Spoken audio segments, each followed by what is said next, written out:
on to our next page. So we're done with this page. So right after this page, we need to create another page. So this page, we need to go ahead and create it in our widgets. Okay. So we're going to call it additives. It's supposed to be additives info, and it has to be a .dot file. We are going to create it as a stateless widget, and we're going to call it additives info. So the names has to match. Here it's supposed to be info. We need to import material. After importing material, then we are going to return the return widget over here.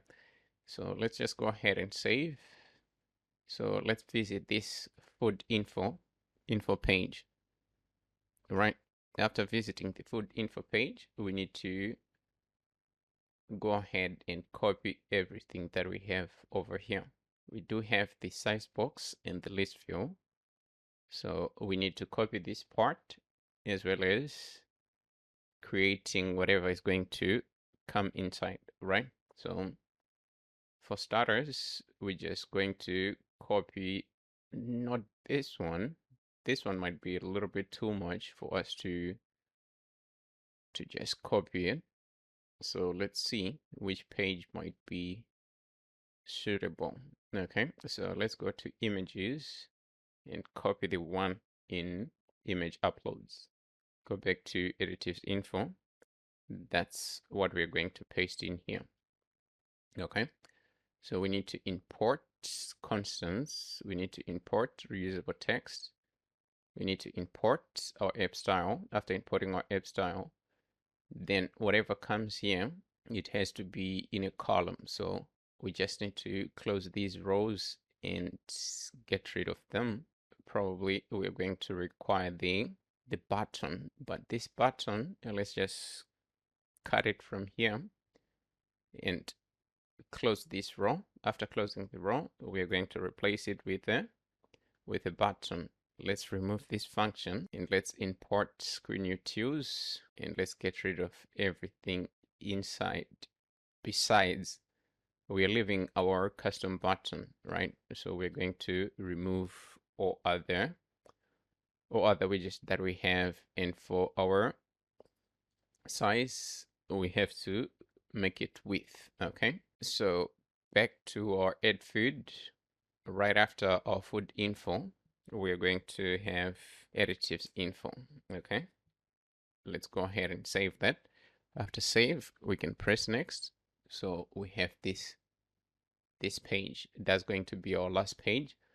So in this page, what we're going to do, we're going to change the titles, and then we can have our two text fields, one for the additives name, additives title, and the additives price, the add button, because we're following this same pattern that we have over here. Okay, so now let's go ahead and do that.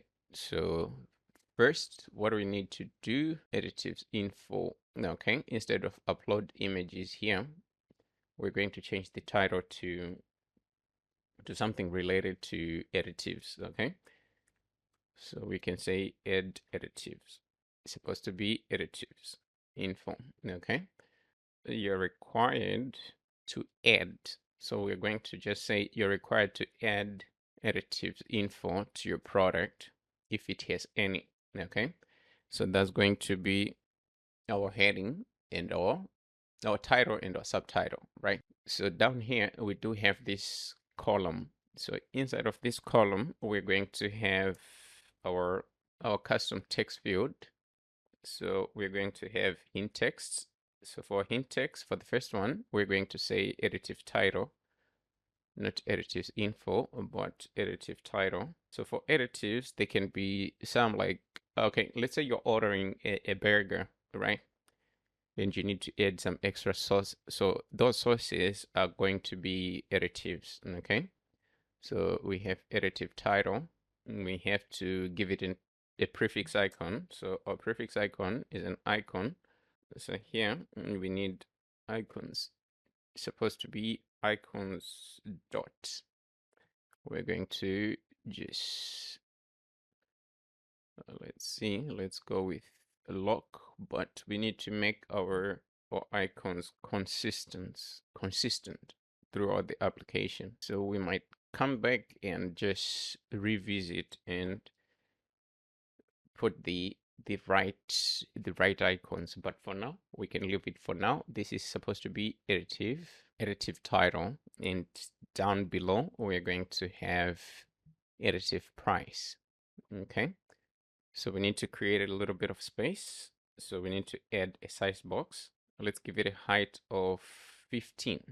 Okay, so here it's supposed to be 15.h, and let's close that. So we have created a little bit of space. So between the additive price and the custom button, we need to add a little bit of space as well. So these ones are going to require controllers. So we're going to have a controller. So this one, we're going to give it a name. So since it's for price, we can just give it a, for additive price, we can give it a name similar to that. We can just call it additive price. And this one, the controller has to be additive title with the T. And let's add a comma, and then we need to add controller over here like that. So we don't have these ones as yet, so we need to go up and we need to create final text editing controller, additive price, and they're all going to be required, and we're going to have additive title like that. So let's add them to our formal parameters. After adding to our formal parameters, since they are required, we are required to add them here. So let's just go ahead, add additive price controller and our additive title. So we need to create these two. So let's just copy this.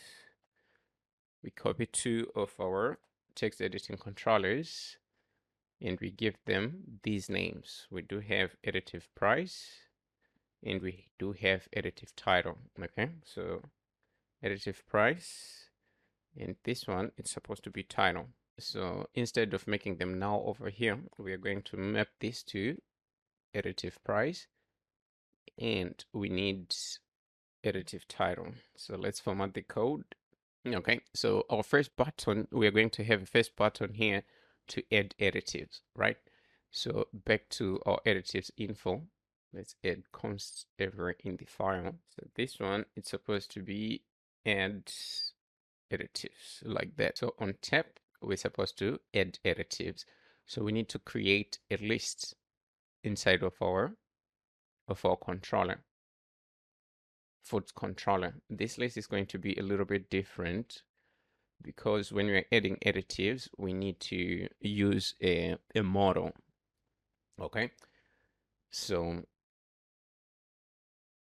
our model, we have to create it somehow. We need to create the model. So that's the first thing that we want to do.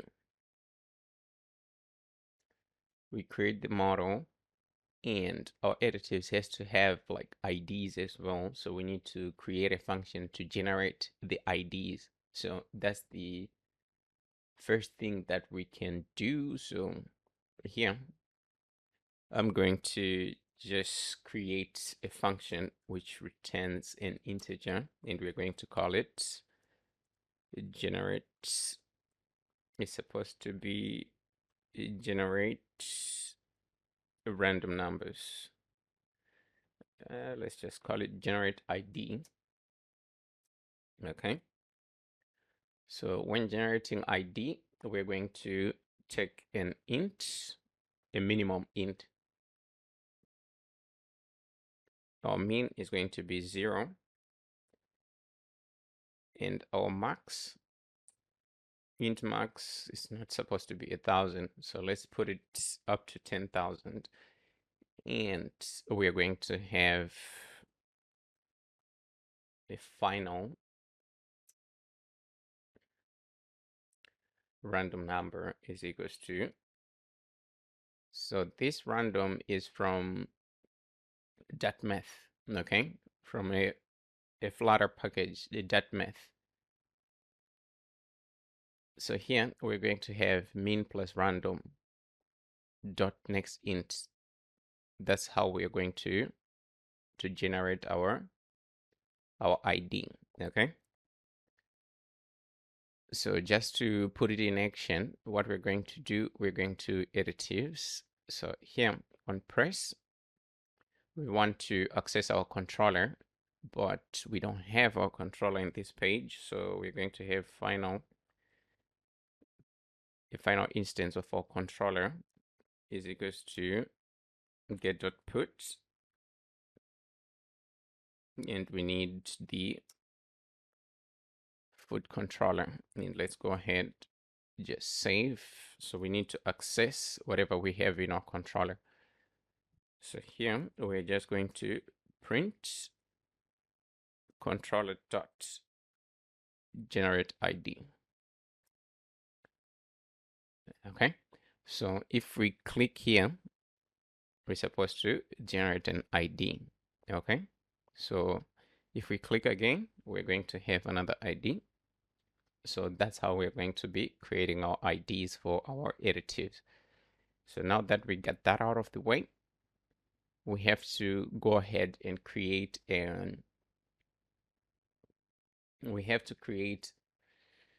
what do you call it, like the model that we're going to use to take care of our additives. Okay, so for our model, let's go ahead and just let's create a model here. Okay, so don't mind. So first we're going to have ID. So our ID is supposed to be an integer, so we can just put a number. And we're going to have the title and the price. Okay, so these ones are going to be strings, so we can use them like this. So we are going to cut this, and we're going to go to QuickType. In QuickType, we need to paste the code.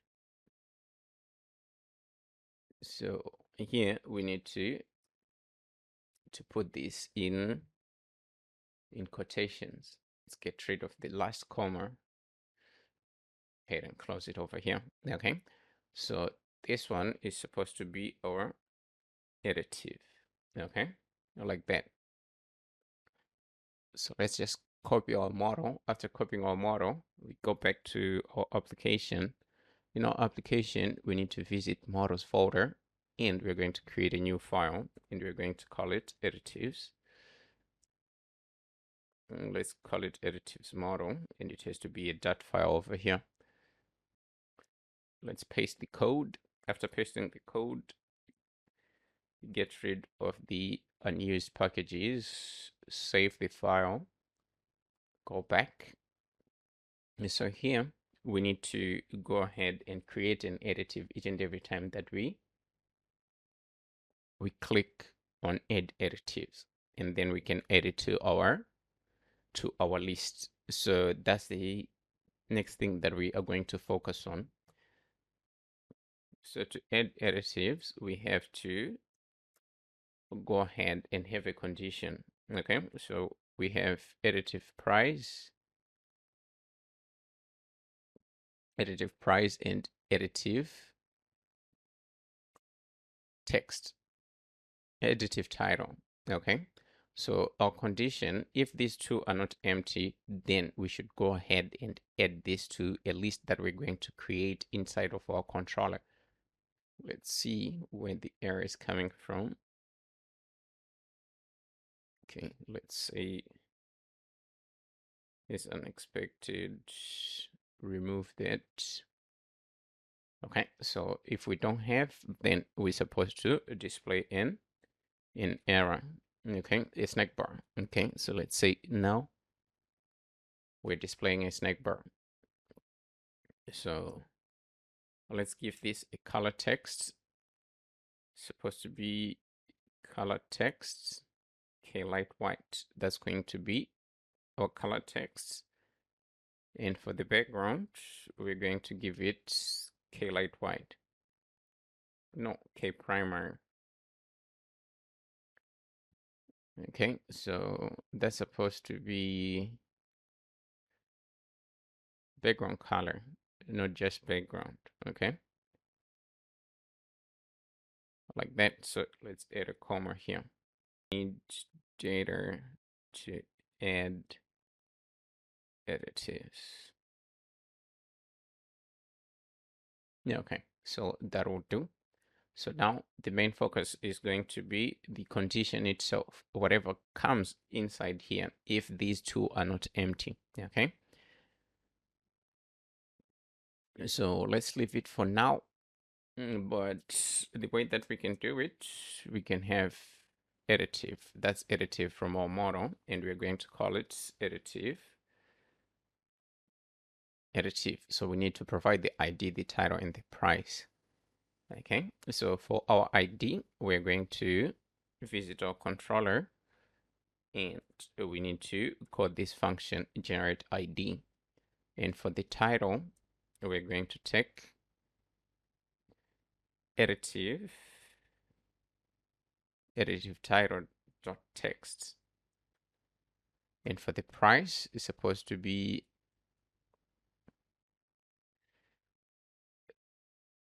additive price dot text,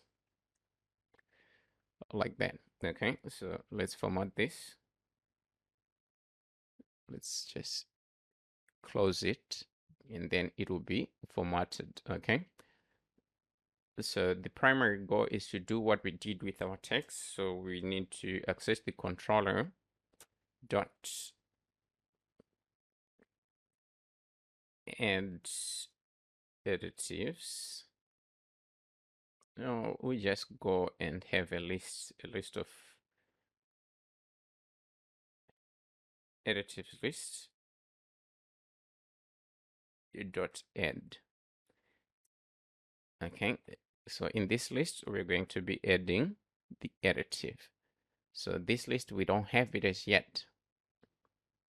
After adding, then we're going to go ahead and clear the controllers. So we have additive price. Here we're going to set it to an empty. It's supposed to be additive price dot text. And we do the same for additive title. Okay, so we need to create this list inside of our controller. Okay, so the list is a little bit different. Instead of taking a string, we're going to be taking the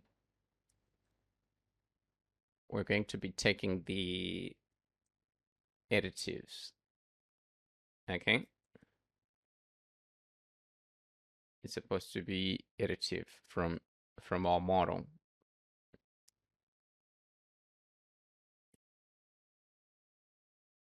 We give it a name, additives list, like that. Okay, let's just make sure the name is correct.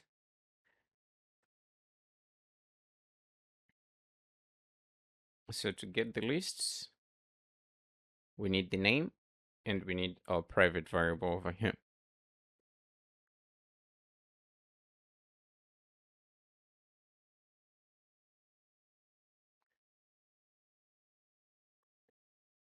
So here it's supposed to be add additives.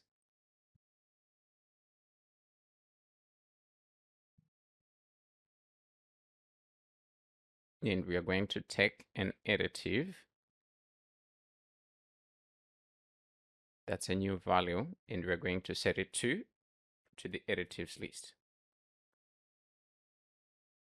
So we might need to change the approach that we use in our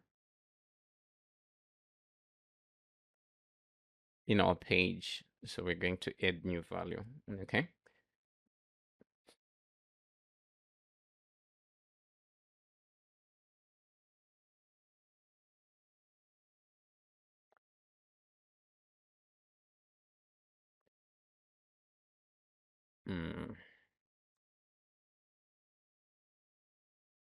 We need to have one to clear the lists.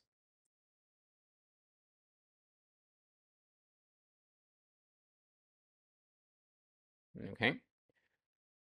So we'll use this one on submit when you're submitting the whole form. Okay. So back to our additives info. So here we're going to have, it's supposed to be dot add additives. Okay. Like that. It has to be lowercase.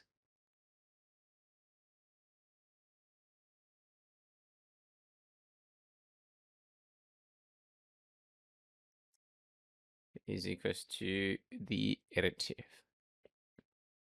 Like that.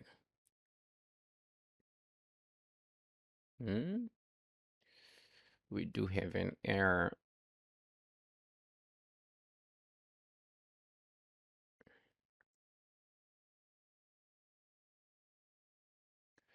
Okay.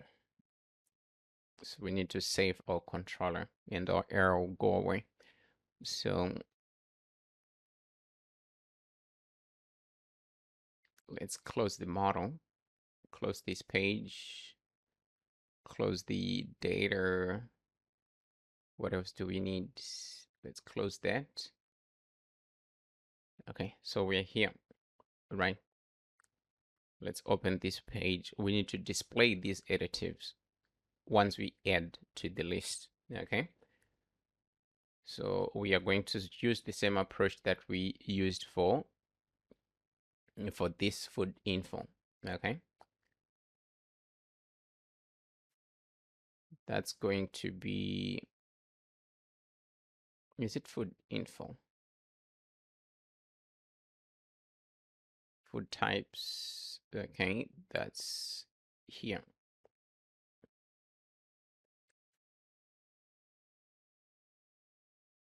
So we need to copy this condition that we have here.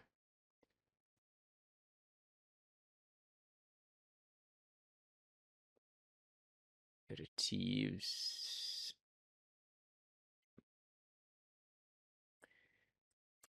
Okay, let's just paste it in here. After pasting, what we can do, we can controller, then we need to access the additives list.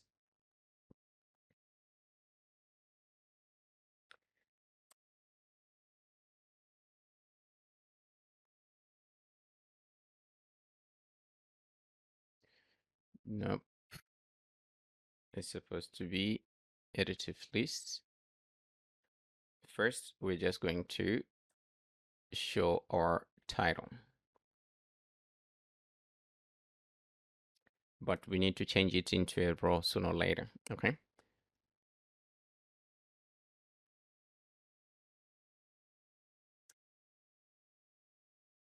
So we only show this when our additive list is not empty. So far so good. Let's try to add something.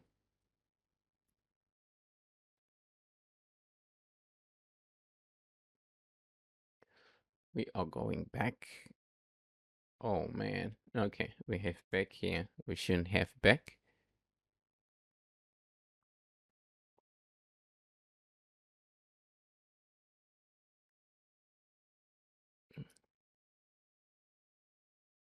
Okay, nothing is showing. But if we refresh, something is going to show. So we need to wrap this in an OBX.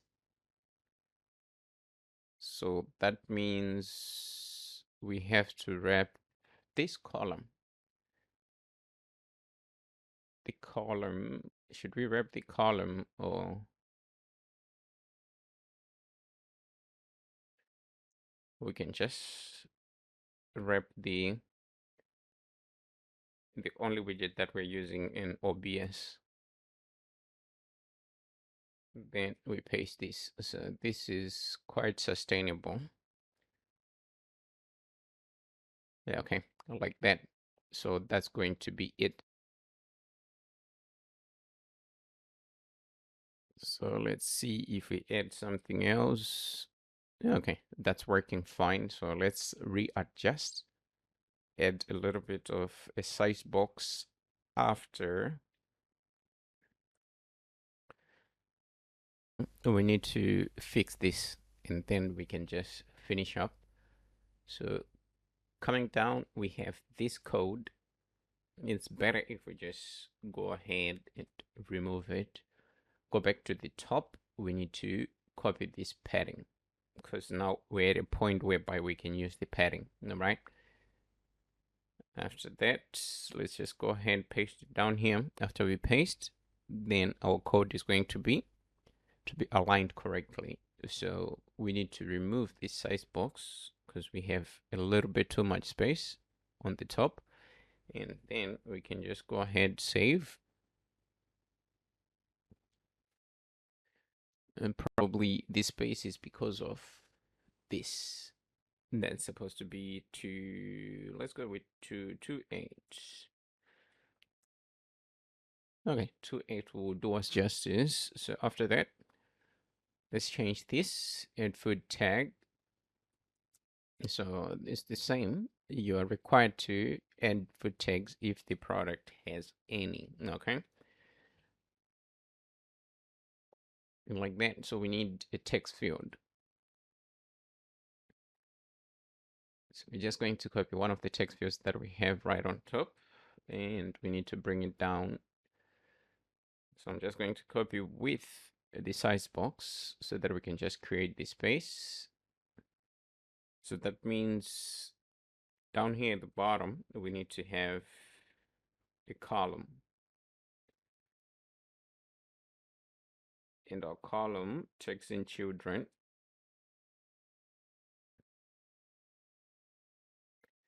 And let's paste the code that we just copied, and let's add a comma over here. Okay, so we need to add a padding on our column.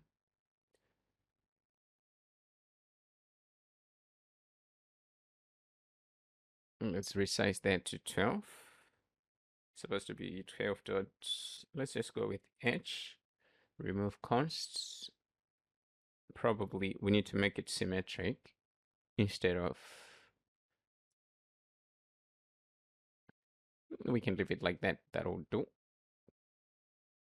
So here we need to have tag. Let's just call it food tag.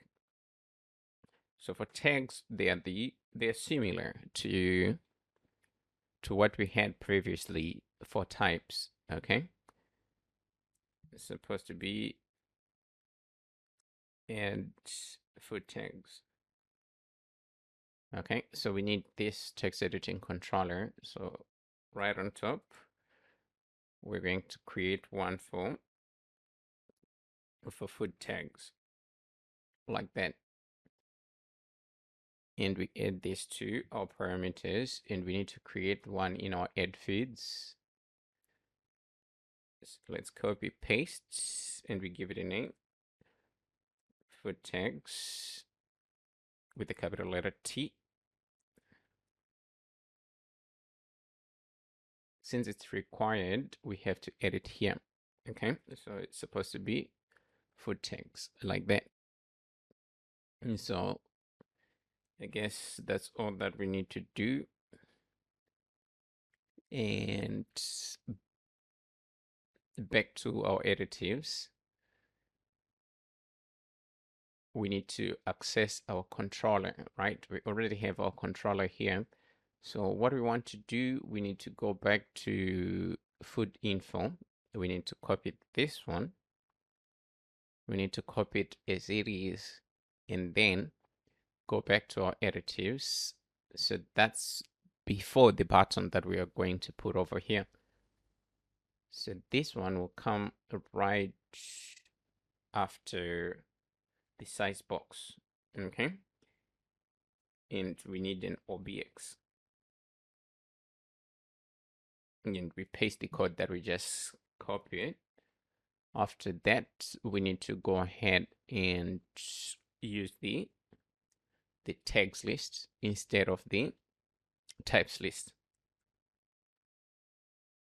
So it's going to be like that. Those are the changes that we need to make. So let's just go ahead and close that. So we need a button to add the tags. Okay. So that button should come right after our OBX. So let's just copy this size box, open the OBX. Right after the OBX, we add a size box, and we're going to add a custom button. So for the text, it's supposed to be add food tags. Okay. On tap, we're supposed to do something. So for now, we just leave it as an empty not empty container, empty function. Let's give it a padding. Symmetric, and we need to manipulate the horizontal part. Okay, so horizontally, we need to have 12. Like that. So for radius, we need to go with the same radius. So we give it a 6.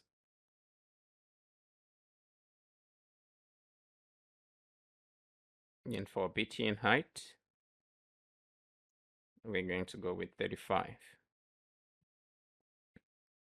Okay. The BTN color, it has to be the same as the one that we have. That's BTN. Supposed to be BTN what? BTN color. Not BTN color. So it's K secondary for this one. Okay.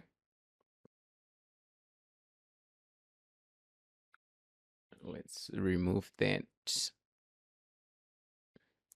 We do have a lot of space though. Okay, so let's try to add something. Let's say a Mexican.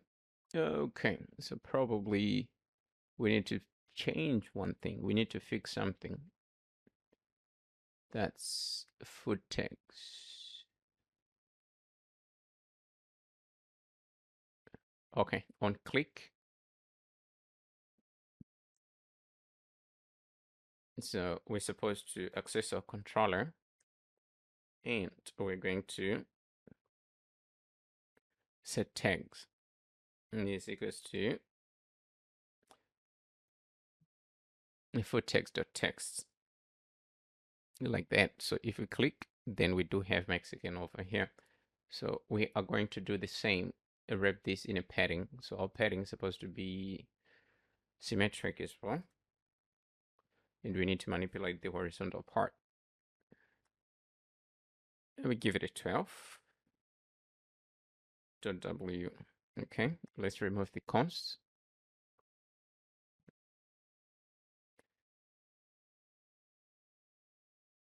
And that's symmetric. It's a little bit too much. Okay, this one needs to be removed because we already have a size box over here. Okay. Or we can remove this size box because they're a little bit too much. Okay, that'll do. So let's reset. Oh, I want to check one thing. What if we don't have the tag? What our button is going to look like? How everything is going to look? So it's going to be okay. So if we add something over here, okay, this is pretty much okay. So after this, we need to be able to submit the food item, right? So we need buttons, and we need buttons. We need buttons to submit the food and to go back. So we go to food info, not food info. Is it food info? Okay, we do have this row. We copy the row. That's the row with our two buttons, back and next. But in this instance, we're going to have back and submit. Okay.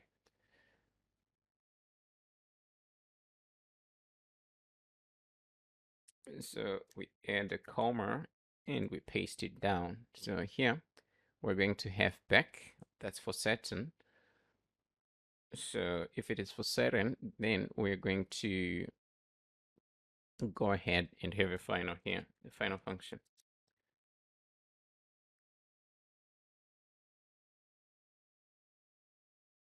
And it's supposed to be back. Okay, and it's required. For next, this one, we don't have to call it next, but we have to call it submit.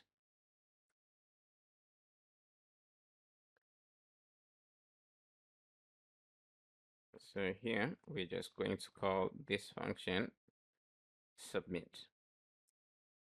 So we need the submit function as well. So let's go ahead, create a new function, give it a name, edit all formal parameters, come back here, then we're going to have our back function and our submit function. So for back, we just pass it as an empty function for now, and then submit, we're going to do the same.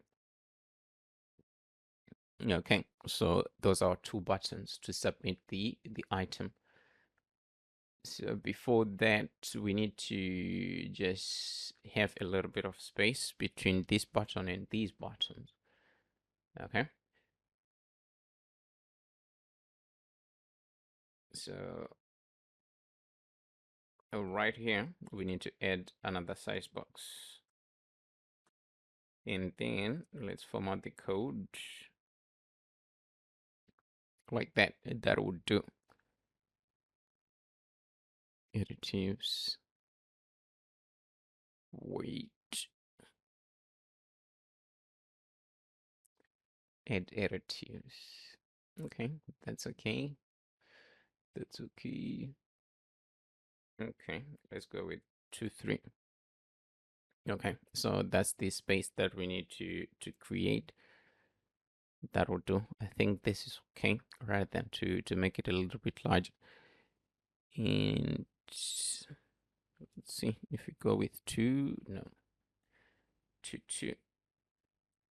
2, 2 would do, but we also need to take care of something. This is horizontal symmetric. That's 25 instead of 25. This should be 15 over here. Okay, so that's all that we need to do for this page. The next thing that we're going to do with is to handle submissions. That's after we are done with our authentication. So that's something that we'll do in a little bit.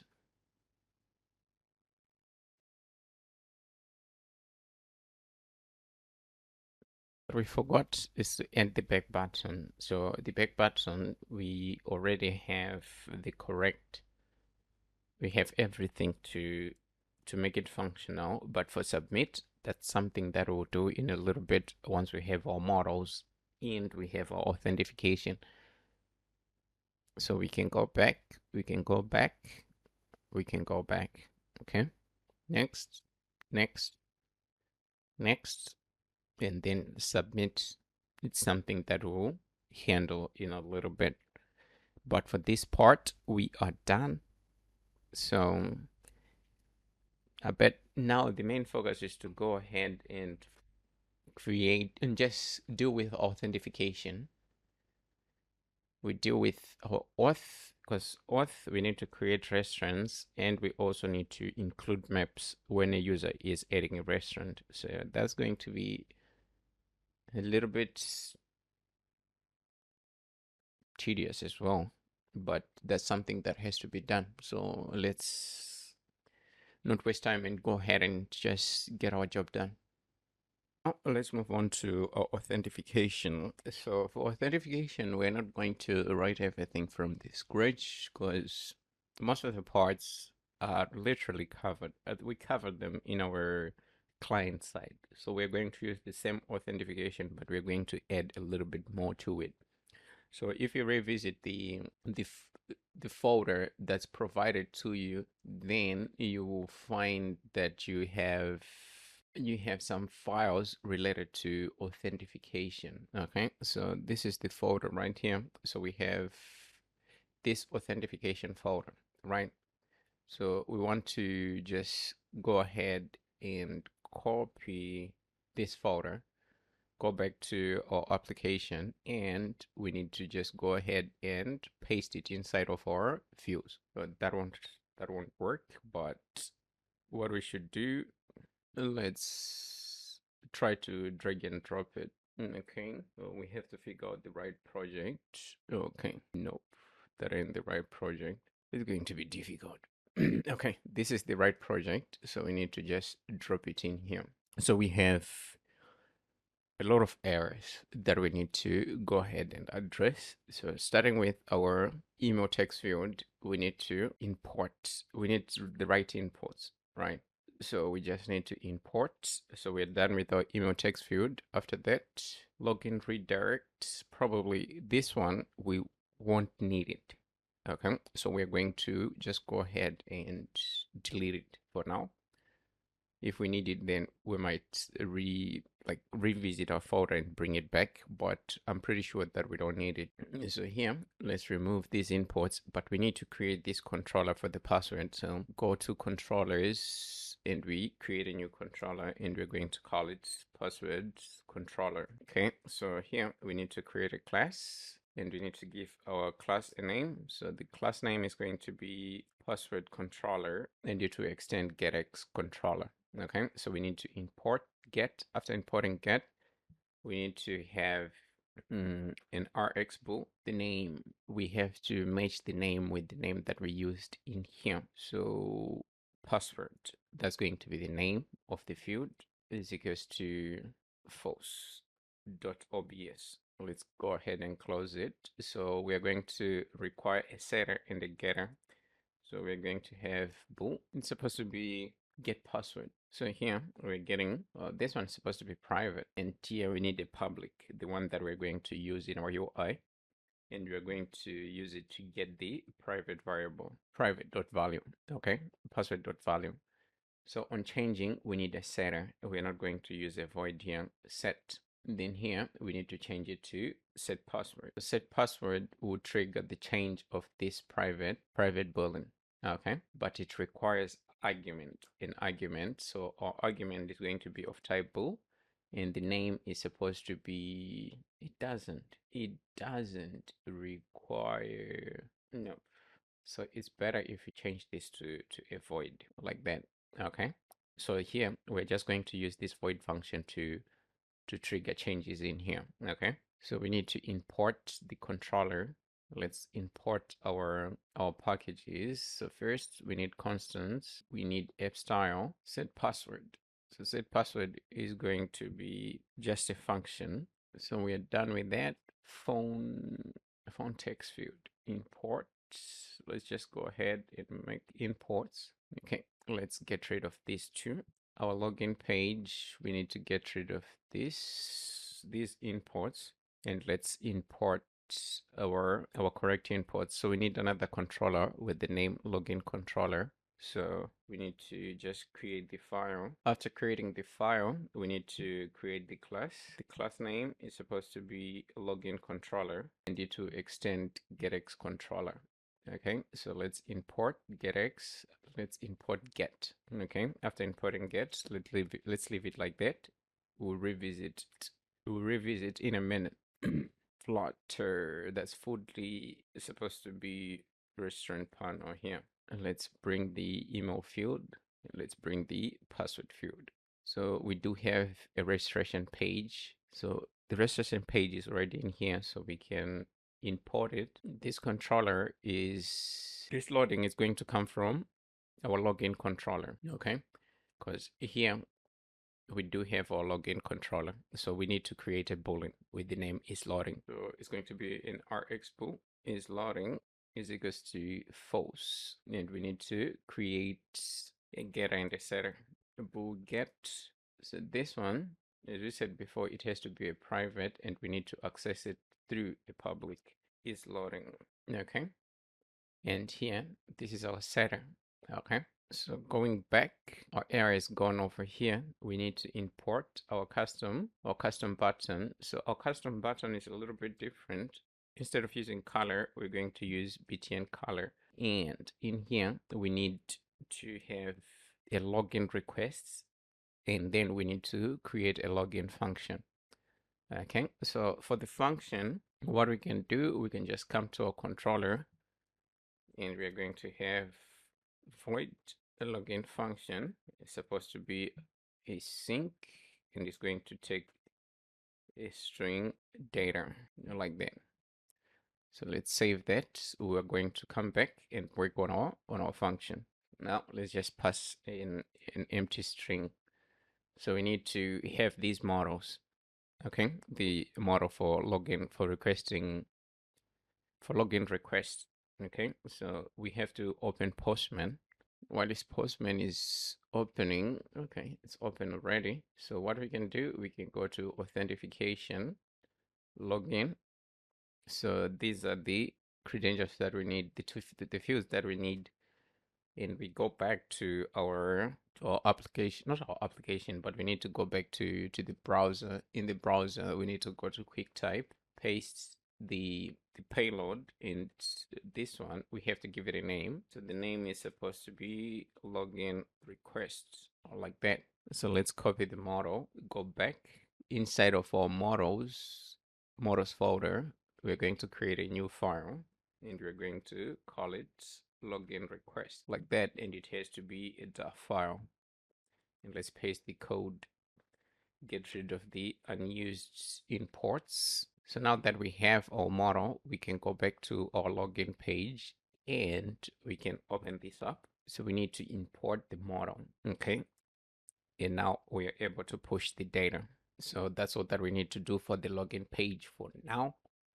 But our function, that's something that we do need to take care of in a little bit. Let's go to font verification page. We don't need the font verification page over here. So we're going to just go ahead and delete the font verification page. Registration, we need to the correct imports and the correct controller. So let's create the controller first. It's supposed to be registration controller, and it's supposed to be that file. Okay, probably we have some wrong. Okay, that will do. Okay, we need to create a class, and we need to have a class name. Our class name is supposed to be registration controller, and it's going to extend GetX controller. So we need to import get. After importing get, leave it like that. So in here, we're going to also require is loading, if I'm not mistaken. So like if we import this, it's supposed to be registration controller. Let's see. Okay, the name is wrong. So right now we can be able to import the controller. Let's import all the necessary imports and we can see what's left. So the basic logic is to try if you want to create a restaurant without a user, without an account, you have to create an account first and then you can register a restaurant. If we do have if you do have an account, then you can go straight ahead and just register a restaurant without registering an account, because you'll be using your own account to create that particular restaurant. So we need this data. So we're going to do the same as we did for the last one, for the login page. So the first thing that we need to take care of is this value. So we already have it in our login controller. So what we can do, we can just copy. Let's copy everything from here. And we go ahead and paste it in here. After pasting, we need to change the name of the function. So going back to our registration page, our function is going to be named registration. So that's the name that we're going to give it over here. Let's save. We come back here. If we uncomment this, our data is going to be the issue. So we need a registration model. Going back to Postman, and we need to go to sign up. We copy the payload. After copying the payload, we go back to QuickType. We paste the payload, but what we need over here is we need the name, the correct name. The correct name is supposed to be registration. So going back to QuickType, change the model name over here. Everything checks out, and then we copy. After copying, then we need to go back to our application. In models, we need to create a new model, a new file. There's something wrong with my mouse. We need to create a new file. After creating a new file, then, okay, something is wrong with my mouse. Let's go ahead and create a registration model, and it's supposed to be a dot file.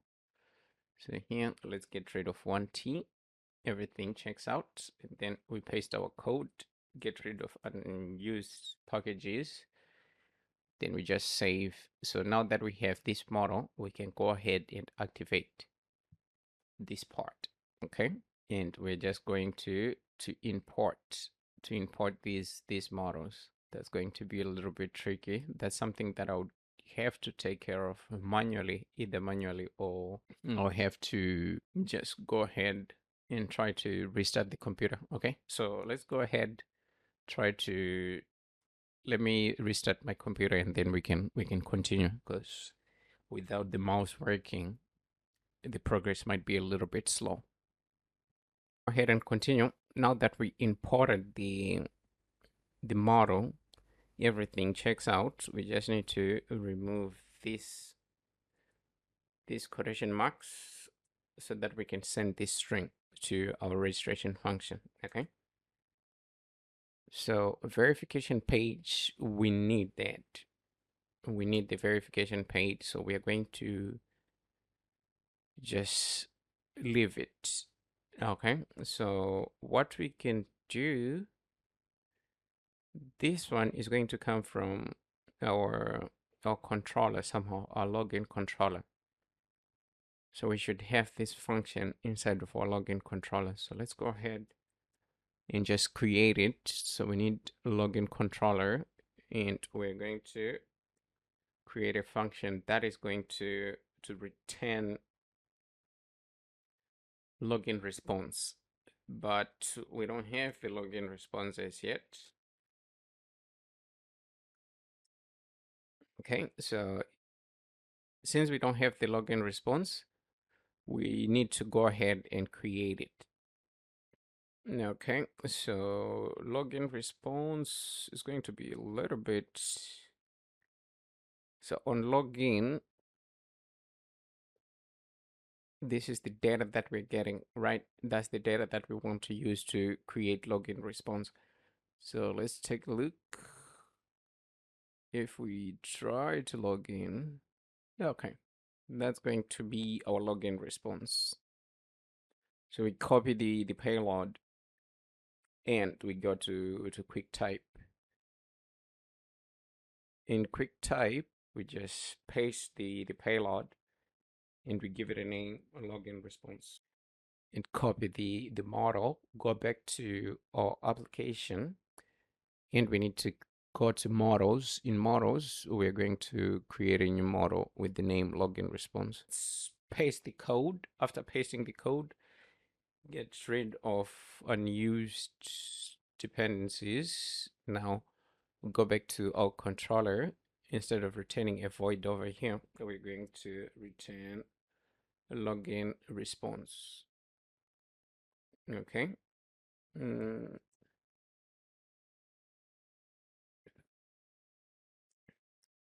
So this function will create it in a little bit, And here we need to go ahead and just import the login response. We already have it somewhere. So basically, what we need to do over here, if you registered using the login page, we need to make sure that your account is verified or not. It, not, it doesn't matter whether you are a user, you're a client, or you're a restaurant. Your account has to be verified. If your account is not verified, then we're supposed to show this verification page. You verify your account, then you can go ahead and do stuff that a restaurant can do. That's like even registration. Without being verified, you cannot continue to register a restaurant. Okay. So that's the approach that we are taking, the approach that we're taking on this one. Okay. Continue. Right now, we can make our imports, but we still need this email verification controller. So we need to just go ahead and create it. Give it a name. Email verification controller. And this has to be a .dot file over here. Okay. So let's create our class. We need our class name. Our class name is going to be email verification controller. And it's going to extend GetX controller. Let's import get. After importing get, then we can jump inside and have our first we're going to have is loading. So is loading is pretty much the same across the board. So we can just copy whatever we have here and we can paste it in here. It's loading and we need to change the name of this function. So if we go back to our verification page, first let's make sure that we import. We need to see, let's see, the login. Okay, this is controller. Let's have imports so that we can just see clearly without so many errors. Okay. So this must be a package, one of the packages that we should use. So we need to take a look whether we do have it in our PubSpec YAML or not. OTP field, no. OTP text field, is that the name? OTP text field, it should be the name. Okay, so let's try to import it manually. Import OTP text field.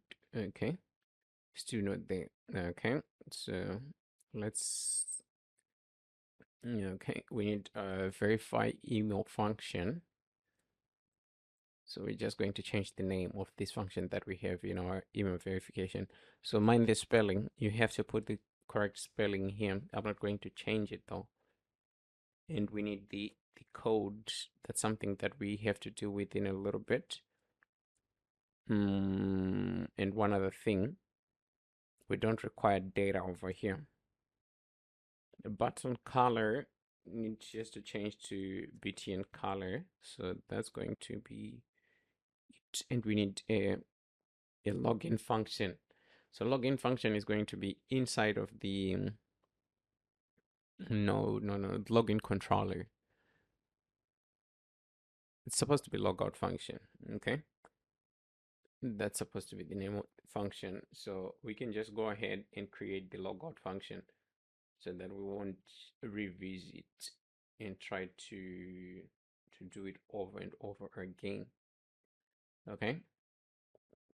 So our logout function is going to require our get storage because we want to erase all the information that we're going to have in our get storage. So first we need to instantiate our box. It's supposed to be final box is equals to get storage. Final box is equals to get storage over there. Okay, so we need to access this box, and from this box we need to go ahead and erase everything. That's the first. After erasing everything, we need to change the, it's supposed to be default home, the default home widget. We need to change it to login. now that we have our login page, so this is possible, though we haven't hooked it to our pages yet. Okay, and here we need to navigate to the same page, which is the login, not login page, but to default home. So we're going to use get off all. So here we're getting off all to default home, and we're going to put a transition, fade in, and let's have a duration. So duration, we're going to have a duration of 900 milliseconds, just like all other pages. So let's go ahead, format that. Okay, so that's going to be our logout function. Okay, so we're done with our logout function. We're not going to revisit this part, but we still need our login function and getting our data. Right. So we're in this, in verification page, we have this one. Nope, we don't need it. We don't need the delete account. We're going to disable this. Okay. After disabling, this one is giving us trouble. OTP field. OTP text field. Okay. Let's try to run a Flutter get and see what will happen. Still nothing. Okay, so I'll take care of this in a little bit, but for now we can leave it like this. So let's go ahead and hook this to our main.dart. So this should be the first page instead of returning home over here. We're going to just have login. Okay. Let's go ahead and try to hot restart everything. So if you hot restart, this is the page that we're going to see. And if you go to register, then we're going to go to this page. So our main focus is going to be the registration, not registration per se, but logging in. So I do have an account. When I log in, I'm supposed to be prompted to the next page, but we have to have a conditional check in between. If I log in and my account is a client account, then I should be prompted to register a restaurant. If I'm a vendor already, then I should be taken directly to the home page. Okay, so that's going to be the logic behind it. Continue with our application from where we left off. So the first thing that we need to take care of is our registration. So we said this registration is to register not for a restaurant, but to register for an account. You should have a verified account in order for you to be able to go ahead and create a restaurant. So the first thing that we need to do is to go ahead and put our base URL over here, because we do have our constants folder. Instead of our constants folder, we have this particular field with the base URL. That's going to be the base URL to our REST API. So in doing so, we need to have our backend running. So you already have the code for the backend to this particular point, right? We have authentication already, and you need to run the backend. So I'm just going to spin the backend over here, and our backend is running on ports 6018. So after that, now we know the port. We need to go back to our application.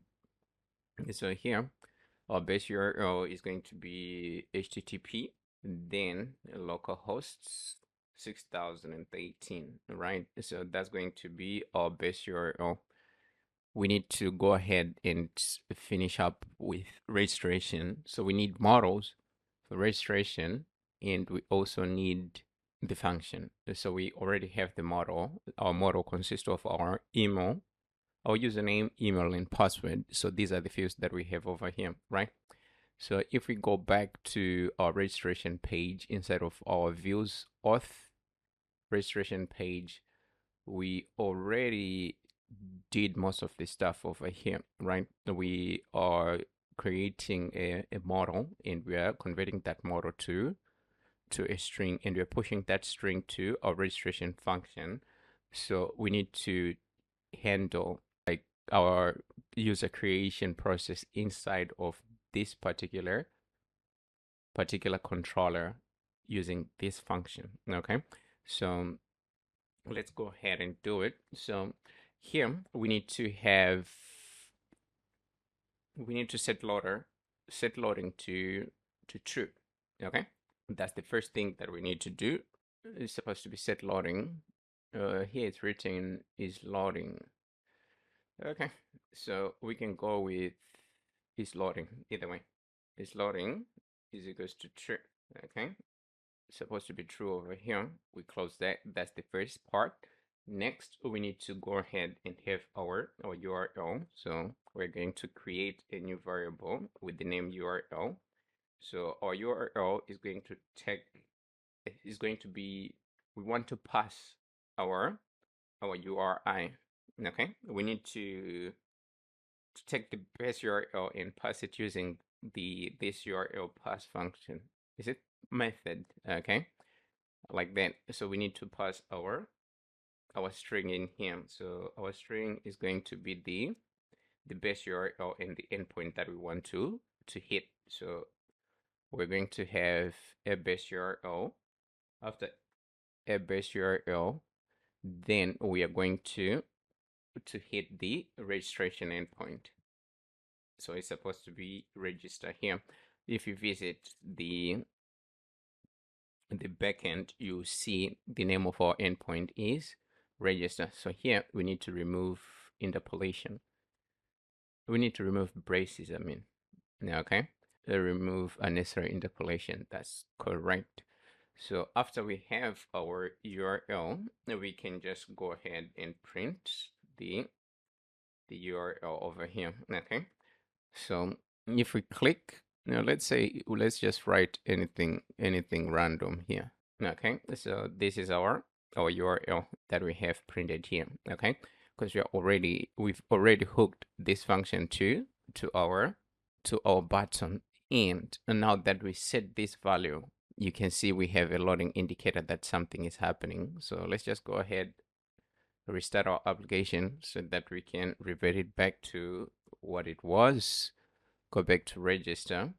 So inside of our registration function, we are going to require a try catch block. So in our try catch block, the first thing that we are going to do, we want to create an instance of our response. That's going to be the data that we're going to get from our REST API, be it the errors, be it the correct data. Okay, so we're going to call it response. After giving it a name, we need to go ahead and await. So for this particular function, we need HTTP. Okay, so right at the top, we need to import HTTP as HTTP. Okay, that's going to be package semicolon HTTP slash HTTP is HTTP. Okay, so here we can just remove that,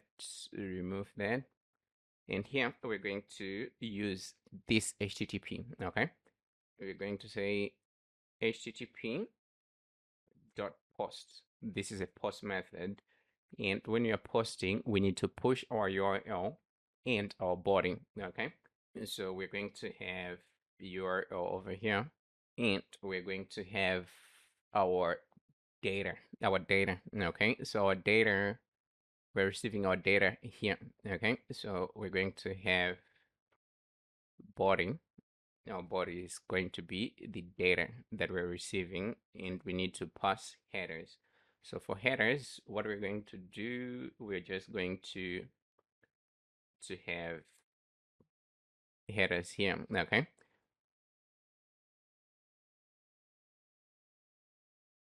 let's format the code so that everything can be visible. We do have an error. We need to close it over here. So for headers, what I advise you to do is to just go ahead, just put them like this. Okay. But when the scenario is a little bit complicated, when we require a token, it's best if we just put them outside. Okay. So what I'm trying to say is you can copy the type over here, right? Just create headers. So you can say like that.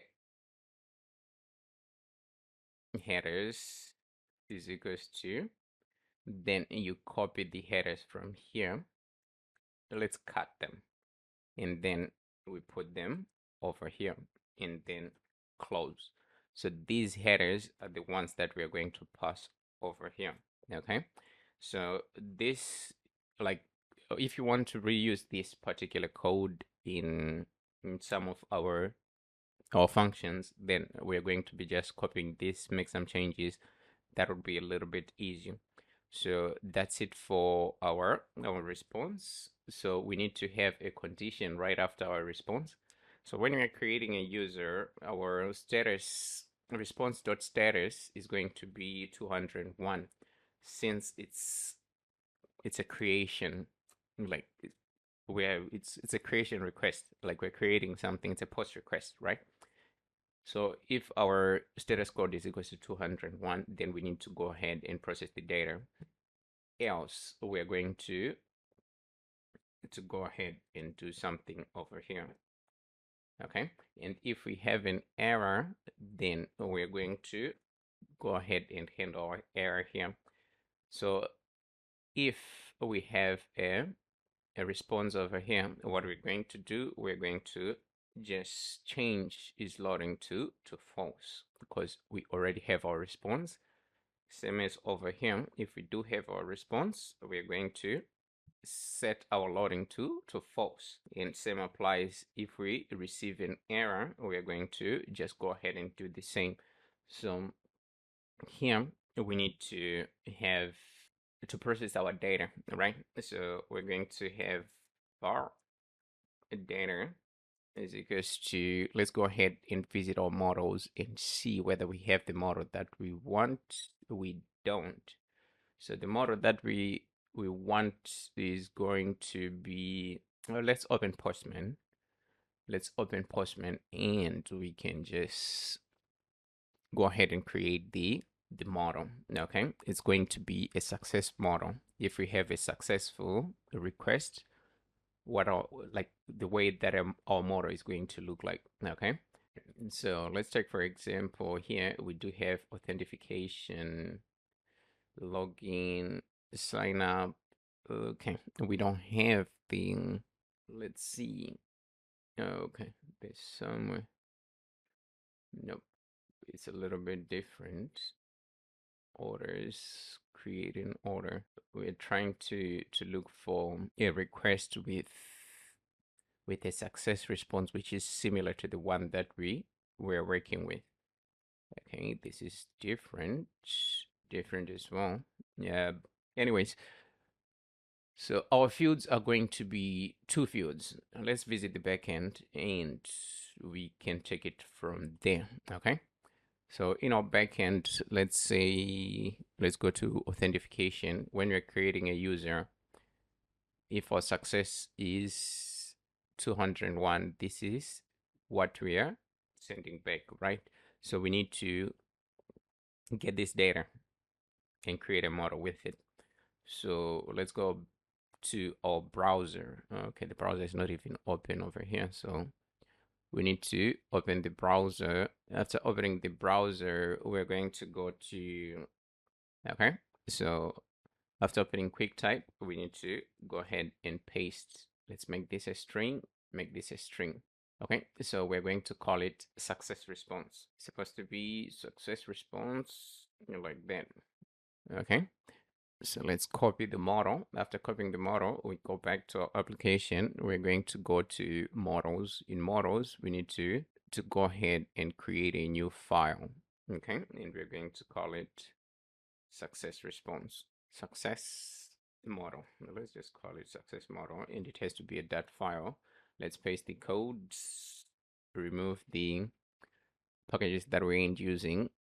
So here var data is equals to success response from JSON. Over here we're going to pass response.body. After passing response.body, now we have our data, right? So we need to process it a little bit further. So this data is the one that we're going to use to create the snake bar. Okay, so here we have our snake bar. So the background color of our snake bar is going to be K primary, and the text color is going to be K white, K light white, like that. And the position, we need to position it to the top. So it's either we can just get rid of it, because by default it's going to be at the top. Okay, so that's all that we need to do. So the message that we're receiving from our success response, that's the message that we want to push over here. Okay, so we're done with that part. If there's an error, which is like, okay, if our response is not 201, we're going to have like a similar response. So if you take a look at our backend over here, let's say we have this error. Okay, of course it's 500, but this is going to be the same. So we are going to use the same model to process the data. Okay, and show a snack bar. Okay, so we can just copy this snack bar, and we are going to paste it over here. We need to process the data as well. So we can copy the way that we're processing data over there. We can paste it over here. And if we do have this kind of error, then we're going to just say error.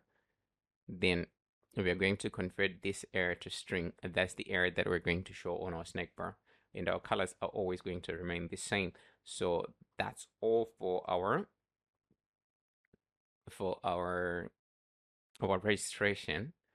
So what we're going to do, we're just going to close it over here. So we're going to register not a dummy, but let's just go ahead and just try to register something and see whether we can have a success response. We can have a successful process.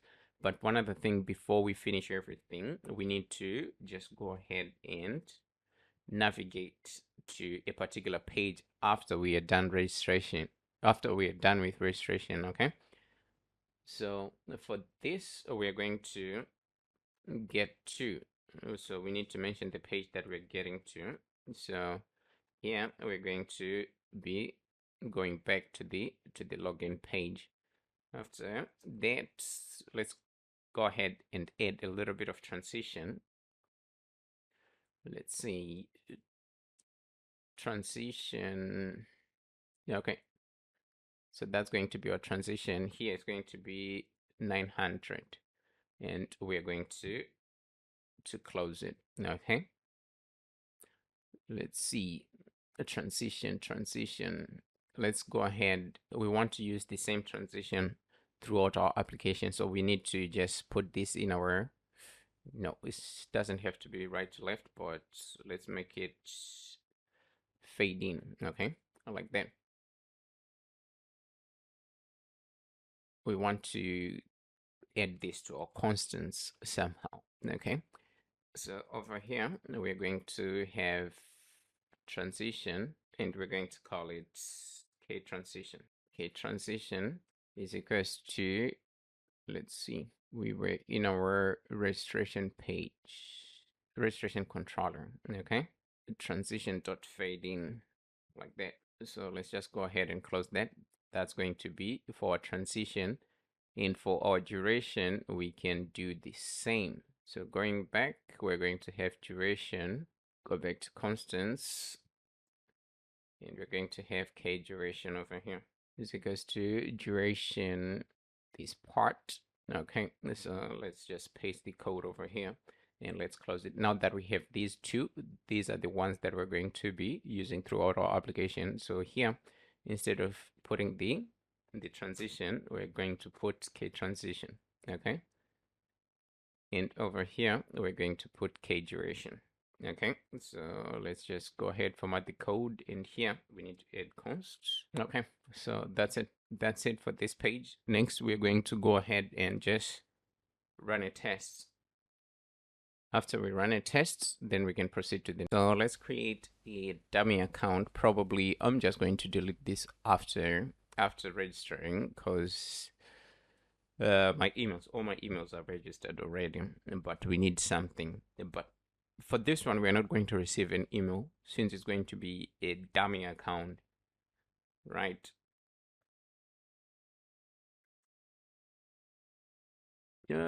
Let's put something that we can remember. Okay, so this is restaurant and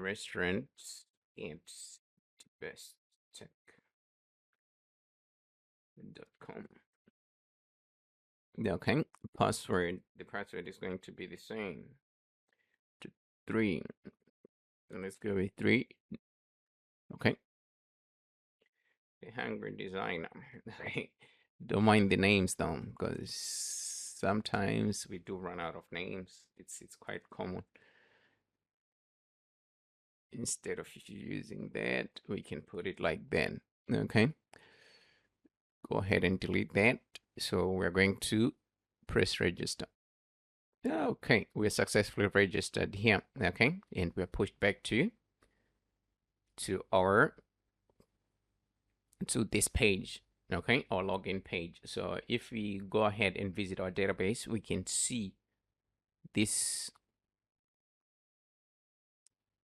We can see the account, or what we can do, we can just go ahead and try to just go and open the administrator app. Okay, so I think I do have the administrator app over here. Hopefully it's running on, what do you call it, on a hosted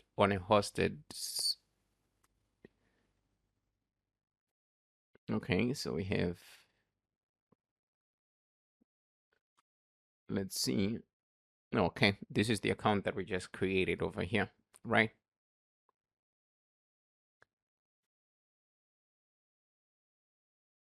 So let's go back to our panel. Now the main focus, we're shifting focus to logging in. Okay, so when logging in, the process is slightly different, but we are going to just do it step by step. Okay, so when logging in, we are using this controller. Okay, we are already receiving our data over here. All right, so after receiving our data, we need to go ahead and make a post request. So we can just come in here in the function that we created whilst we are registering, and we can go ahead and copy almost everything that's inside. Okay, go to our login controller, and we're going to paste everything in here. So we need to import our base URL.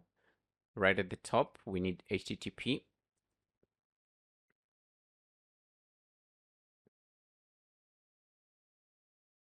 We need to, okay, we're going to have a different model in this instance, right? So we need to get rid of that.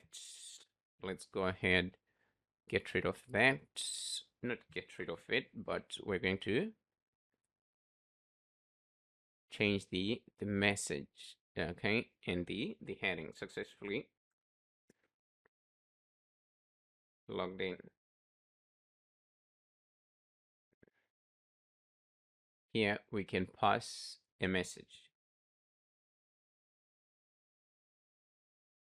Let's say, wow, that's wrong.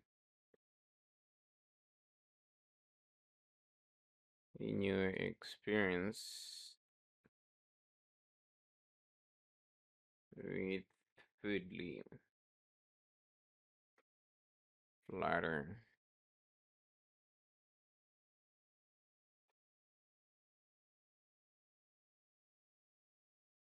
Okay, so going to leave it like that, and here we are going to just use this one. We're going to use the model, but here is going to be a logging in field.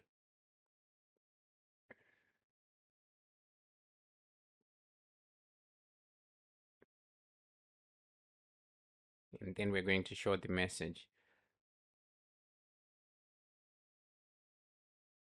We can pass the same over here. Okay, so the main focus is the models, as well as to make some few changes. So let's visit our backend. In our backend, user login. After logging in, we do have some certain conditions, and here it's supposed to be 200. So if it is 200, what we are going to do, we're going to change the 201 that we have to 200. Okay, to 200, and we're going to get the data back. So if we go to Postman,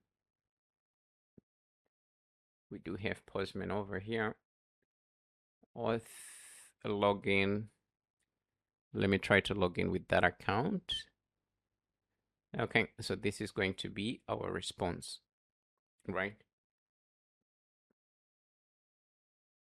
This is going to be our response. So let's go ahead and create a model if we don't have any. So it's best if we check whether we have the model for login response. Yes, we already have the model, so we're not going to create another one. Okay, so that's the one that we want to use. So here we're going to have bar data is equals to login response from JSON, and we need to pass our response.body. Okay,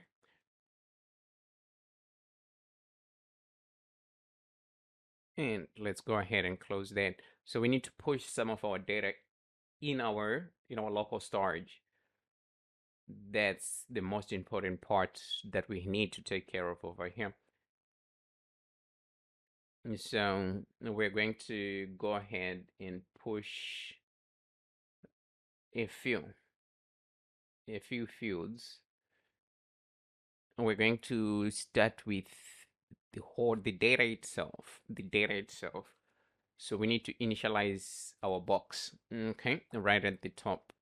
Okay, we already initialized our box here, so we're going to use our box.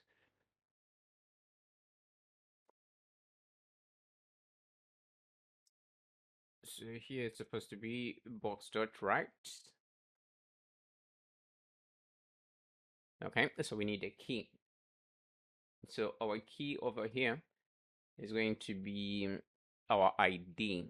So our ID, we're going to get it from our data. So we're going to have data dot ID. That's the ID that we're going to use. So this means that we have to store our data. We have to store our user ID as well with a key that we can remember. Okay, because our ID is like a wild card. We won't remember it, right? So the data that we want to store to our box, it has to be a string. So we are going to encode the data using, let's use JSON.encode, and we're encoding the data, right? So we need to import that convert. Okay, so this is going to be the data that we are going to store inside of this. That's the data related to a user, right? So now that we have this data, we have to go ahead and store the ID by itself. Okay, So we're going to have box dot right, and over here we need to have a key that we can remember. So we're just going to call it user ID. Okay. So for this user ID, we want to store the ID itself. So our ID is a string, so data.id. Then we're going to close that. After we store our ID, we're going to store our token. Okay. So here we're going to have box.write, and our key we are going to call it access token, not access. Okay, it's going to be a string. Let's call it access token over here. And our token is going to be data dot user token. Okay, let's close that. And we need to check whether a user is verified or not. So we are going to store verification on its own. So we're going to have box.write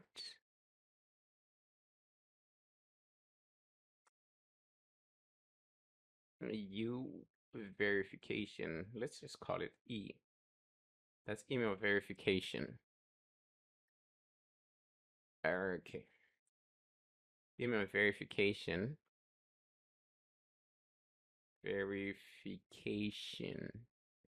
So for email verification, we're going to access data, and we're going to get the verification field, of which this field is a boolean. Okay. So after we store this data, we need to go ahead. No. Let's see whether we no. Yeah, okay. After we store the data, we need to check the user type. Okay. So if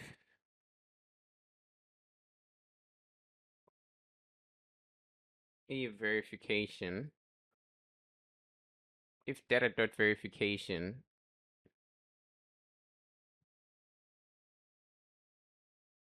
is equals to false, then we are going to redirect our user to a verification page. Okay.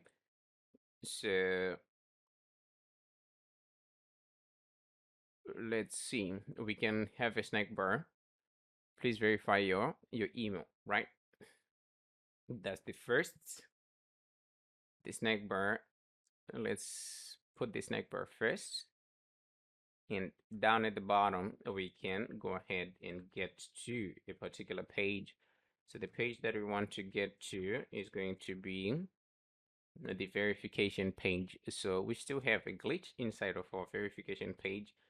That's something that we'll take care of in a little bit. So we're going to have transition. So for transition, we're going to go with k transition, and for our duration, we're going to go with k duration. Okay, so this is why we put them in our constants, so that they can be easier to use. So over here we need to add const. After adding const, we're done with this part, right? Our next part is going to check. We're going to check. So we need else if, right?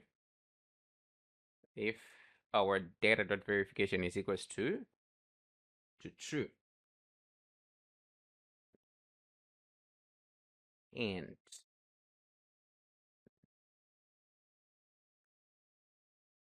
data dot user type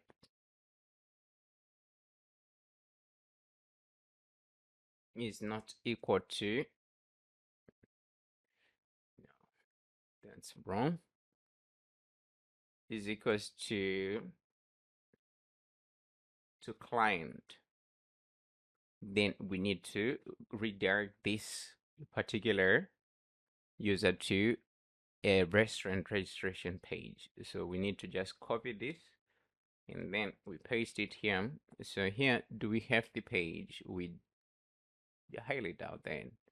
We don't. So we need to create the page, new file in authentication, and we're going to call it restaurant registration, like that. And it has to be a .dat file. Okay. So let's create a stateless widget, and we give it a name, restaurant registration, like that. And we need to import material. Okay. So here we're just going to have a scaffold, like that. So that's the page that we need to navigate to. So else if this particular, like if this is a vendor and the data dot verification is equals to true, then we are going to have another condition. Let's just have another condition, and then we can handle whatever comes in. So we're going to have else if, okay, is equals to vendor. So if the user is already a vendor, then we're going to come in here, right? So if this person is a vendor, we need to have a function to get vendor information, right? So we're going to run a function get vendor info. So this is going to be a function that we need to create in here. So let's just copy the name, and down at the bottom we're going to have another function. Okay, like that. And this function is going to take in a token. Okay, so we're going to require a string, like that. So we need to pass our token here, data dot user token. Okay, user token. So in doing so, this shouldn't be get to, it's supposed to be get off all. Okay, to verification, and over here it's supposed to be get off all as well, to registration. Let's see, probably verification registration. So here, if we are going to register, what we need to do, we need to just go ahead and set default home to log in, like that.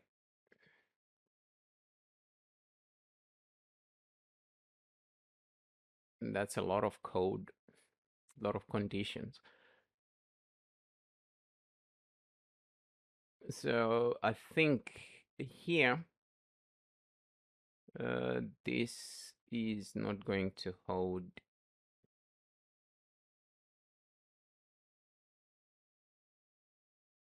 Get rid of that. Get rid of that. This is okay.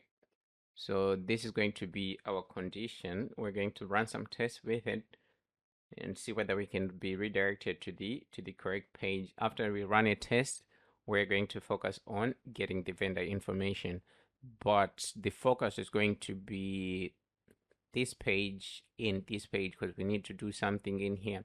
Since the user that we created is not verified, we need to verify and see whether we have like a successful flow. So we're going to have another page with another functions not related to, but they're going to be for email verification only. Okay, so this is all for this function. So let's continue. We're going to use the account that we created to just try to log in and see what we can get. Okay, so probably I did forget the email already. So let's visit the administrator app, pending, and restaurant at thebesttech.com. Okay, that was the email, but let's come here. Our endpoint is wrong. It has to be a login. Okay, so you need to change that as well. So it's supposed to be a restaurant at the best tech. Did I even write it correct? Let me check. Probably. Well, let's try. If we do have an error, we're going to be shown the error. Okay. Okay. This is good. This is good because we have redirected to the verification page, but here we do have an error, right? Because we're supposed to get the data from our local storage, and then we're going to show the email over here. So let's go up, user, get data. So this function, we already have it in our login, but it doesn't have the data. It doesn't have the logic inside it. Okay, so we need to take care of the logic, and then we can get the data. Okay, so what I'm going to do, we're going to have a string. This string, we're going to call it ID. Okay, so ID is equals to box.read, and we need to read the user ID. Okay, so user ID is supposed to be a string. I can't remember. Probably it should be caps. Okay, so now that we have the user ID, we can be able to get the data. Okay, let's see how it's supposed to be user ID. Okay, and we're going to use the user ID to retrieve this data, and we need to convert this data to our model data afterwards. So if we take a look, if ID is not equal to null, here supposed to be nullable. If it is not equal to null, then we're going to return this particular data. Okay,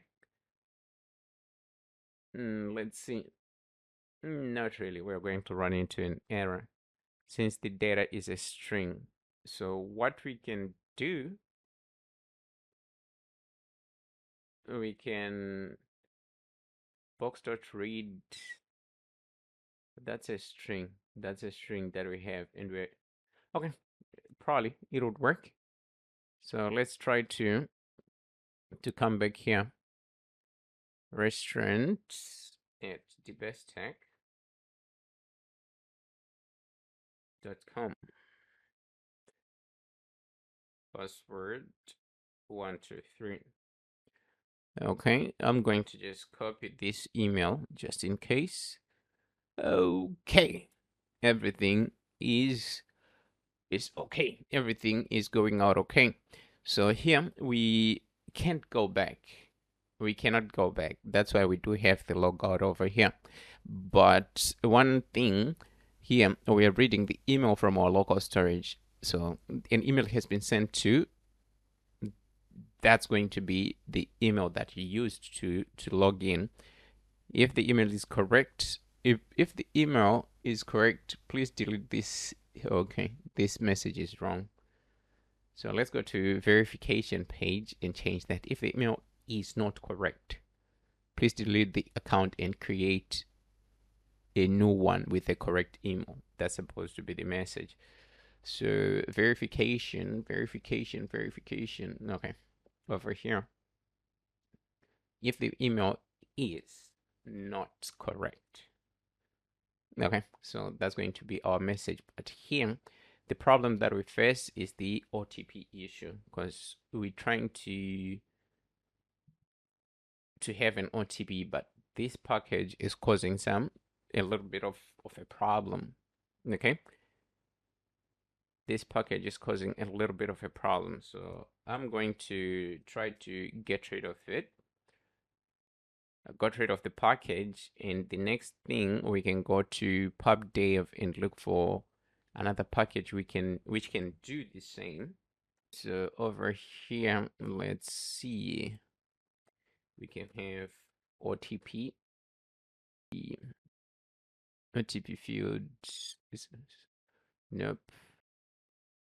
We can take one of these, but we want something that is. This is a little bit too much. Okay, probably we should go with this one. V2. It's the same, but here I can see that the other one has a problem with some. So we're going to go ahead and add this one. Let's go to installation.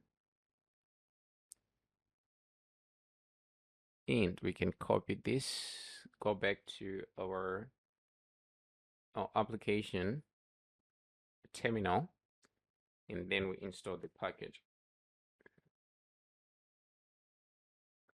So this might take a little bit. While it is installing, what we can do, we can just come here to the example, and we're going to just get the example from over here. We have center. Okay, so it's going to be this. Go back.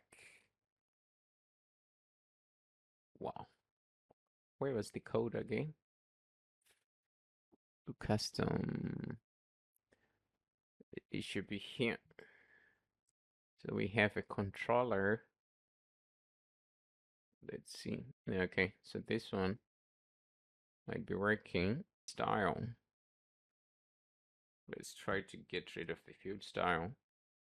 Controller, that's going to be a text. Wow. Let's see. Let's copy the controller from here. Oh, let's go back. No, that means convert it to a stateful widget. And we're going to paste the controller. Now that we have our field, that's okay. 1, 2, 3, 4, 5. We need it to have 6 fields. Okay, 6. We need it to have a length of 6. Okay, so let's go ahead and try to restaurants at thebesttech.com. Come on. Why is the keyboard? Okay, wait a little bit. Oh, okay, that's the problem. So we need to reset here. Oh, we need to retype. So it's supposed to be restaurant at the best tech. And we're going to just put the password. It's supposed to be password with double S over here. Okay, so we are redirected to this page because our email is not verified. So the main focus is going to be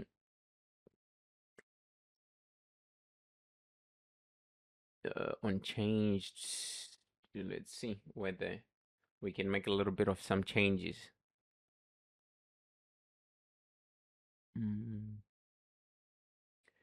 No, we need uncomplete. So unchanged. Let's go ahead and remove that. So we need our function to be here to verify. It's either we can use this verify or we can use uncomplete. So they're going to be the same somehow. Okay. So the focus now is to go ahead and verify the email. Okay. verifying the email, and then we can proceed. So since we used a dummy email, we have to visit the database so that we can see the OTP, because the OTP is stored in the database and it's not in our email. Okay, so let's go ahead and do that. Then we can focus on our restaurant registration page. But we are done with setting up this page. What we need to do, we need to go ahead and work inside of this email verification controller. We created it a little bit earlier on, so we need to go ahead and focus on this function. So the first thing that we need to go ahead and do is to have, we need to set is loading to true. Okay, after setting is loading to true, then we need our URL. So var URL is equals to URI dot parse, and then we need our string in here. Okay, so we're going to do the same as we did before. We're going to require our base URL and then our service endpoint. So that's API base URL. Is it API or app? It's supposed to be app base URL, then API. We want to access users in verify. We want to verify, and then after when verifying, we require a code. So this code has to be provided from our, it's in the arguments, or we're going to let's see, string code. We get it from our arguments. So if you're getting it from our arguments, that means over here, whenever we are going to on complete, we need to pass the pin, right? After passing the pin, let's see, our pin is a string, so that would work well. But for this button, we have the pin, we have this function outside of this particular widget, right? So what we can do for that, we can create a string, an RX string. Should it be an RX string, or it should be just a string? Okay, let's just go ahead with a string, and we're going to call it code over here. So our code is equals to, this should be private code is equals to, let's make it observable, obvious. Okay, so here we do have an error because this string, it has to be an RX string like that. Okay, right at the bottom, we need a getter. So our getter is supposed to be string get, and we're going to get code, and our code is going to come from our code.value. Right at the bottom, we need to have a setter. So we're going to method set code, and it's going to take in an argument. The argument name is going to be value, and that value is, we're going to assign it to our private variable. Okay, so you see that we can pass the code from here, or we can pass it from arguments. So we are going to have, let's pass it from arguments. Okay, so what we can do here, we can say controller. Is it the right controller? We got one controller or two. Okay, so we have this controller that's referring to our email verification. That's the controller that we want to use. Whenever we want to use the login controller, we're going to use user controller. So we need controller dot set code. Okay, we can change this a little bit. Instead of, let's make it a void like that. Why we're making it a void? We want to use braces over here to just have the pin in here. Okay, like that. So right now we can access our controller, and we can get the code, and we can push it to this particular function. Okay, so that's all that we need to do. So the main focus is now the function, the verify email. So first we're going to require headers, and our headers are going to take a token, right? So we have our URL already, so we're going to have headers. So for headers, what we can do, we can go to login. Instead of login, we have headers outside. Okay, let's copy these headers, go back to our email verification. Now we want to close some of the stuff, email verification, and we paste the code here. So we're going to have a token. It's supposed to be authorization, not token. Our authorization is going to be not BRP, not token, but we have to call it access token here. So we don't have this value as yet. So what we can do right at the top of our controller, we're going to instantiate our local storage. So that's supposed to be box is equals to not local storage but get storage. Either way, the difference is the same. Okay, so now that we have our box, we can access our box and get our token, right? So we stored our token as a string already. So we're going to have string supposed to be access token is equals to box.read, and here we're going to read access token like that. Okay, so this access token is the one that we're going to push over here. So we are done with our headers. Right at the bottom, we are going to need a try catch block. In our try catch block, we're going to do the same, create an instance of our response is equals to await. So we need HTTP. So here it's supposed to be, and we're going to use a get method. So we need HTTP. If we are getting over here, we're going to require a URL, and we're going to require our headers. Okay. So right at the top, we need to import HTTP. Supposed to be package HTTP is HTTP. Okay, so our error is gone. We have the correct data. So once we get our response, we're going to have a condition. Okay, so the first condition that we're going to have is to check whether our response.status code is equals to 200. If it is equals to 200, then we're going to have more conditions. But first, we're going to have what we call like a verification response. So verification response is going to be a little bit different. So let's go ahead to models. We don't have a verification response here. But what we can do, we can go to Postman. We go to Postman and we go to verify account. Okay, this one, yes, it pans out okay. So what I'm going to do here, I'm going to sign in using the account that we just created so that we can have, supposed to be restaurant, so that we can have the payload, not the payload, but the response data, this tag. The password is going to be the same. Let's log in. Okay, so this is our account. We're going to copy the token.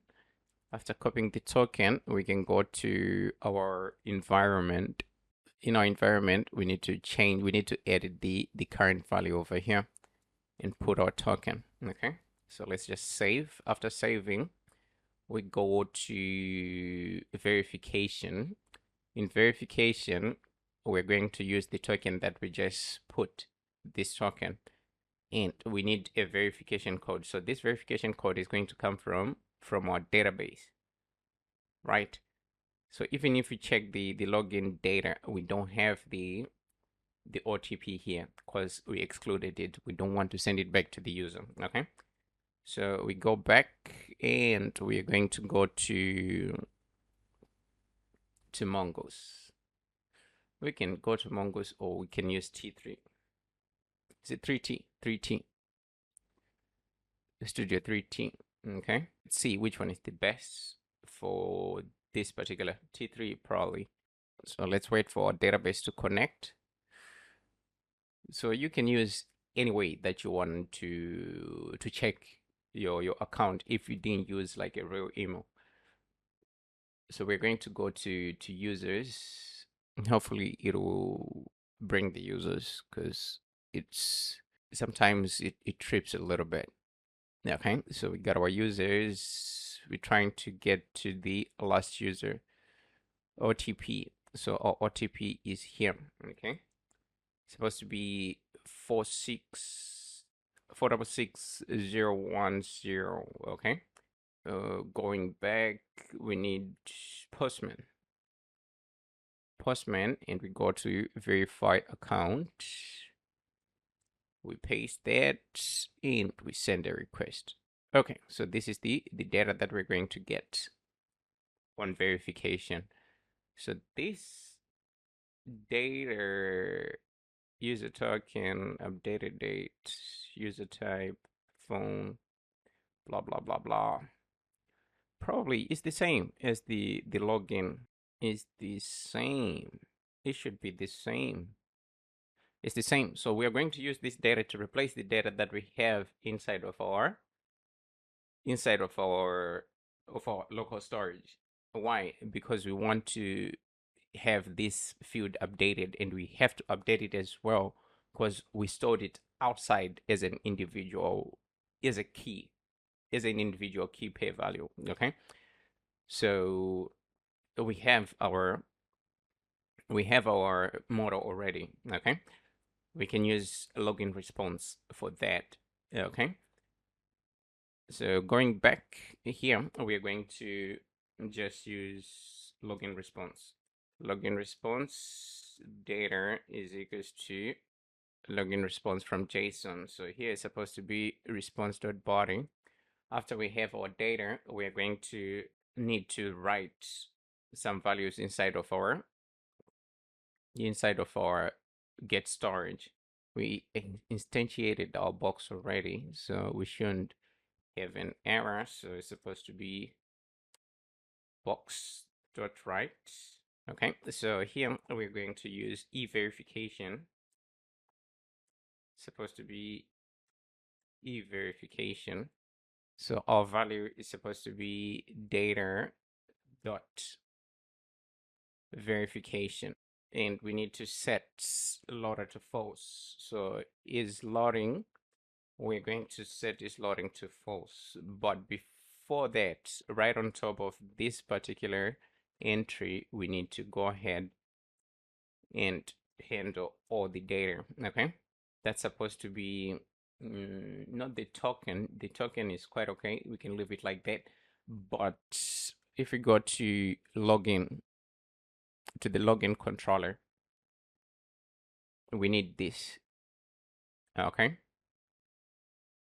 we need this. We need to let's just copy everything from here, paste it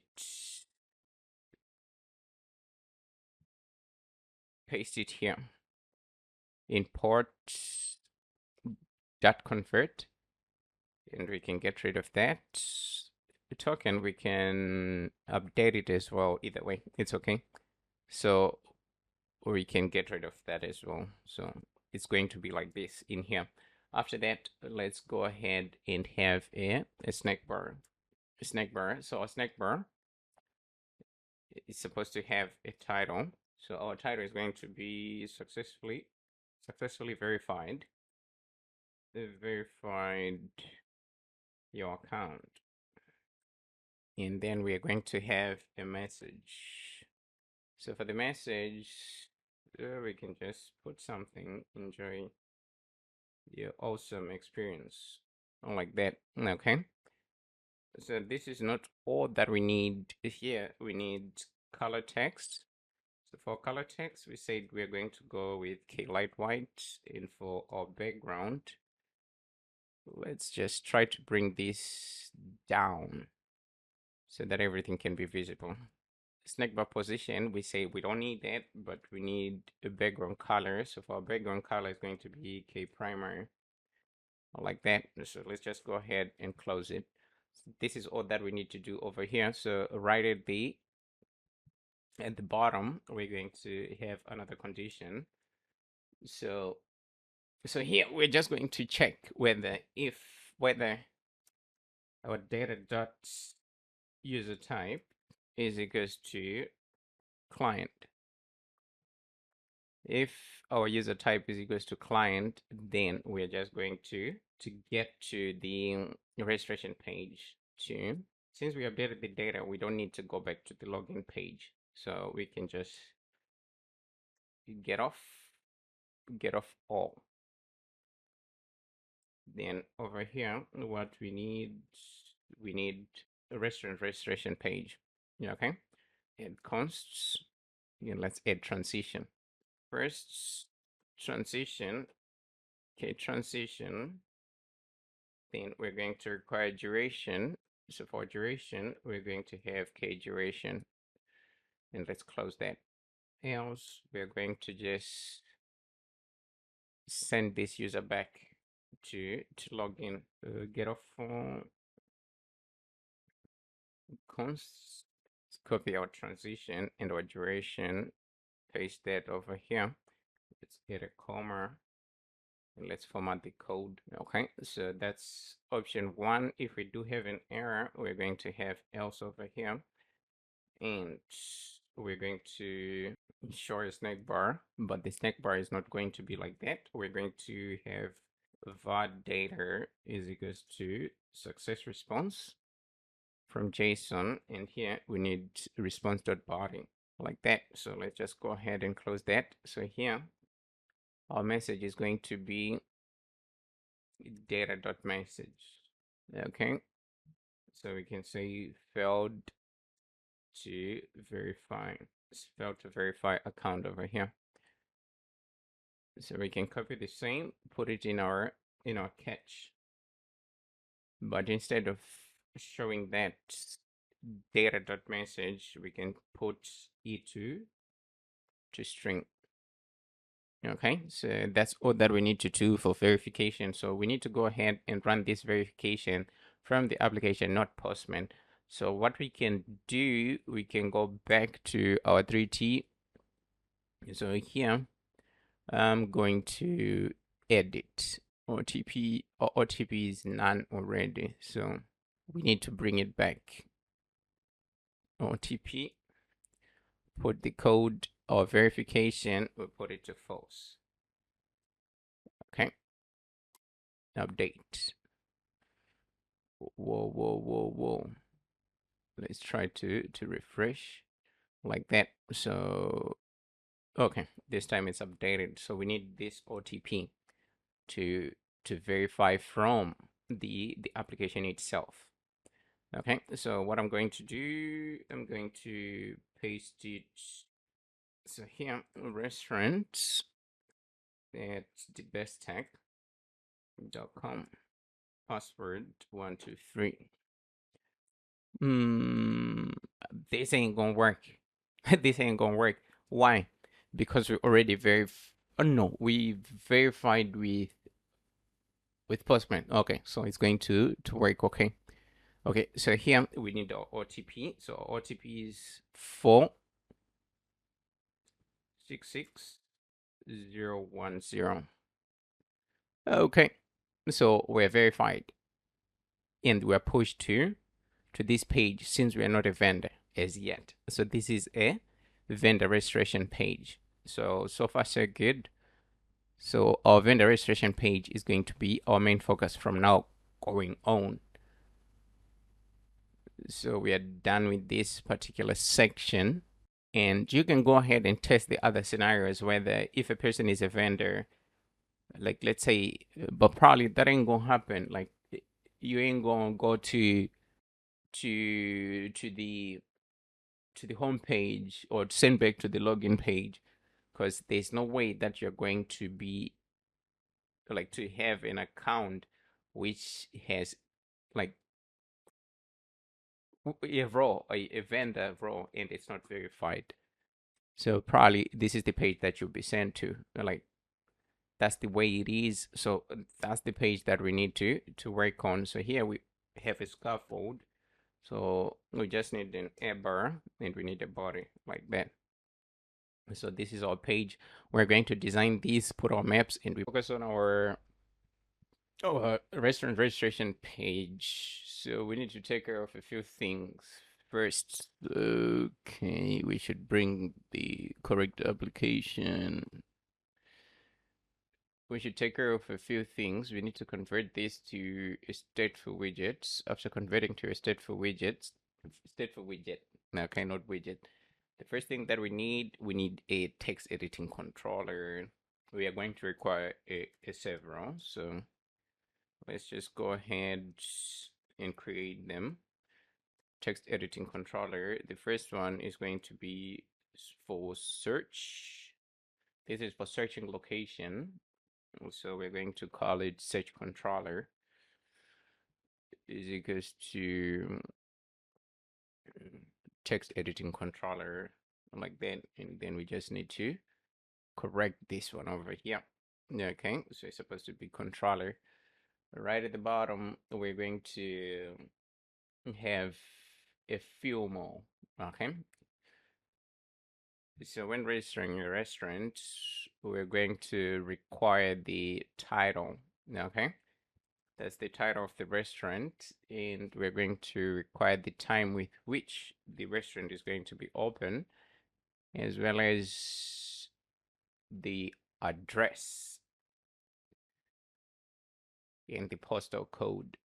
Okay. And before we even do much, we just need to address it. We might need not might. It's definitely it's a requirement. We need to set up Google Maps. Okay. So now we finished with our controllers. Right at the top, we're going to require something else. We're going to require a late final, a page. It's supposed to be a page controller over here. A page controller, and we have to give it a name. So the name that we're going to give it is going to be page controller. Okay, and we need to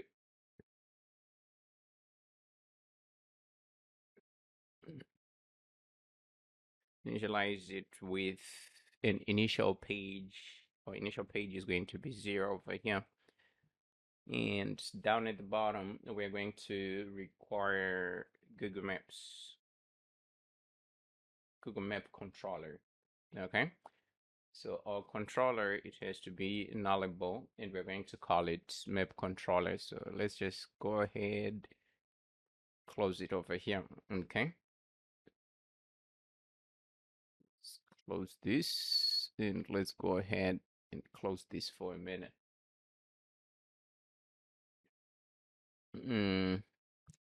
We need to have init state. We need to add the listener to our page controller. Okay, let's go ahead and have our page controller, not our search, but supposed to be page controller dot add listener. In here, we just need to go ahead and just set states. Okay, like that. Let's close it. Let's save.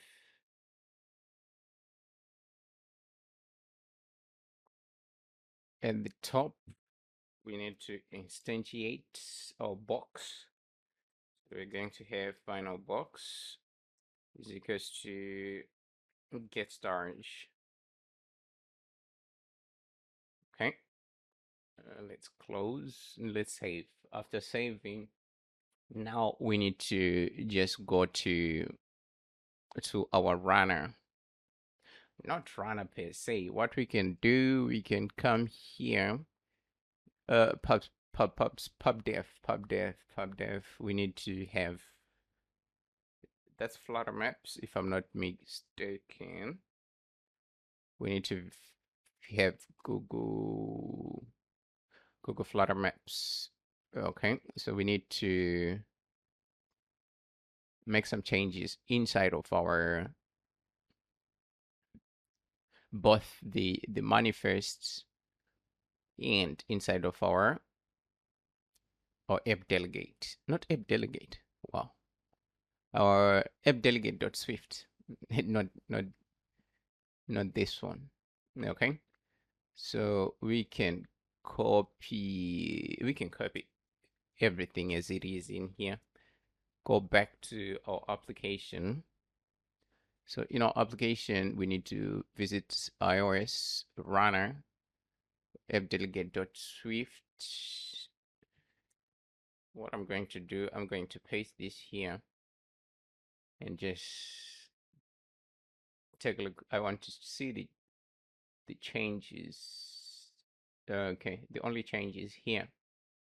Okay, so you can copy this, paste it here, and we can have an import of Google Maps, and we can get rid of that. So here you need to put your API key, right? You need your API key. So I'm going to save it like that for the moment. So you need to put your API key. I'm not going to put mine now, but you need to put yours. So as we said before, to get the key, it's a little bit simple.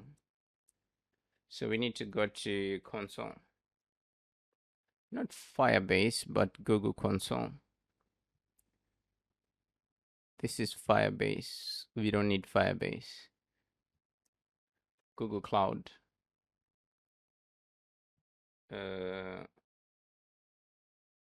Cloud Console. So you need to visit your console. After visiting your console, then you need to go ahead to create a new project if you don't have any. Just create a new project. If you have one project, then go ahead and select that project. And in that project, you need to go ahead and visit, what do you call them, API and services. Okay, after visiting API and services, you need to enable certain APIs from API services. Let's click here, enable. Okay, so our main focus is going to be maps, right? So for maps, we're going to require one. Okay, this is the first one, and we need places. We need distance matrix. We need SDK for Android. And places. So you can just enable places, and you can enable. That's 1, 2, 3, and 4. You need 4. Okay. After enabling them, then you'll be okay. And you need to go to, is it credentials? Credentials. API billing admin. Nope.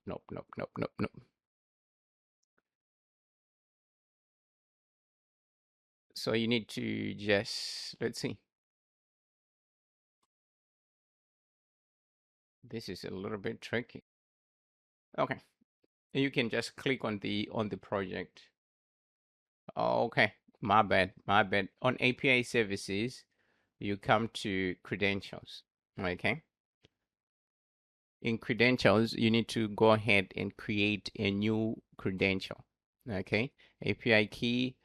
Then your API key is going to be created and is going to be shown over here. So you just need to copy that API key, and then you can paste it to that part that we had open in our application. Okay, so you can come and paste your key over here. After pasting your key, then you need to do the same for Android. So you need to go to Android, and in Android app source main manifests. Okay, Android manifest. Okay, so in Android manifest, you need to have some lines of code. You need to add some lines of code. So the first one is going to be we need location. We need location as well. So we need to set one for location, and we need to set uh the metadata for Google Maps. Okay, so coming back to pub.dev, pub.dev. Okay, we need to copy this metadata. Okay, after copying this metadata, we need to go back to our application. Inside of our application, right below, you can just paste the metadata. So over here, you need to put your API key. That's one thing that you need to do. So that's not all that we need to do, but related to Google Maps, we are done. Now we need to set up what you call it, like geolocator. So if we visit our pubspec YAML, then we do have geolocator over here. We have geolocator. Okay, so we need to go ahead and visit and search for geolocator. Okay, so opening geolocator, we need to set some permissions. We need to set some permissions. Let's take a look. It's been a minute. It's been a minute since I last checked. Usage Android 33. Okay, you need these permissions. So I'm going to have the three of them. That's for Android, right? And then we need to set it up for iOS as well. So here we need to go to our code, and we need to visit Android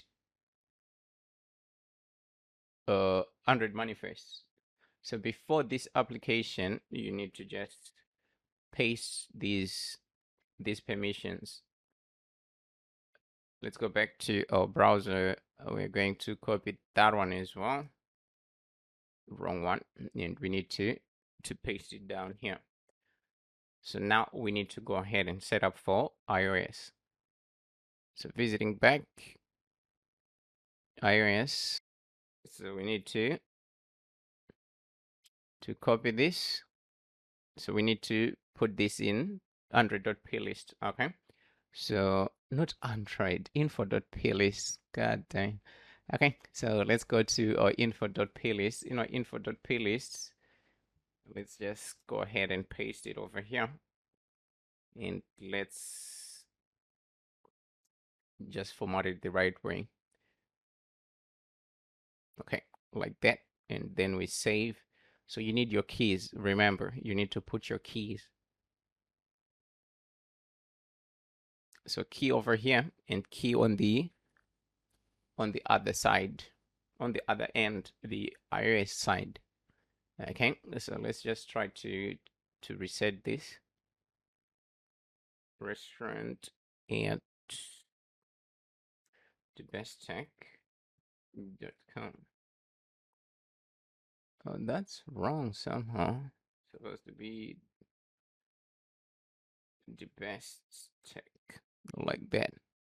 Then password 123.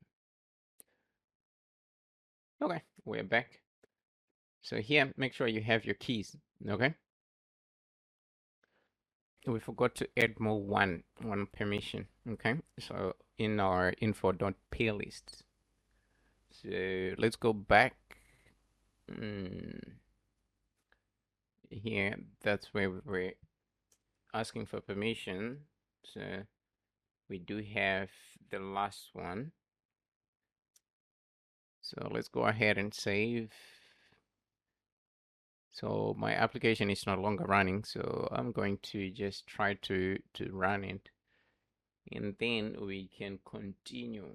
So let's go ahead and see what's going to be next for us. Okay, so back to this page, we need to go ahead and dispose whatever we don't want to use. So we have our controllers, we have, besides our control, we have our text editing controller, we have our page controller. We need to go ahead and dispose them if we are not using them. If we are done using them, okay? Like that. So we need to dispose them all. And we need to create some variables. Here we're going to have a latlang, a nullable latlang with the name selected location. Okay, let's go ahead. Probably like most of this stuff, we're going to explain where to use them, how to use them, when we want to use them. Okay, or when we are using them. That's the best way. Okay, our application is running. Okay, let's go ahead and delete that, save that. Restaurant and thebesttech.com, and we're going to have password 123. Okay, we are back to this because we are not registered. So right now, let's just focus on our app bar. We want to focus on our app bar, and everything else we're going to go ahead and handle in a little bit. But besides, the maps are a little bit complicated. So what I suggest us to do is to go ahead and have our page view first. So we're going to give this a height of height, and we're going to give it a width of width. Okay, and we want to have our page view. Okay, so that's our page view, and our page view takes in children. Okay, so we're going to have two children. The first one is going to be the one for the maps, and the next one is going to be for the data that we want to fill in. So first we're going to have, let's just go ahead and have a container, right? We start with the easiest part, and then we can proceed to the part which is a little bit complicated. So for this part, what we can do, okay, container, and we're going to give it a height, and our height is going to be the height. Okay, like that. And we need a child. So for a child, we're going to wrap this in a list view, and list view takes in children. It's supposed to be children over here. Okay, so for our children, we want to have image pickers, like two image pickers, right? But before that, what we can do, we can add a little bit of a size box right here, and we can give it a height, and our height is going to be 20.h, like that. Okay, so we created a little bit of space. So right at the top, what we can do, we want to have a final uploader. That's supposed to be an instance of our image uploader. So we need get.put. So here we are going to have image uploader. Oh, not image uploads. What was the name? Okay, let's revisit and check the name again. So our name of the controller was uploader controller. So that was correct. Not image, uploader controller here. Okay. So that's the controller that we're going to use to upload images. And we already created something related to that. So what we can do, we can go to add foods page. That's in our views. Add feed, where is views, add foods, widgets, images. So we're just going to copy one row. Okay. We're going to copy a row, come back to our list view, and we're going to paste the row. Okay, so instead of having control over here, we're going to use a plotter. So here, first we're going to have a logo, and we are going to have upload logo. We need to import reusable text. Let's import our app style. Something is off. Okay, let's make this a cover. And let's make this a logo. Okay, so it's supposed to be uploader.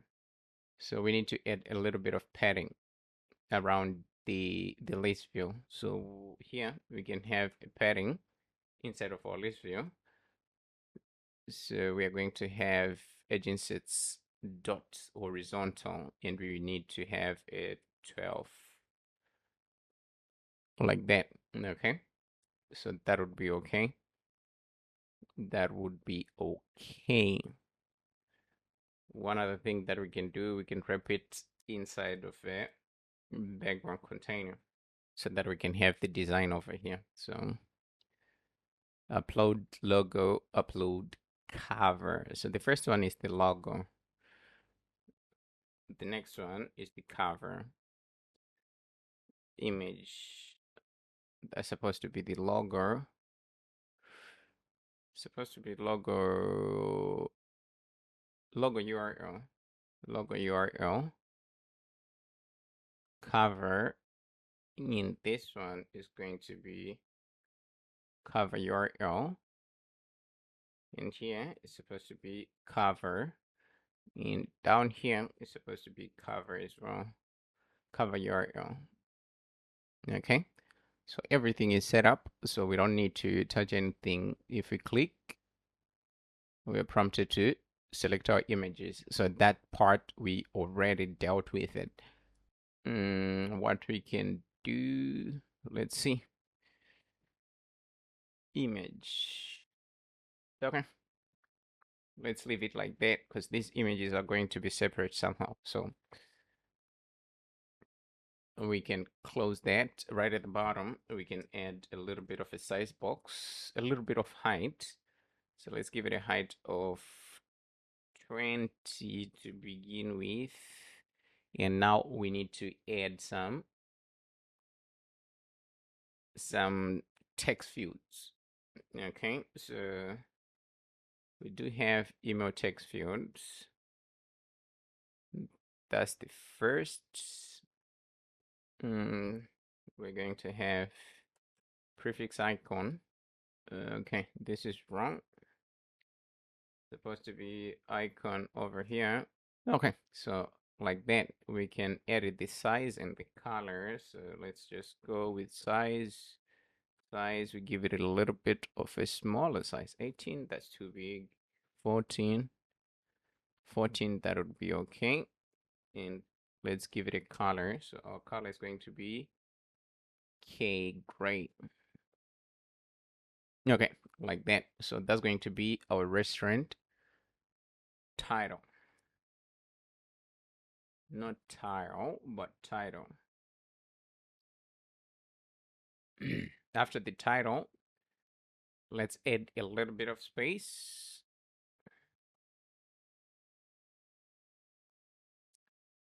Probably a 20 would do. Size, let's use .sp over here.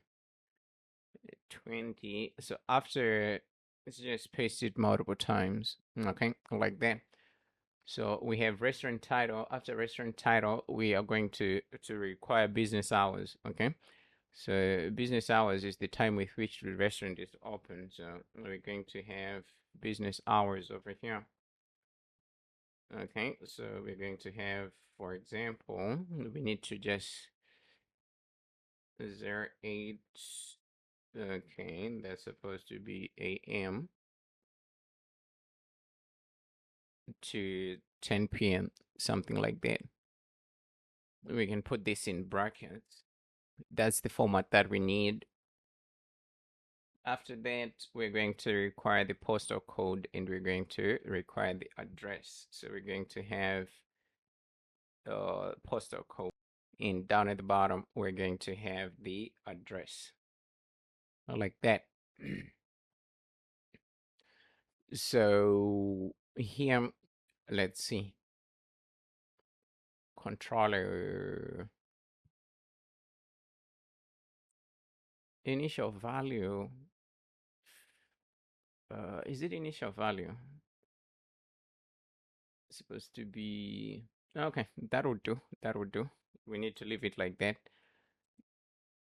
And down at the bottom, let's go ahead and add our button. So it's supposed to be custom btn. And here we can say, yeah, add restaurant. So that's going to be our button. We need to manipulate it a little bit. So the first thing that we need to go ahead and give it is the btn height. Let's give it a height of 35. It's supposed to be 35.h. After giving it a height, we need to give it the radius is quite okay. On tap, what we're supposed to do after we tap the button, that's when we're going to submit, right? Okay, so for this page, probably we done. So what's left is the functionality in here. So now we need to go back to the previous page. In the previous page, that's when we're going to be dealing with our map. So from our map, that's where we are going to get the postal code, and that's where we are going to get the address. Okay, so these two values are going to be coming from the previous page. So we can just go ahead and create the page. Okay, so we're going to add another container here. Let's give it a height and let's give it a child. So our child is going to be, so for our stack takes children, right? So we need to have a, we need to have children in here. So our first child is going to be a map.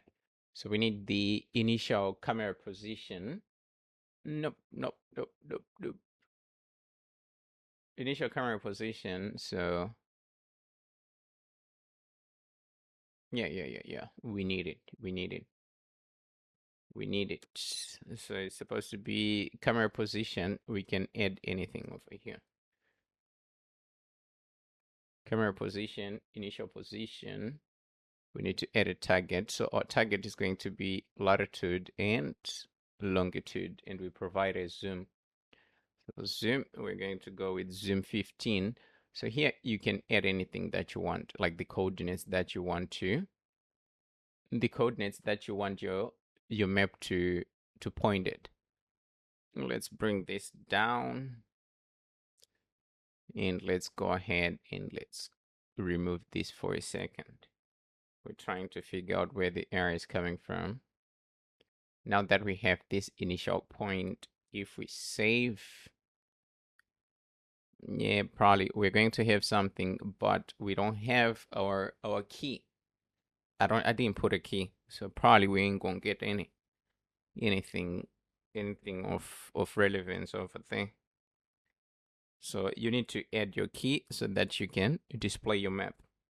And so I'll come right back up and we finish up on this. But before we go, here our selected position, our target can be this provided coordinate, or we need it to be the selected location. If we select a location, that's why we have the selected location that we created on top.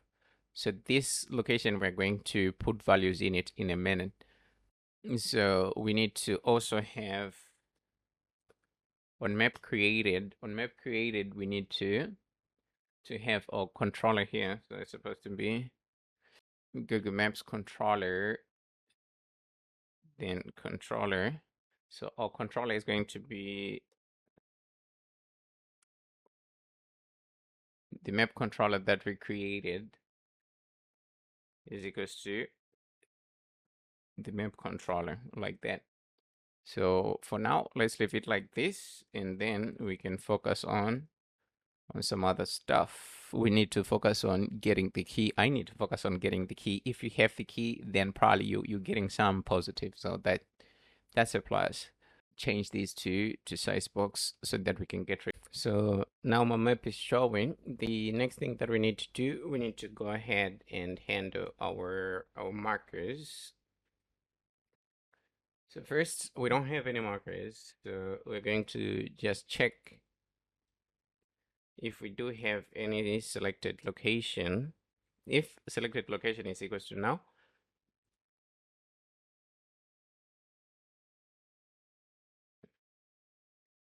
then we need to go ahead and just set these two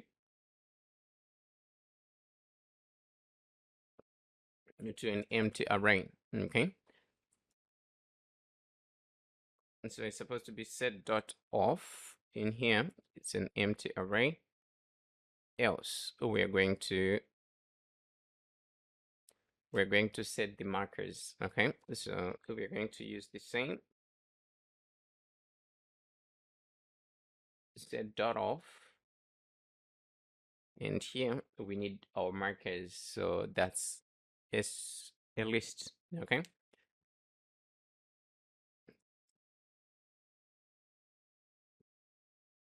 a marker, and our marker requires a marker ID. So our ID is going to be your location.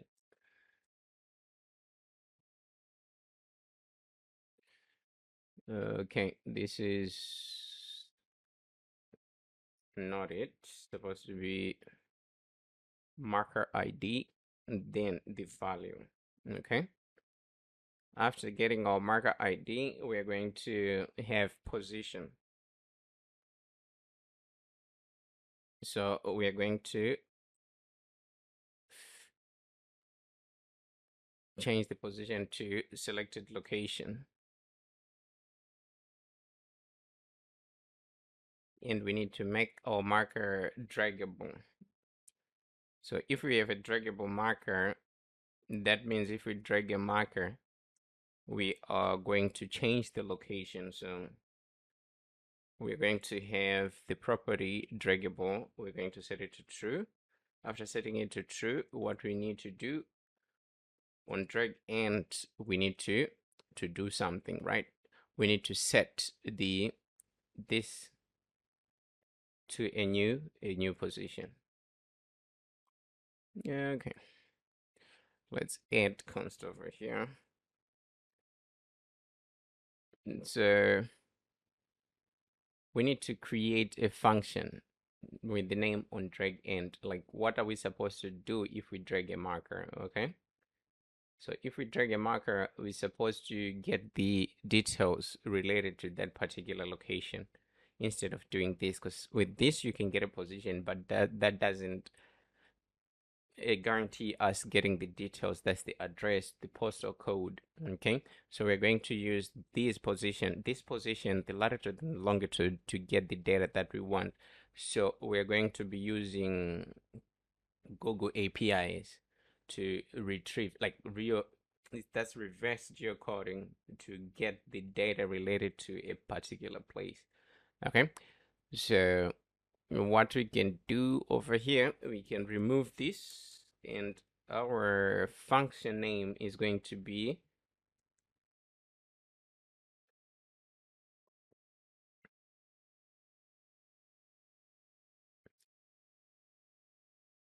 on marker drag end. Okay, so here we're going to be pushing position. Okay,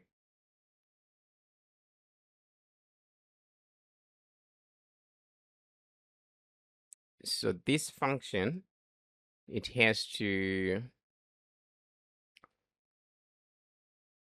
let's create it right here. supposed to be a void function,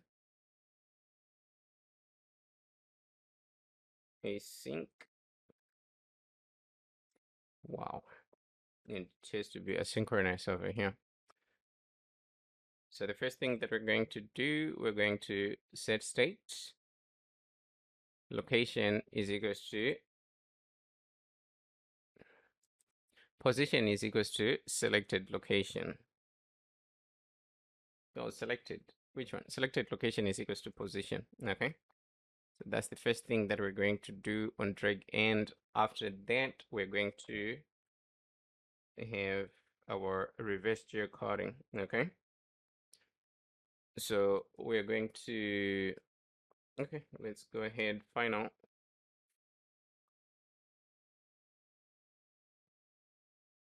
That's supposed to be reverse geocoding.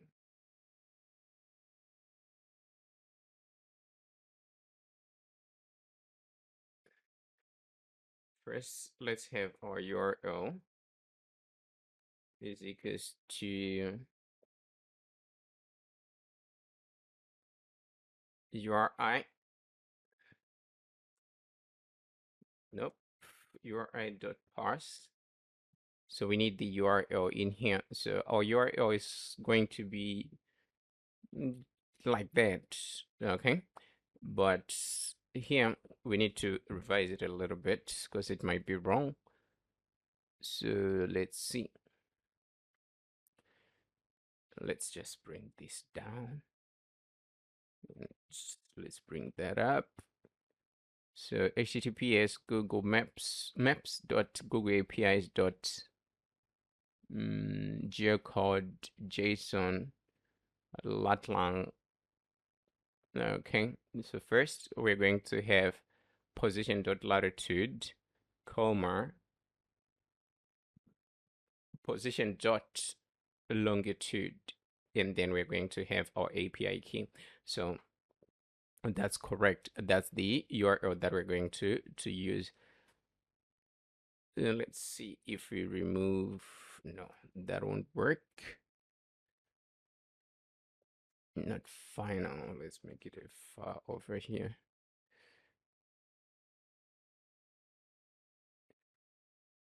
Okay.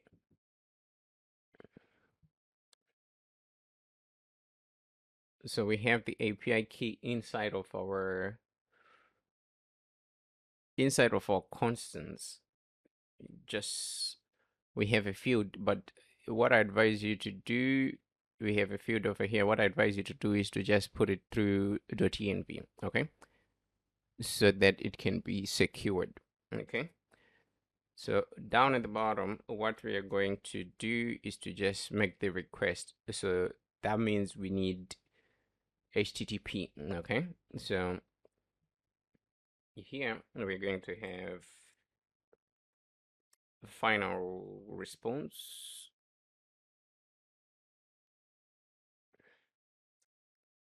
is equals to HTTP dot get. No. So let's import HTTP package right on top.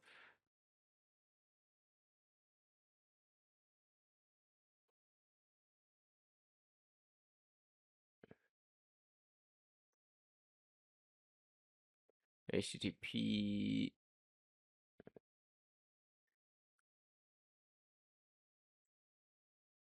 is HTTP like that. And so we need to pass our URL. No, that's supposed to be reverse geocoding. So that's the first thing. After we have our data, after we make this request, we're going to have a condition. If status, that's response.status code.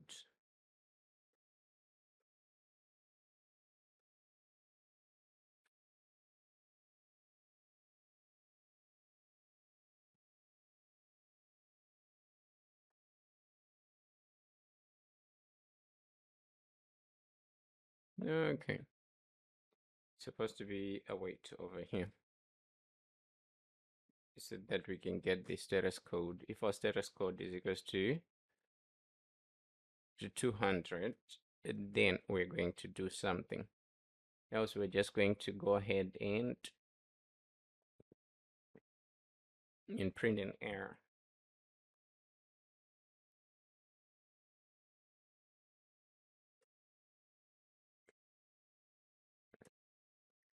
Let's go with debug print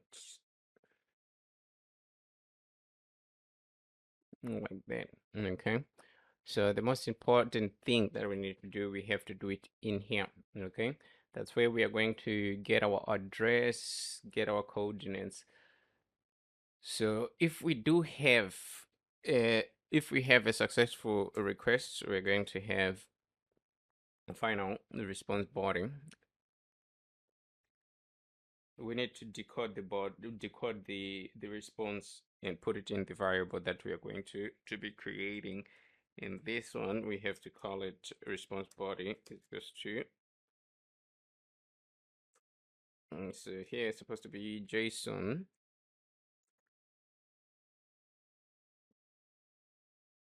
JSON.decode. So we need to import that convert, and we are decoding the response.body. After decoding response.body, now we need to get the address. Okay, so final address is equals to a response body, and from the response body we need to access results. After accessing results, we need to go to index 0. On index 0, we need to get the formatted address. It's supposed to be formatted underscore address, like that. So if we have the formatted address, that's good. We need to go ahead and get the postal code. So we're going to create a variable in here, and we're going to call it postal code. And we need to initialize it as an empty string. After that, right at the bottom, we need to have our conditions to get the postal code. So we need another final. This one we need to call it address component.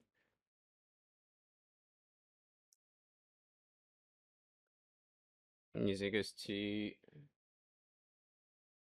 So we need to access the same results from results. Instead of accessing a response formatted address, this time we're going to access address component, address underscore components, like that. So let's just go ahead and close it. If we have address components right now, we can just go ahead and have a for loop.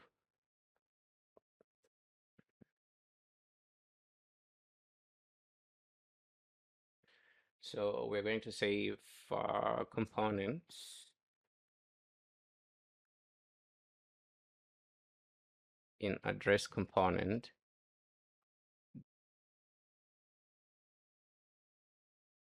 if components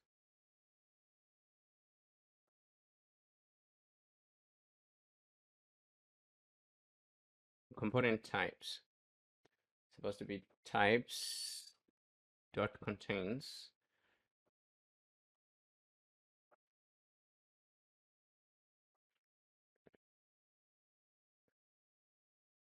supposed to be a string. If it contains postal code, postal underscore code, we're going to get that code. After we get that code, we're going to set postal code to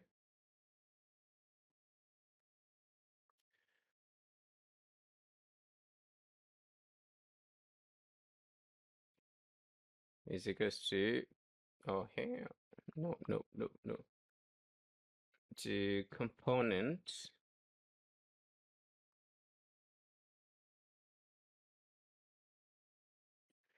long name.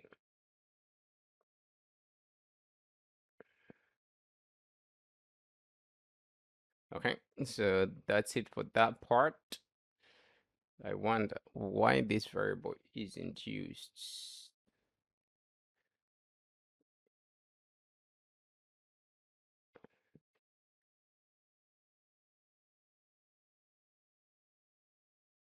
Okay, down at the bottom, we just need to go ahead and set state. So we're going to set the address and the postal code. Okay. For our address is a little bit tricky. We don't have to use the address text field, but we can go ahead and use the search controller dot text is equals to address, and then the postal is equals to this. So that means whatever we put on the other page, we have to change the text, the controller from address controller to search controller. Okay, so that's it for on drag. After we finish this, then we need to deal with our search. Like we need to like have like a type and search kinda. Okay, so we need to create the function for that.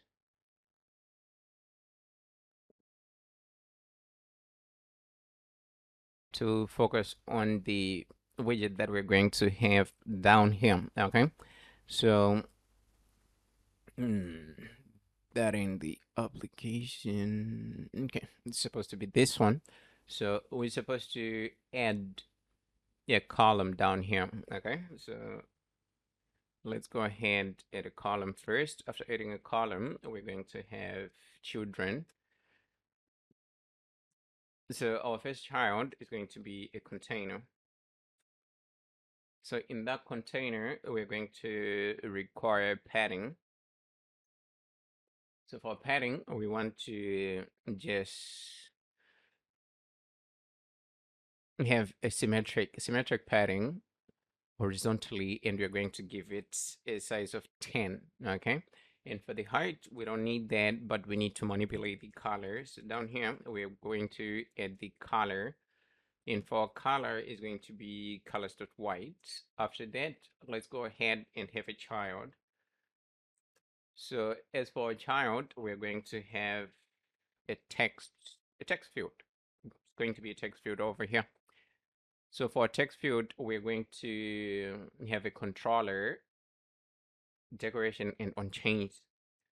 Okay, so first let's go ahead and put our controller. So for our controller, it's supposed to be search controller. Right at the bottom, we're going to have unchanged. Unchanged, we need to have a function. So this function, we haven't created it, so we are going to create it. We're going to create it in a little bit. But here, so on search changed, we have to give it a name. On search changed, like that. Okay. So at the bottom, we're going to have decoration. As for decoration, we're going to take input decoration. So const input decoration. So for input decoration, we're going to have a hint text. Let's close that. Yeah, it's supposed to be on search changed, like that. Okay. Just to see the changes, we can get rid of this on search changed, and let's do it like that. Okay. So we're going to have our search panel over here right on top, right? So search for your address, like that. Okay, so that's going to be our text, but we need to style it up. We need to style it a little bit. So in input decoration, what we can do, we can have hint style. Okay, so for hint style, we're going to use app style. So let's give it a size. So the size, we can go with 13. For the color, let's go with cake gray. And for the font weight, we're going to go with normal. And let's remove const over here so that we won't have that error. Okay, so far so good. Let's just change this to value. It's supposed to be value or anything. It doesn't matter at this point because we're going to remove it anyway. So if you're searching, that's what it is going to be looking like.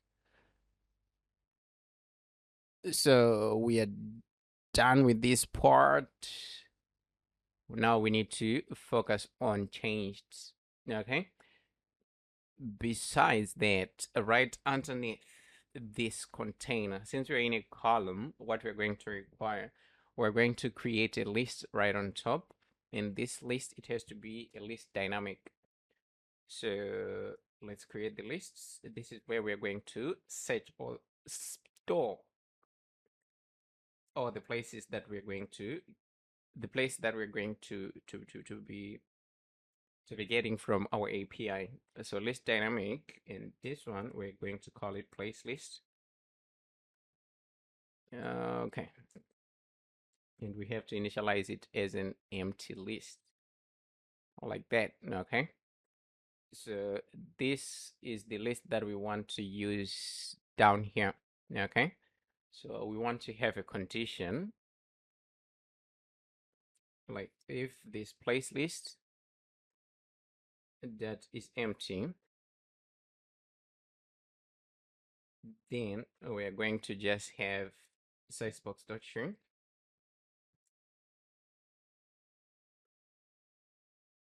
Also, we're going to have something right underneath. So underneath that list, we're going to have an expanded widget. So an expanded takes a child. So let's format the code. So for our child, we have to have, what do you call it, a list tile. Let's return a list tile like that. So for a list tile, not a list tile, this is going to be the return of the list view. Okay, so we're going to have a list view first.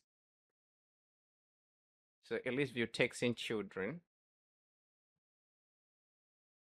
So instead of returning children here, we want to have a list.generate.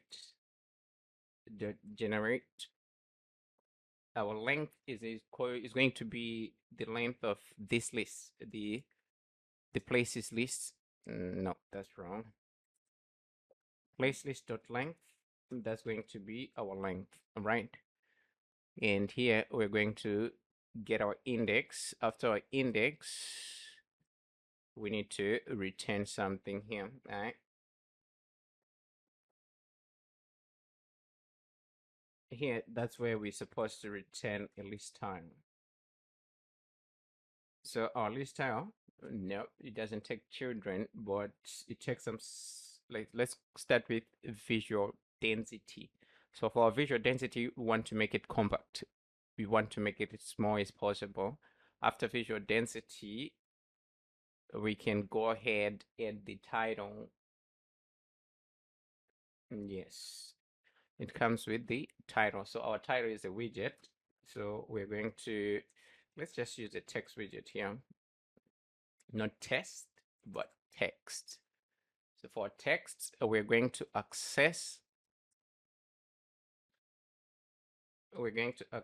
our places list, and we're going to get the place on index 0. No, not on index 0, on index I. And we're going to get description, right? And we need to include the on tap property. So on tap, we need to do something. That's where we're supposed to get details of the place, and we need to have another list with, let's give it a name, selected place, because we are going to have a list with multiple places and we need to select one place from them.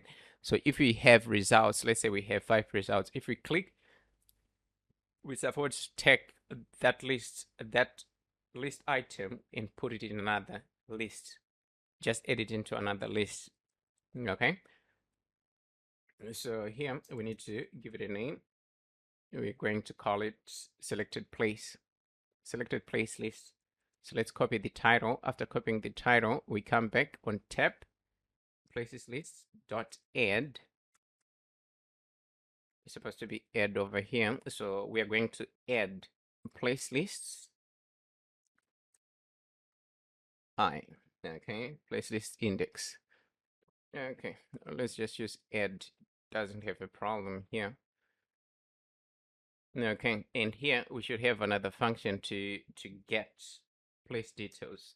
Okay, so let's give it a name, get place details, like that. So we don't have this function as yet, so we're going to go ahead and create it. So going back on top, we're going to have a void function. Then it's going to be asynchronous. Let's close it. So our error is gone, and we need to create that search function as well. So right on top, we're going to just have void on search changed on search. Okay, that's utterly wrong. On search changed, that's going to be the name over here. So this one has to be asynchronous as well. And then we are going to close it. So let's go ahead and put this on search change where it's supposed to be. But before that, let's add const over here. After adding const, let's replace this. Yeah, okay. We need to pass a string. So our string is going to be, we're going to give it a name. Search query. That's wrong. Search query like that. Oh, okay, that's wrong again. We have to remove the U. Okay, so we need to create these two functions, and then we can go ahead and test our search. Okay, so last we're going to just focus on our, what do you call it, on our app bar. On our app bar, that's the last thing that we're going to focus on. So here, let's take a look. We have height. Okay, that would work. Let's try to remove this. And here we are going to just put a background container, and let's see how it looks. It's not like we're going to, that's nice. Now we have this design. Yeah, okay. So now we have the design. If we have the design, what we can do, we can just give our app bar a background color. Let's see. Let's go with K primary. And we can give the same background color to our scaffold and see how it looks. Okay, that's good. Not bad. Not bad. Not bad. So here we're going to do, we're going to put something because we need to go to the next index. We don't need our item to be scrollable. Okay. This is nice. This is nice. Okay. So the next thing is to focus on these two functions, and then we can submit the form. Okay, and deal with search changed first. So the first thing that we need to do, we need to check if search query is not empty. If it is not empty, then we are going to go ahead and run our function. So we're going to have final URL, that's supposed to be URL, is equals to URI dot parse. So here we need the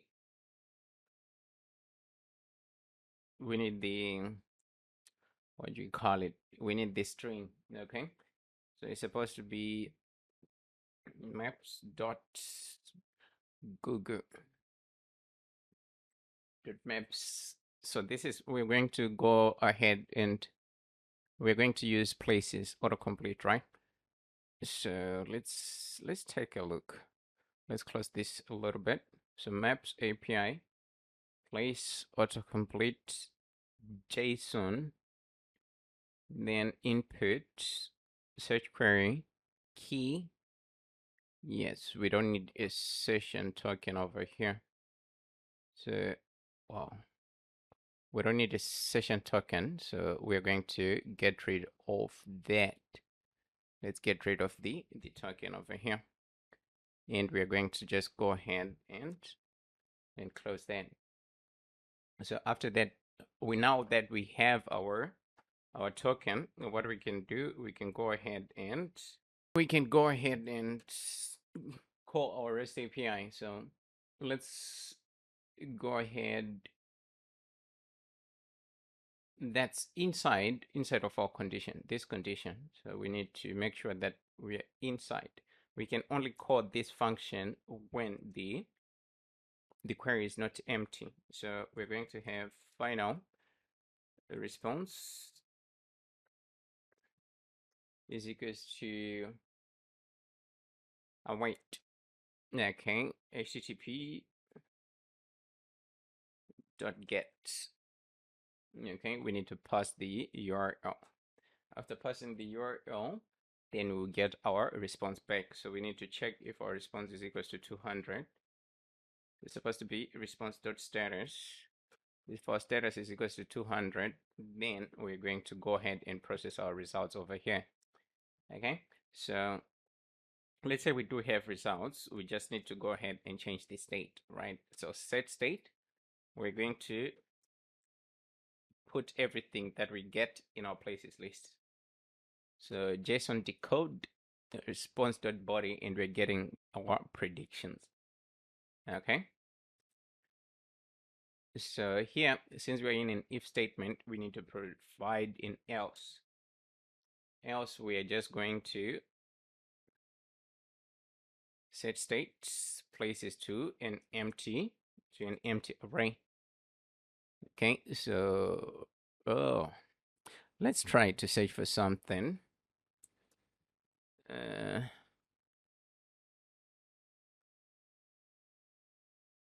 Still not working, so probably need to run a few tests on search. When search changed. I guess we'll try to run a test in a little bit. I might need to just restart this application so that I can have a clean installation. You know, like last time we weren't getting results when we tried to search, but now we're getting results. The problem was here our URL was just HTTP instead of HTTPS, so you just need to add an S over here, then we'll get your results. So we need to make some few changes. So over here, before returning the tile, we need to wrap it in a container, and we need to give it a color. Okay, so for our color, we're going to go with colors.white. So that's going to be our list. Let's see. That is okay. So here, what we can do, we can try to add a little bit of style. So for style, we can go with F style. Let's see. 30 normal, but we do have an error. Close that. We add a comma. Probably we need another one. We need another bracket and another comma. Okay. Okay, that would do, but 18 is okay, but a little bit bigger. So we're gonna turn it down to 12. Okay. So that's okay.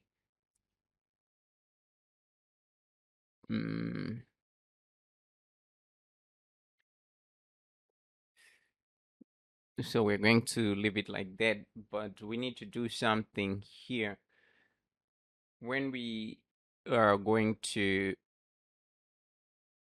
this part is okay, but here we need to push the place ID. So we're going to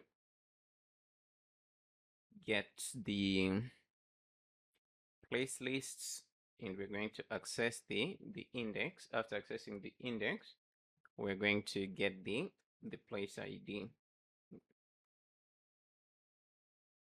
like that. Okay. So this place ID, it has to be a string. So we need to go back to our get details function, and over here we're going to have a string, and we're going to call it place ID. It's supposed to be place ID over here. So we don't have our error anymore. So if we click, oh, nothing happens. Let's see. What can we do on tab? Because we ain't supposed to. This is supposed to be closed, but that's something that's supposed to. Let's see. Good. And okay, so let's deal with this particular function first before we get worried about this. So if we have everything, then we can see where our problem is coming from. Okay. Well, right now, let's shift our focus to this particular function, get place details. So we already have the place ID from the list that we're getting from our search, right? So right inside, we need to create, let's start by our URL. So URLs, you have to look closely, okay? Okay, so it's supposed to be place ID over here. After place ID, we need to have the place ID. So let's just close this here. Not really. We already have the place ID, so we can enter the place ID. After we enter the place ID, we need to go ahead and add the key. So that's supposed to be and key is equals to Google. Yeah, okay. This one is a little bit tricky. Okay, so https maps.googleapis.com/maps/api/place/details/json, then question mark place ID is equals to place ID. This place ID is the place ID that we're getting in arguments, and key is equals to, then you put your key. Okay, so after we have our URL, we can send a request. So to send a request, we need to create a final instance of our response. Okay, so a response is equals to http.get. We're going to use a get request. Then we want to place this place details URL inside of the of our request. Okay, so now that we send this request, we're getting our data back, right? So if a response.status is equals to 200, just like what we were doing, the status is equals to 200. So if our status is equals to 200, we're going to process our data a little bit further. So we need the latitude, the longitude, as well as the address and postal code of that place. Okay, so we need four things from our API. Okay, so we're going to process the results a little bit. So we're going to say response body, just the same way that we did for the previous one. Response body is equals to, so we need to decode the data. So JSON.decode, not decoder, but decode. So here we have to pass our response.body, okay? And then we close. Now that we have this data, we can be able to get our latitude and longitude first. So here, this code is correct. So we're just going to autofill, okay? So our latitude is going to come from our response body results geometry, location, and then we're getting the latitude. Then the longitude is just the opposite of that. Instead of using latitude at the end, we're going to use longitude, okay? After that, we need to extract the ID, okay? So this will come a little bit later. That's like later on. So let's remove it. Let's see. Okay. So here we need the address. Okay. So final address is supposed to be address. The spelling is correct, is equals to response body results, not geometry. So we need to access response body results. It's supposed to be a result, and then we need to access the formatted address. Okay. So take note when it comes to spellings and the syntax when it comes to this section, because any mistake, then that means your code is not going to run successfully. Okay, I'm talking about mistakes and I'm making one. So here it's supposed to be formatted address with double T. So you have to take note, formatted underscore address, like that. So that's how we get our address. Now that we have our address, we're going to create an instance for, no, a variable for postal code is equals to an empty string. Okay, so this one we can just go ahead. Oh, no, and copy the same one for the first one track changed. So it's going to be the same as this one. Okay, so we can copy. After copying, then we're going to paste the code here. After pasting the code, what we can do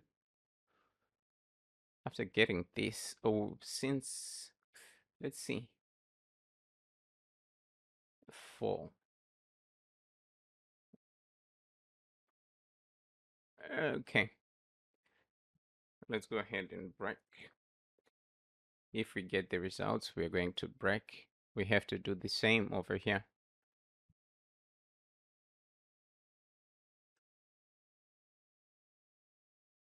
Okay, so now we have our postal code, our address, our latitude and longitude. So we need to go ahead and set state. Okay, so first we're going to have selected location. Selected location is equals to lat lang. So we need two positions, latitude and the longitude. Okay. Oh, we have our longitude. So that's the first. Next, we need to search search controller dot txt, not txt but text, is equals to address. Okay, after that, postal code dot text is equals to postal code. In place lists, we're going to just make our place lists. We're going to empty the list, okay? So that we can close. And one other thing, we need to move to a particular place, okay? We need to move the camera of our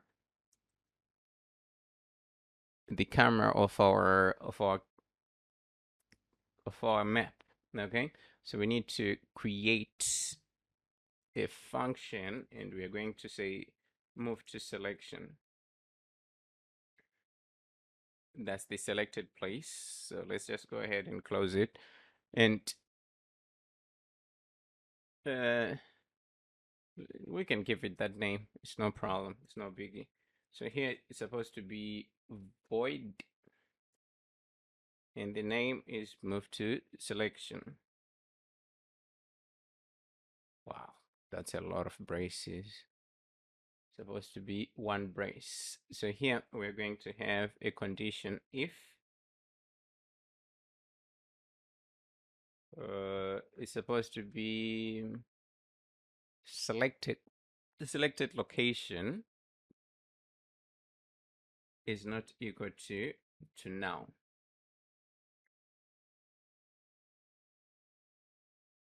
Wow, we're no longer in JavaScript. And we need to have a map controller is not equal to now as well. Then we need to go ahead and do something in here. The first, that's going to be our map controller dot animate camera. So we need to create, to move it to a new place. So it's supposed to be camera dot new camera position, camera update, right? Update dot new camera position. So we need the camera position. Okay, so for camera position, we're going to take latitude and longitude. So we're going to take lat-lang. So here it's supposed to be our target. Our target is supposed to be selection, right? And we're supposed to have zoom. So we're going to maintain a zoom of 15. Here it's supposed to be nullable, and we're going to close it here. Okay, so that's all that we need to do.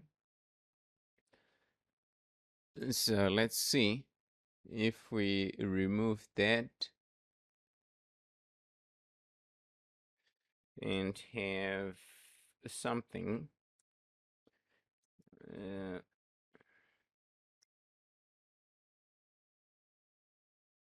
Okay, we do have an error. Address results 0, address component. Let's see. Okay,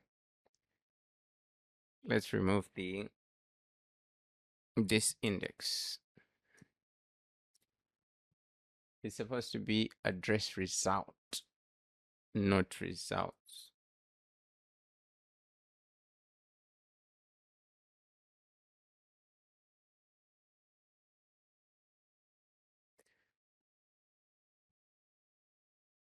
Okay, we do have our address. Let's go ahead, click our address. So we are moved to our location, but there's something happening.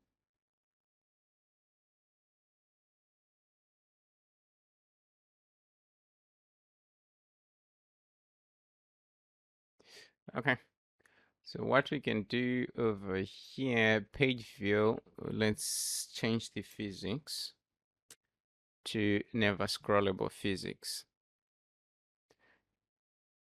so that the map can move without moving the whole page. Okay, so we can change this to Union Square. That's Cali in California. So Union Square, California. Okay, a little bit of some changes. The change that we want to make over here is the title right on top. Okay, the title. So let's go ahead, just close right about everything. The functions that we have on top, let's just go ahead, close them. After closing them, we do have our app bar. So for app bar, we want to have, let's just have a row. That's supposed to be a row. So a row is going to have children.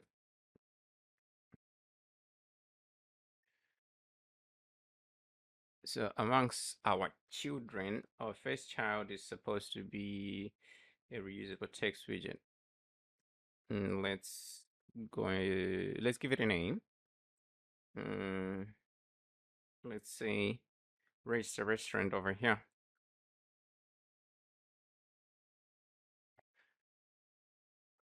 And let's give it a style. So we're going to make this a little bit smaller, maybe 18. After that, let's give it a color. So for the color, let's go with K light white. And for the font weight, we're going to go with 600. So like that. Okay, so it's going to be this end, but our intention is to put it in the center because we want to have a button over here and we want to have a button. Okay, that's like not buttons per se, but we want to have arrows, but arrows are a little bit ugly. Okay, so let's go ahead and add a little. Let's add a container. A container will probably do us justice. Container. So for this container, we not really. This won't do. Next. Okay. Container. I'm just going to improvise on this one, okay? So child, for child, we need center. Center requires a child. And for a child, we're going to just take this text, paste it here. Okay, so that's for starters, and we have to call it next. That's a button that we're creating, okay? So we have to give our raw main axis alignment, and our main axis alignment has to be space between, okay? Like that. Okay, so for next, this is previous. Previous or back? Let's go with back.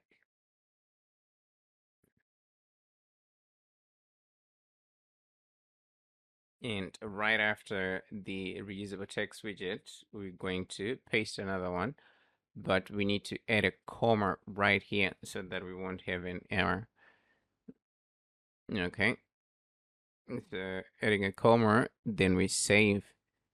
So let's go ahead, change this to next. Okay. So after that, we need to add a little bit of height and width. So height, we're going to go, let's go with 25. Yes, for the width. Let's see how it goes. Yeah, probably that one might be okay.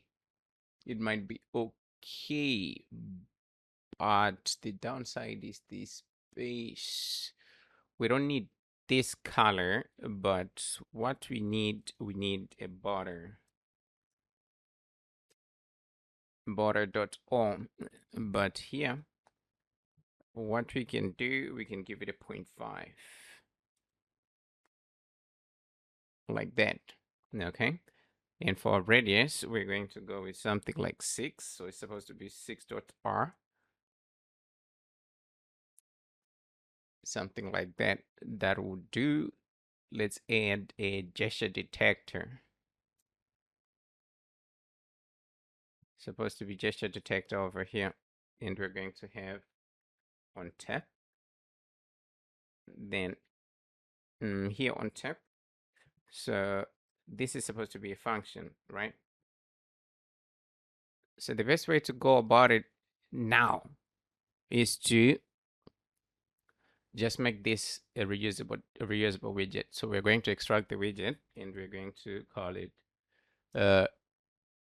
map buttons, map btn, like that. Okay, so that's going to be our map btn. Right on top, we're going to replace that with the map btn. Okay, so it's going to be like that, but here we need this text, right? So we're going to have text, that's a string, and we're going to have on tap over here. So on tap is a little bit different, not a little bit different. What am I saying? It's a function, right? A void function. So that's what we need here. We need function and we need a final string with the name text, like that. So let's go ahead and close that. So now that we have these two, oh, we put them in the wrong place. They're supposed to be inside. And then we add them to our formal parameters. After adding them to our formal parameters, since one of them is required, we're bound to run into an error. And the error that we run into, the only way that we can fix it is to add the text over here. So our text is going to be back on this end, and on this one we need to add text as well. So for our text is going to be next. Okay, like that. So our buttons are back, and here we're going to have on tap, and we need to have our functions over here. Okay, so we no longer have an error, not an error, but lint complaining. Okay, a lint complaint. We no longer have that. So those are our two buttons, next and in previous. Okay, so here what we need to do, we need to have a logic whereby if you're on this page, then back button won't be visible. Why? We can't go back. Because if a user is registering, then they should just register without going back. Okay, let's see whether we can make that happen.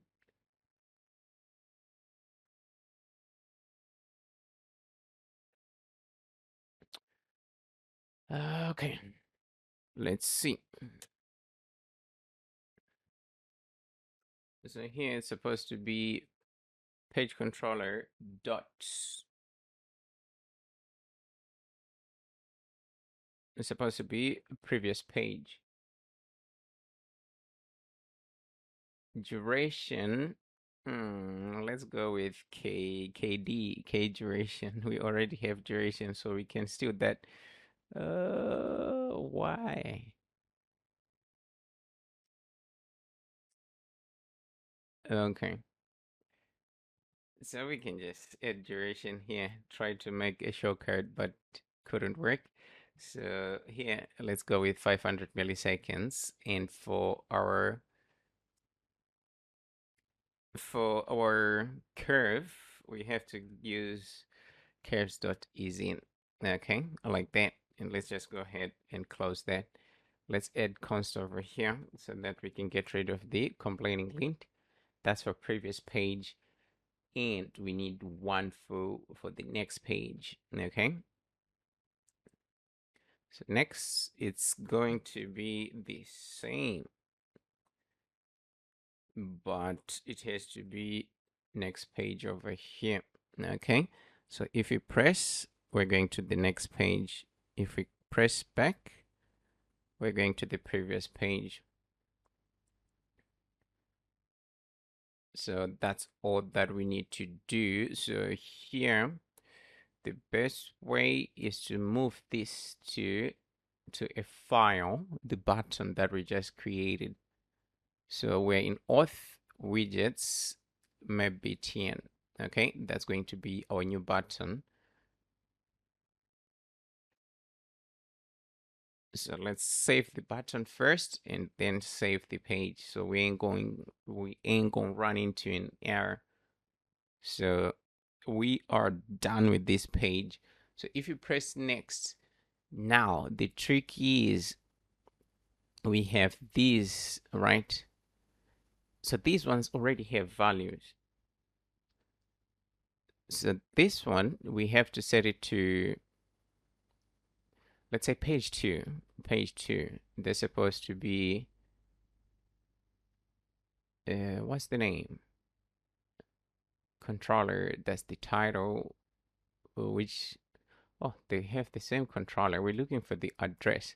So for the address, we're going to use search controller. So search controller already has something. So that's why we're using it. So we're just transferring the postal code. Yeah.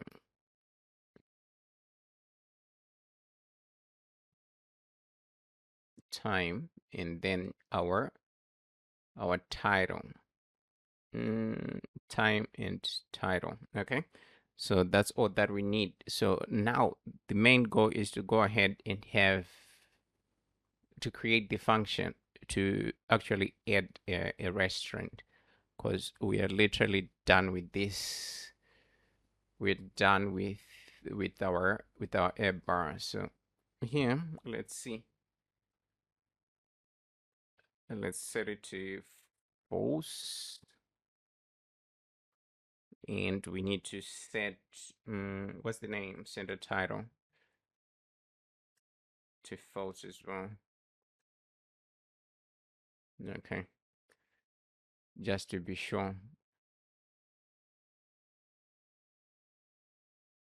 We need to go ahead and create, we do have a restaurant controller over here that we already, oh, that's registration. We need to create another one and we need to call it a restaurant. It's supposed to be a restaurant controller. So this is where we're going to put our functions to register a restaurant. Okay, so now that we have our file, we have to create a class, and our class should extend GetX controller. So let's give it a name.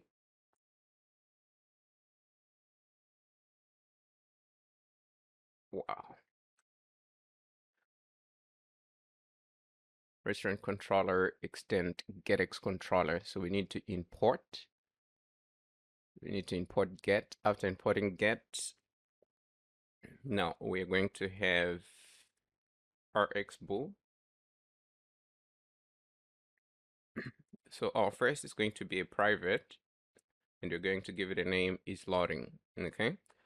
So is loading at first is going to be false and it's going to be observable. Like that.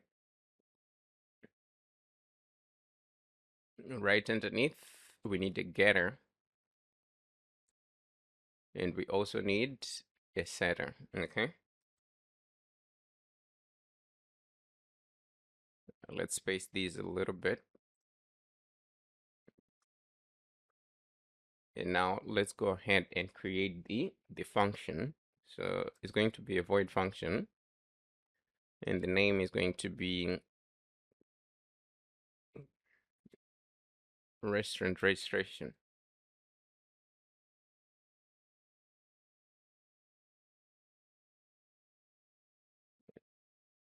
It's supposed to be registration over here, and it's going to be asynchronous.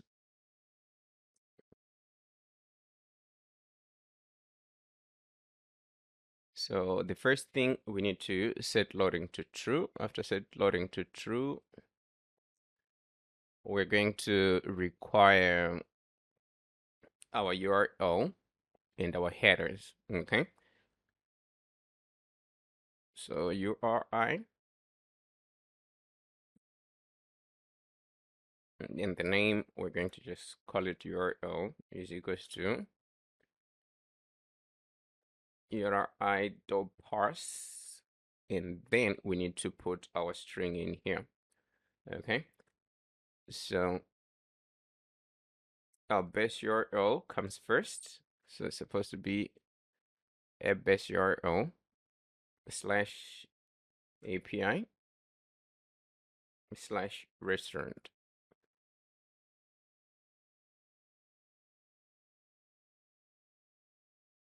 And let's go ahead and close it. And we're going to have our headers. So for headers, we can go to email verification. Yes, we do have headers in here. Let's copy our headers from email verification. Go back to, let's close some of the stuff that we're not using. Paste the URL, not the URL, but the headers. So we need a token first, right? So we need to instantiate our get storage. So right on top, final box is equals to get storage.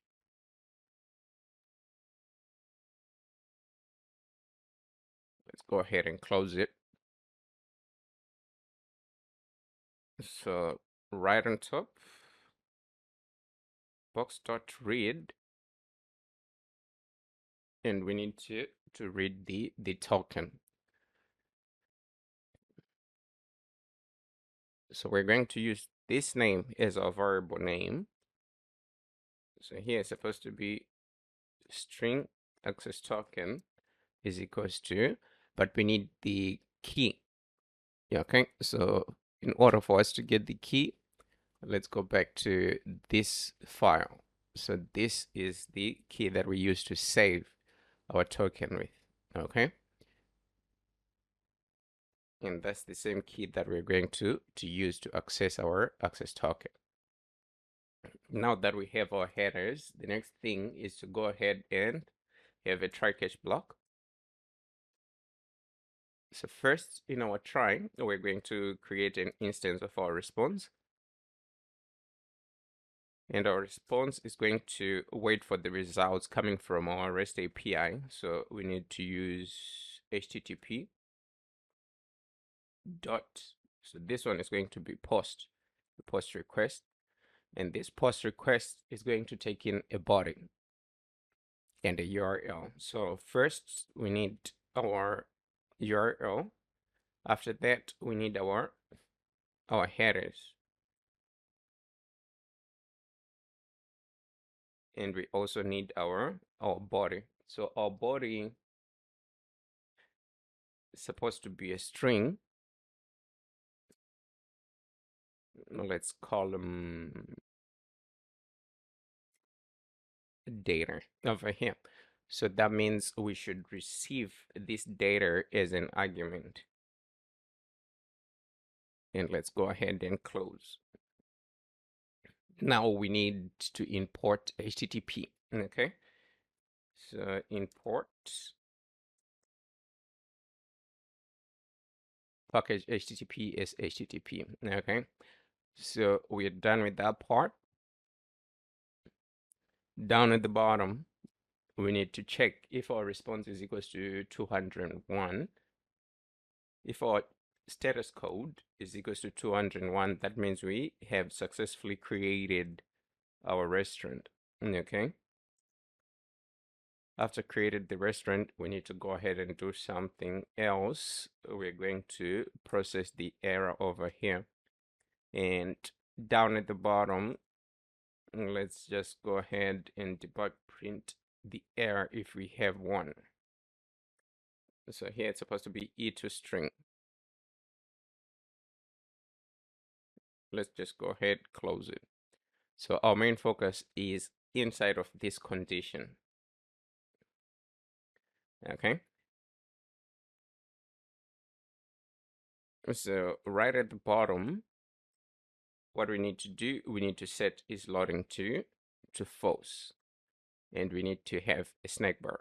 Okay. So our snack bar, we can call it success or we can say thank you. No. So the data that we're getting from our response is just a success message. It's just a success message. So we're going to have data is equals to success response from JSON, and we're going to push response.body. So this data is the one that we're going to use here. Okay, data dot message. Okay, so here we can just say continue to login. So we want to add the color text. So for our color text is going to be light white.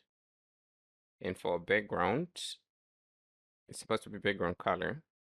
For background color, we're going to go with primary. Like that. Okay, so that's our snack bar. After we've shown our snack bar, now we need to send back the user to the login page. Okay, so we're going to use get off all. We need to mention the name of the page. Our name of the page is going to be login. After mentioning, we need transition. So we already added transition in our constants, and we also added duration. So this is going to be a little bit easy since we already have the value set. Okay, so that's all that we need to do. Let's add consts like that. Else, if we do have an error, okay, here we're going to have for error is equals to API error. If we do have we don't have the model. Let's go ahead and check our models. We don't. So the error it is the same as this one somehow. Okay. The structure is the same as this one. So what we can do, we can visit QuickType. This is wrong. Okay, we already have QuickType over here. API error. So for API error, we're going to have status, and our status is a boolean. So we're just going to say true over here. Down at the bottom, we're going to have a message. So I'm just going to create the model from here just to reduce the amount of work. Okay. So that's what it is going to look like. So then we're just going to copy this. After copying, we go back to our application, not that one. Okay, that's the application. We need to go to models. We do have models. Okay, create a new file, and we're going to call it API underscore error, and it has to be a .dot file. Let's paste the code. And let's clean the code. After cleaning the code, let's close that. And now here we can be able to access API error from JSON, and response inside here is supposed to be, we're supposed to pass the the data that we're getting from our response.body, and we're going to show a snack bar.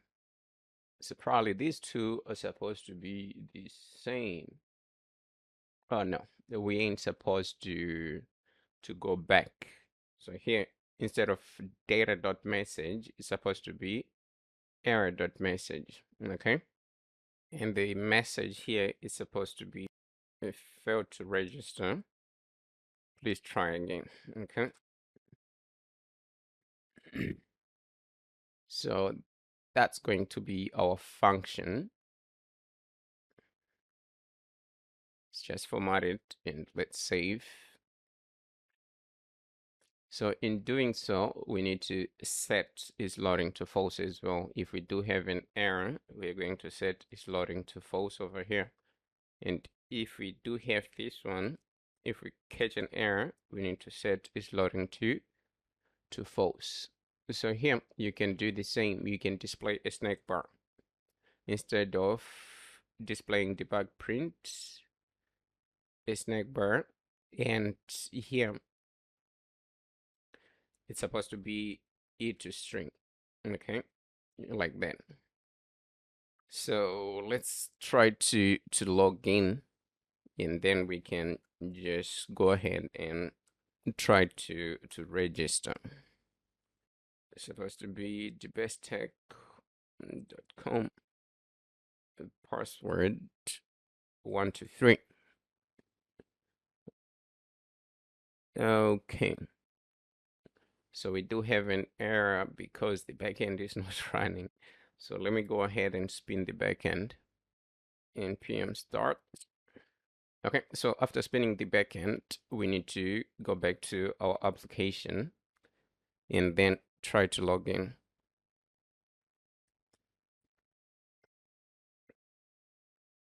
Okay, so this is the registration page.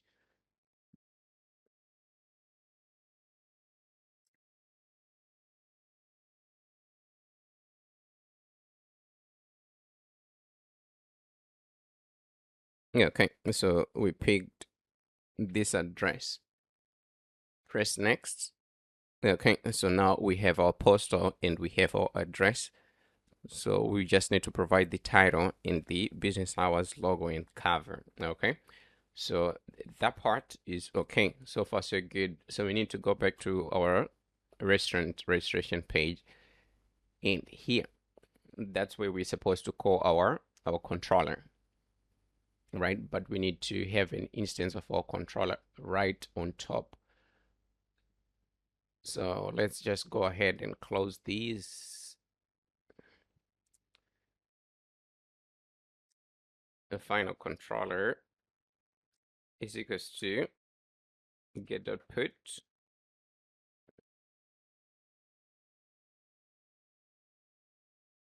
So our controller is supposed to be a restaurant registration.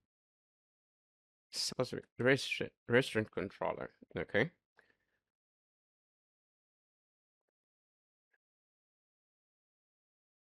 Page view. Let's close this one. Okay.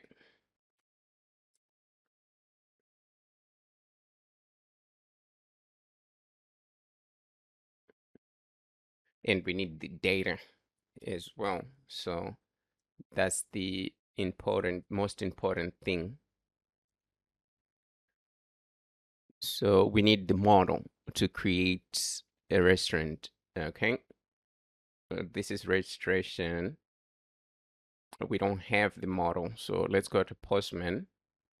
In Postman, we need to go to our collection, our Foodly collection. In Foodly collection, add restaurant.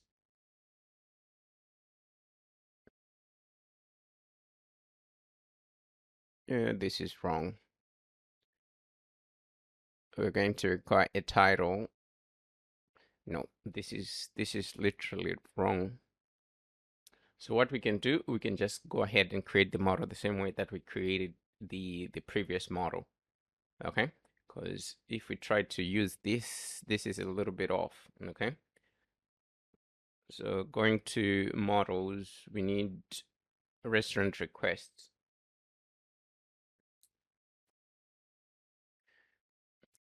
So let's check one thing before we proceed. Go back to our backend. Okay, this is our backend. Restaurant. So we're supposed to have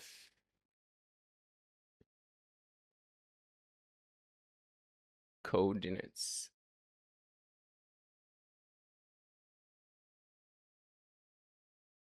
Wow.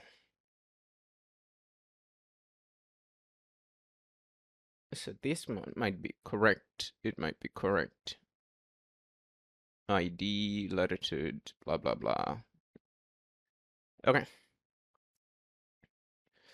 But owner now, that's something, since we're posting this.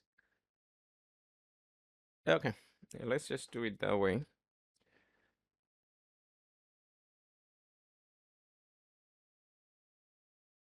Supposed to be restaurant request. Okay, like that.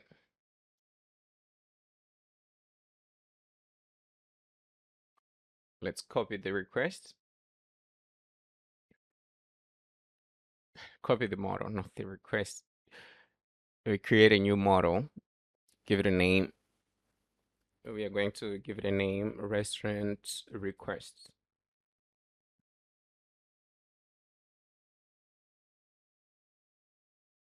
New file.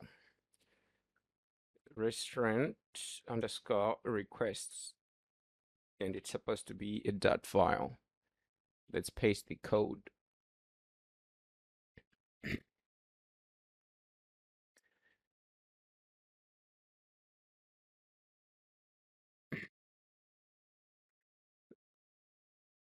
So here, restaurant requests model is equals to restaurant requests. Okay.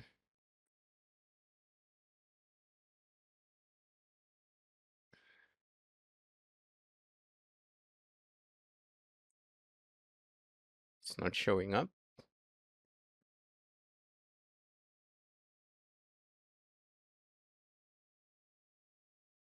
Okay, we need the second one. Okay, so title time owner. So the owner, okay, we should just push it from here. Either way, the difference is the same. So that means we need to go ahead and access our storage, get the owner, the ID, and then we can proceed. The image URL that's here, that's a cover, that's supposed to be cover. So for rating and rating count, that's something that's being taken care of in the backend. So if you take a look, we just need log or image URL, time, title, code. Okay, because if you visit this model, where is it? If you visit this model, we do have these ones already. So we can eliminate them from here, as well as our model. So we need to get rid of these two.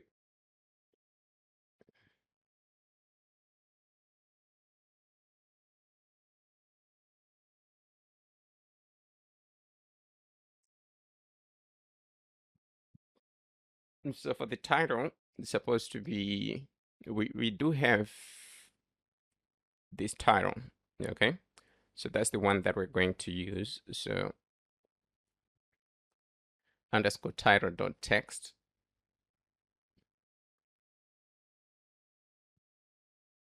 underscore time dot text. So for honor, we'll deal with that a little bit later. So here it's supposed to be postal code dot text. So for logo, we're going to use the uploader controller dot logo URL. And for the image URL, we're going to use uploader dot cover URL. And for the coordinates, these ones are going to be a little bit tricky. Now let's see what's the best way to go about it, because it's a model. It's supposed to be a model.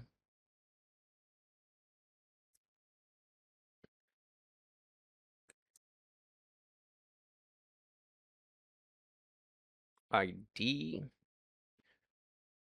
We do need an ID. So if I'm not mistaken, let's see.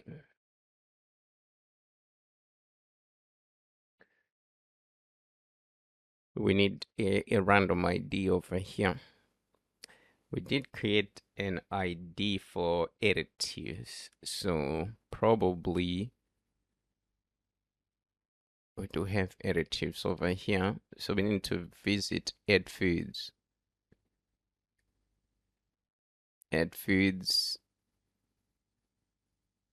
page.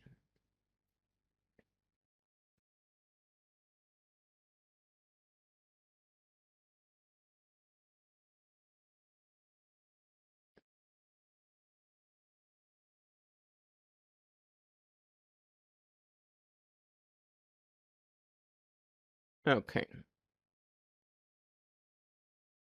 which controller is this? Foods controller. So in foods controller, we have this ID generator. That's the one that we want to use. So instead of importing multiple, I'm just going to copy this and go back to our registration controller. And I'm going to paste this down at the bottom. We need to import dat.math, not dat.math. Okay, so for the ID, we're going to say controller dot. Let's see. This one thing that we're missing. It's an integer, but our ID over here is an integer as well. So that would do. That would work out. Okay, let's save this. The reason why we ain't getting it is because we didn't save. So going back, wow, that's a little bit off. Let's take care of the latitude first. So for latitude, it's supposed to be selected location dot latitude. And this one, add a now checker. For longitude, we're going to do the same. Selected location dot longitude, and we add a now check over here. For our address, let's bring this down. Address is supposed to be search controller dot txt. Title dot text.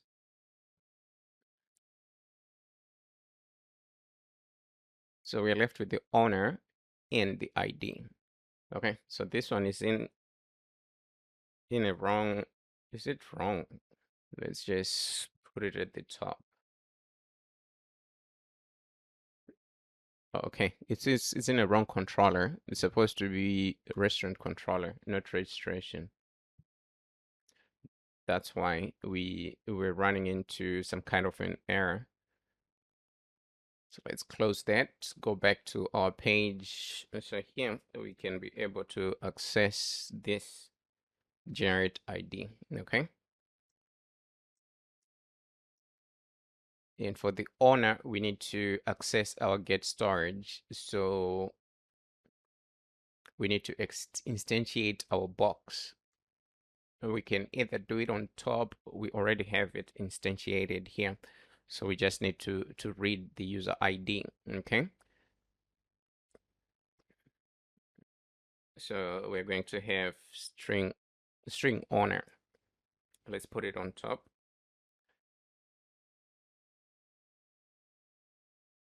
Is equals to box.read.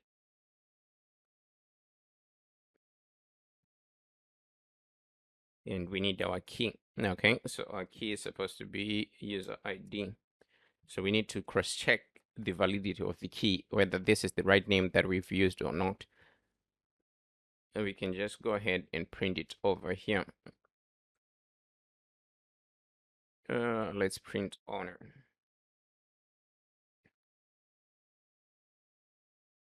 Okay.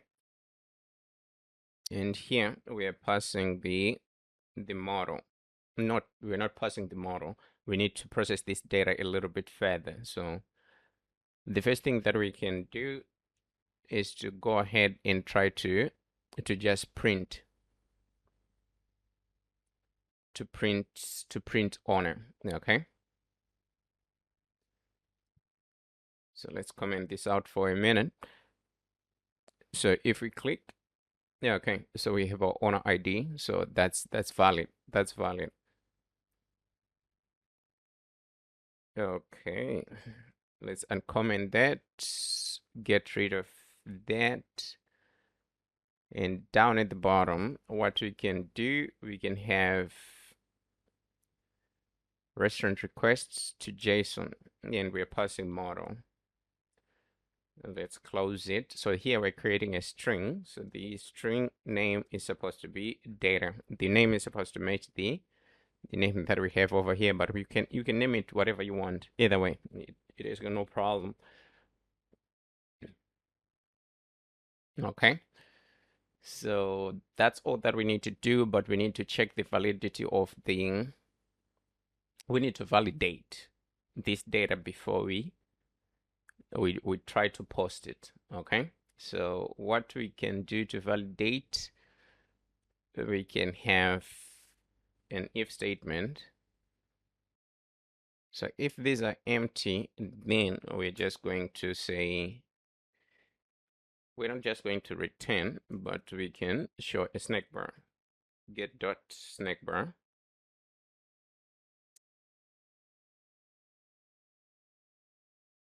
Here, all fields are required. First, let's include our color text. The color text is going to be K light white.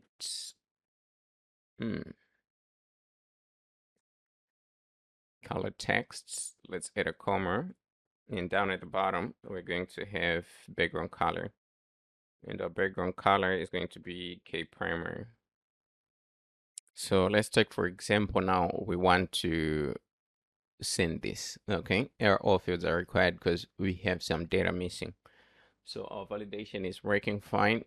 The next thing is to go ahead and register this restaurant. Head and try to register this restaurant. So first, we need to pick a logo. Okay, so I'm going to use that, though we've used it before on some restaurants. And I'm going to pick the background image. Okay, so it's going to take a little bit for them to come back over here. So our first image, our second image, so we can call this restaurant. Wow.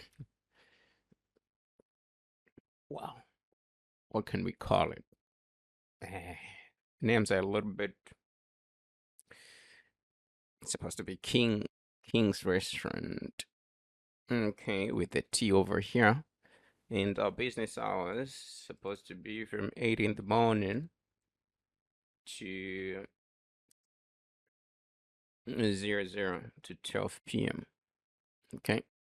Okay. Restaurant successfully registered. now that we have this restaurant, we are going to go ahead and try to register, not to register, but to go ahead and log in. So we are going to go back to our login function, make some changes, and come back. Okay. So this is our login page. Okay. This is our login function. Okay. So here, if we are registered, right, we're supposed to print this statement. Okay. Get vendor info. Okay. So like now, let's see.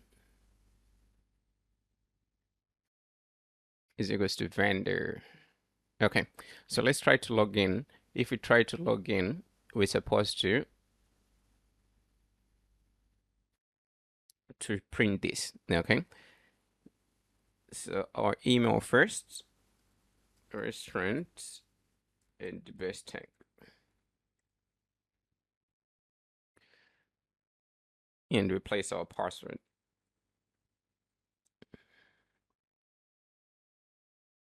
Okay, that didn't go well. So we have to check whether we changed the user or not. Okay, that's the most important part. So we want to go back to our backend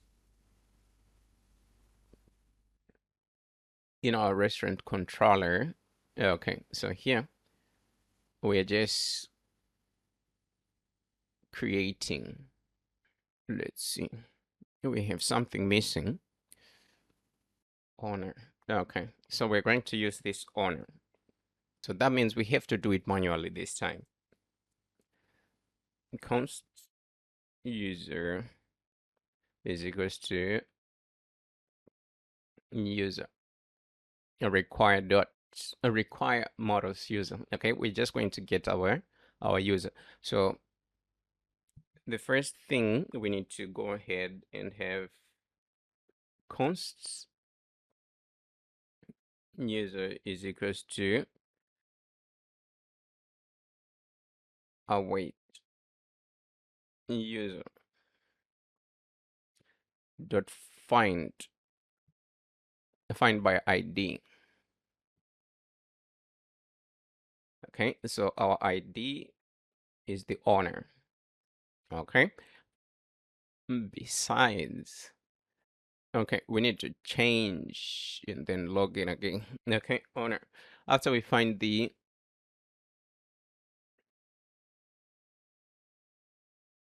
user, we are going to change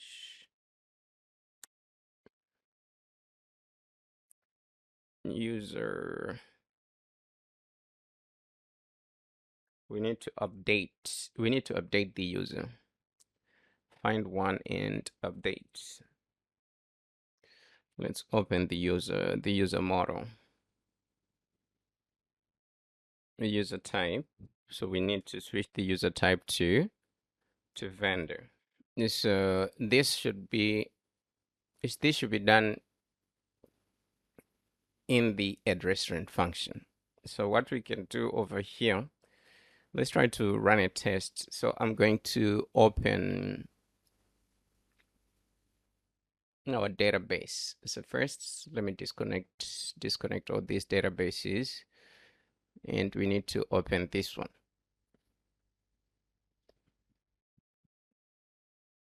Foodly. That's the name of our database, and we need to go to restaurants. And so after we open, we need to find the restaurant that we just created, and then we are going to delete it because we want to register another one. So what we are going to do, we're going to open users as well because we want to show the difference, because right now the user is not verified. The user type is not verified, but it's not changed. So this one It's still a client, so it needs to change automatically. Okay. So here our goal is to go ahead and delete. Okay. We deleted King's Foods, so we don't have that restaurant. We come back. We're going to try to log in again. Restaurant at the best tech.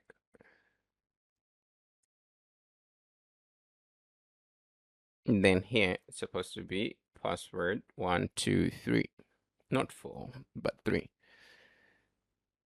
Okay, we're prompted to register.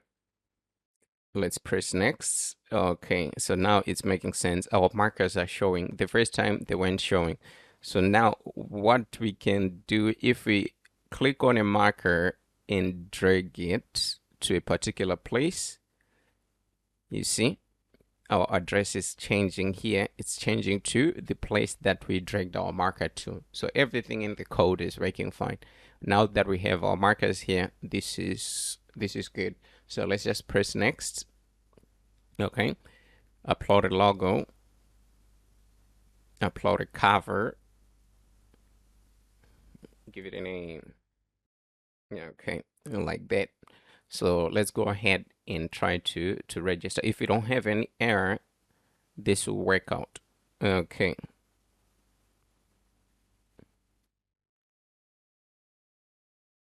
So we do have an error. That's something that we do need to rectify. Take a look. I made some few changes. Everything else here remains the same on top. Here, everything else remain the same, but it comes from here. Our changes comes here, right? We need to check whether the restaurant is existent or not, right? If it's existent, then we're just going to send a 400 with a message and send this data related to that particular restaurant back. Okay, so let's say a user wants to register another restaurant, while they do have one already. So we're going to prompt them to use their current restaurant rather than to register a new one, and it just limit the duplicate restaurants. Like users have to create multiple restaurants using the same account. That's not what we want. So for security purposes, this is the better approach. Down here, we're just going to create a new restaurant from the data that we're getting from our requested body, and we're going to have a try catch block. After having a try catch block, we're going to save our restaurant, our new restaurant first, and then we're going to await for the user and find by ID and update. So our ID is going to be the owner, and we're going to update this field. And here we have to set it like this. Okay, new is equals to new. We have to set it to true, and run validation is equals to true. And then we're going to just say a restaurant successfully created. So those are the changes that we need to make in this particular function. Let's see if we click. Okay, we are sent to this. So our user is attached successfully. So let's go back to our front end. We have the data, and let's try to add this restaurant. Restaurant with this code already exists, so we can have restaurants with the same code. We can have restaurants with the same code. So that's something that we do need to take care of in our restaurant model. So coming back to our restaurant model, we need to have our code.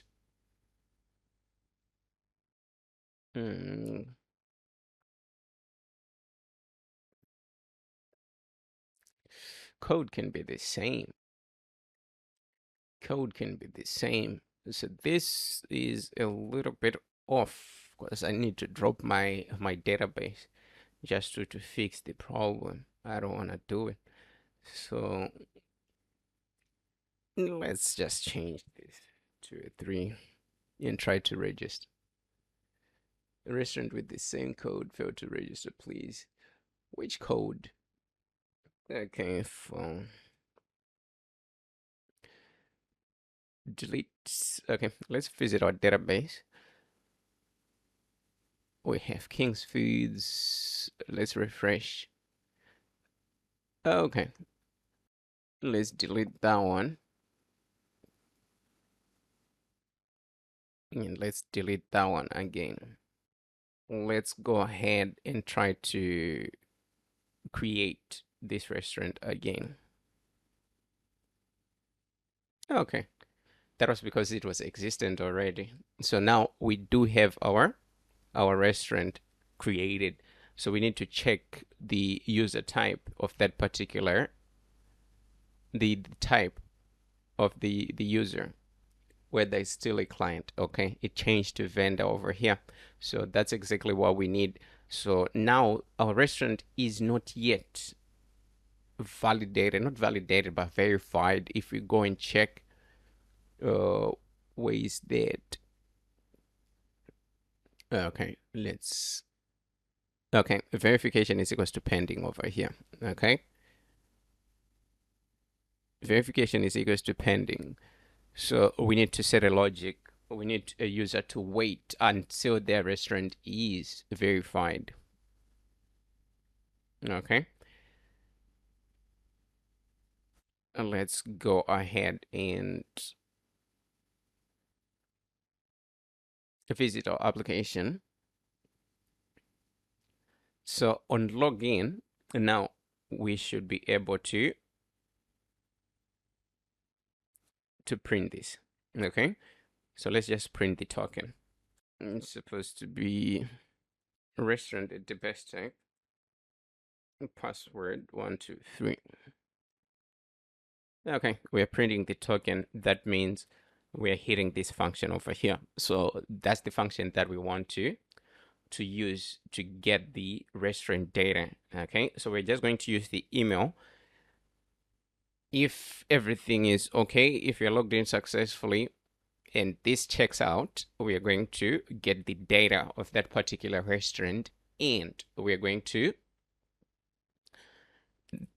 use the data either to go to the home page or either to send that user to the verification page, to the page where they wait for verification. Okay, so to get restaurant data, we're going to require the token. So let's just go ahead and do a few things. Probably the page, the waiting page, I'm just going to provide it because it just contains text, nothing more. It just contains text. So I'm going to provide it so that we can speed up our process. Continue. The waiting file is here. Okay, that's our waiting file. We need that file.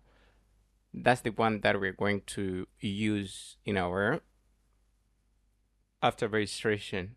No, after logging in, when the restaurant is still pending. Okay, it's not verified. And verifying restaurants, that's the task of an administrator. So what I'm going to do, I'm going to go back. Right. So this is our restaurant. Let's see. I should pull up one other application. So we need to go to restaurant. We need to look for pending restaurants. It should be this one. This is the restaurant that we just created, right? Is it the one? You shouldn't have a lot of, that's a lot of money for a restaurant which is not verified. Where is this coming from? Okay, let's go ahead and take a look. We need to go to our backend.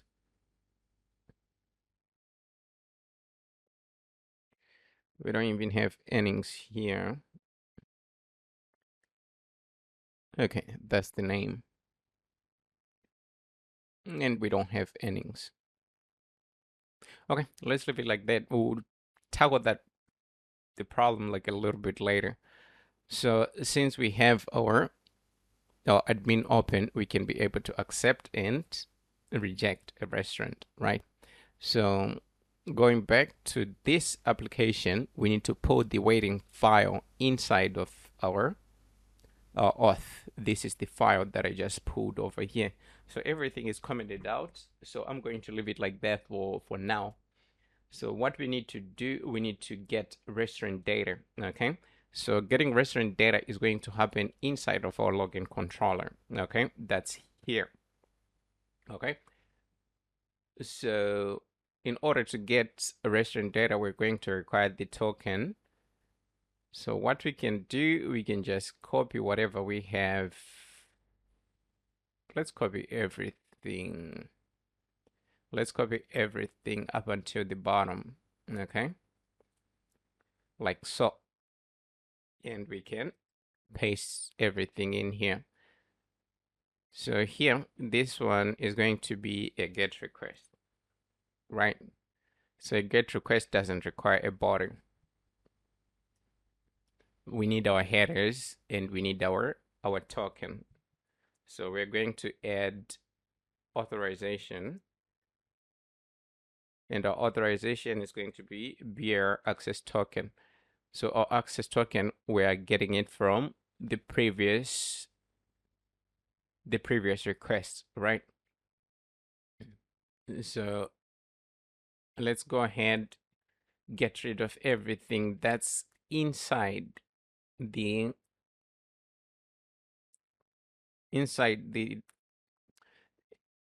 conditions inside this status 200.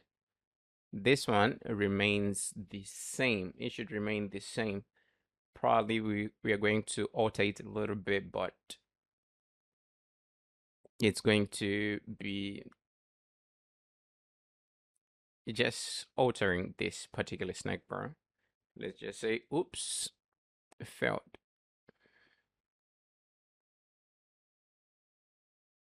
And then we pass back the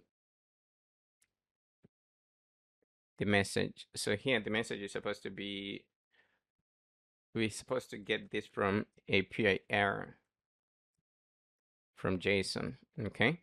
So we can do the same for login because we did it, a little bit of a trick over here, like that, okay?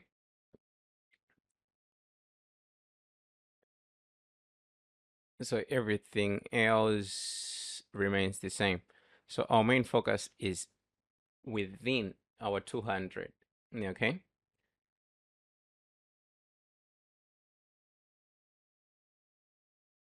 Within our 200.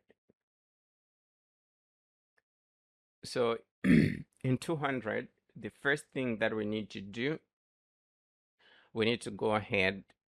Okay, we need to create a model. So we're going to have var restaurant is equals to restaurant response. Okay, so here we're going to have a restaurant response. So let's go ahead and create a model. So here, get restaurant. Let's try to just get a restaurant new. We need to add this field as well to our restaurant. Okay, so in our backend, we're going to add another field for earnings. Default 0. Okay, let's set it like that, and let's go ahead and close it. So that's going to be our restaurant. So our main focus was to get the data, okay? We need to create a model. So we're going to copy this. Let's see, up until the end. And then we need to go to QuickType. QuickType is supposed to be somewhere. Paste. Okay, let's remove the comma like that.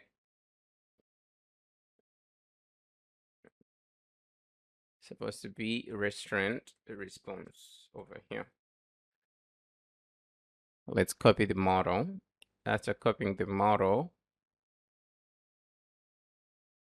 we're going to create the model inside of our Flutter application.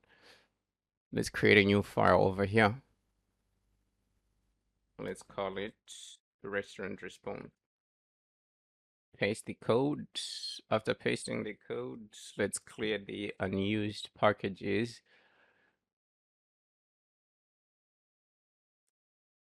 Okay, that one is supposed to be a double. And for this one, let's remove delta. We don't want these two. Okay, so we can remove to JSON response, restaurant response to. We can remove this as well, like that, and we can get rid of the method, this method. Okay, so that's going to be our restaurant response. So coming back, we can change this to restaurant response is equals to restaurant response from JSON. So here we need to pass our response.body. Now that we have the data, we're going to create a variable right on top. Let's just put it here. Okay, so this one is going to be nullable, like that. Okay, so restaurant is equals to, okay, let's call this restaurant data to differentiate the two. So we are setting the data that we're getting here in the into this variable that we have over here. Let's go ahead and just close the login function. We want to just deal with this particular get vendor info. Now that we have our data,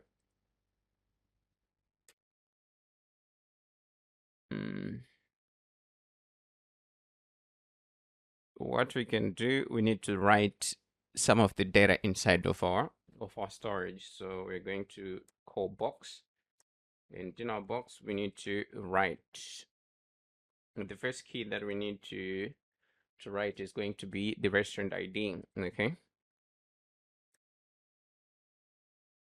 it's supposed to be restaurant ID, and it's supposed to be a string over here. So take note, and the value is supposed to be restaurant data dot ID. Okay, so that's going to be the first. And next, we're going to have a verification. So for this one, we can just call it verification. And for verification, it's supposed to be verification. Okay, and we need to store all the data related to the restaurant. So box dot write.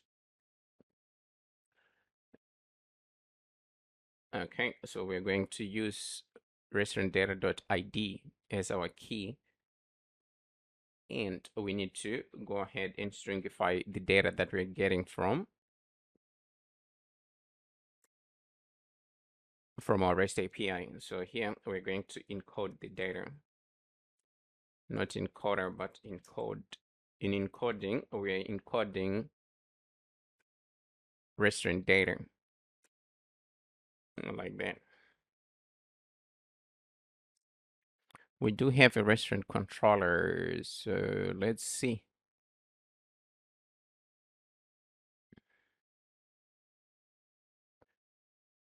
Restaurant controller, and we have a login controller. So this one, we can put it in our restaurant controller as well.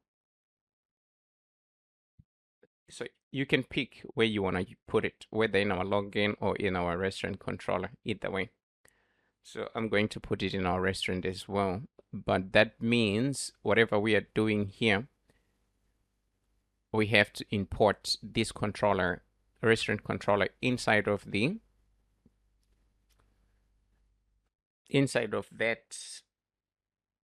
login controller. Okay, so going back to login controller, we can have final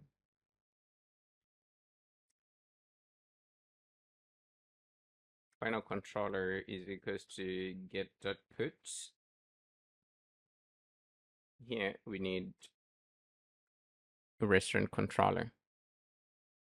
So this data is the same that we want to put in our controller.restaurant is equals to restaurant data, like that.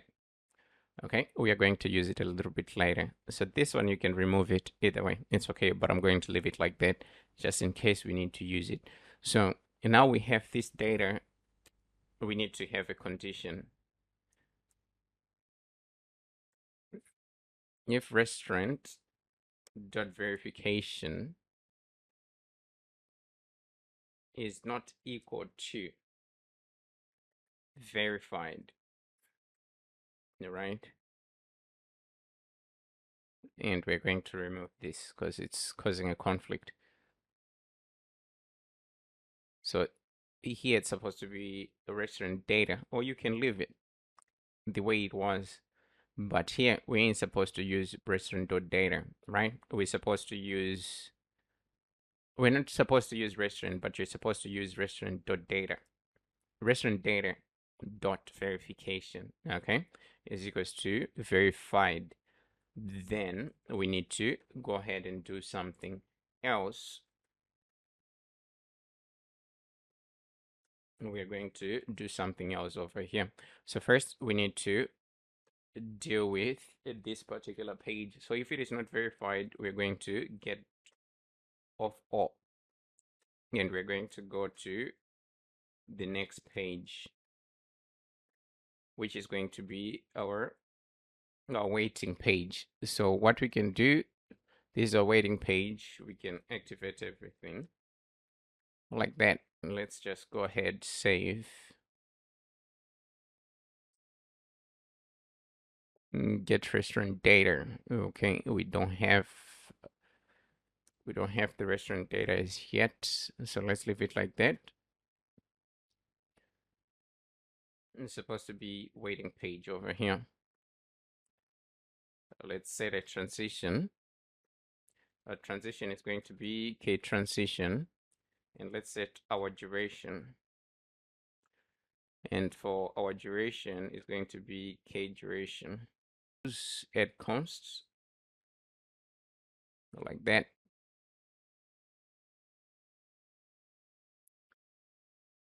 So if it is verified, we need to go to home. Okay, so let's just copy, paste this here. We're going to use get to, and here we're going to go to, it's supposed to be home page. And if we have an error, then this is what we are going to perform. Okay, so I think that's all that we need to do. Let's go ahead and close these. And going back to our waiting page, we do have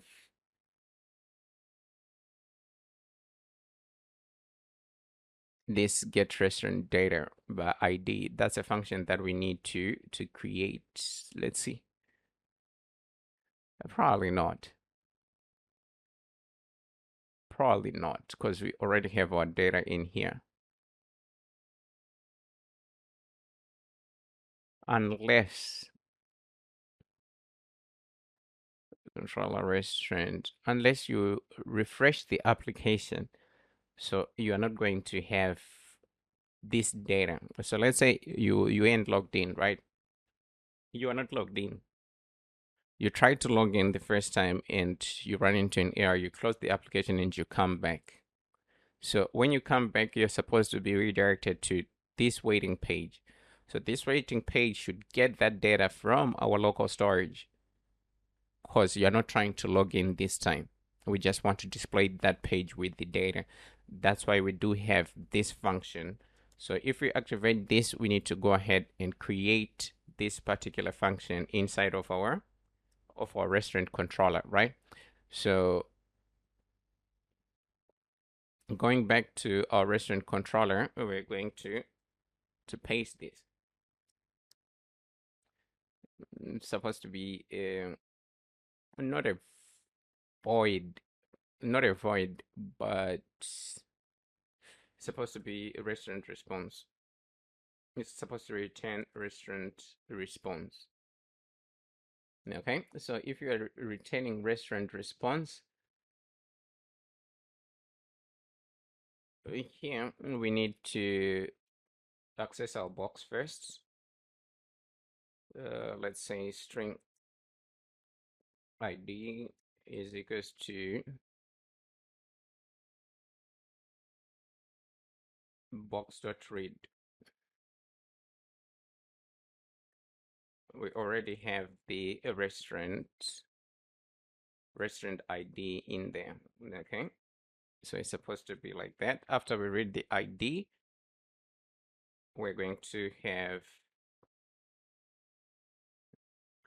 we are going to get the data related to that particular restaurant. Okay, so here it's supposed to be, okay, let's just say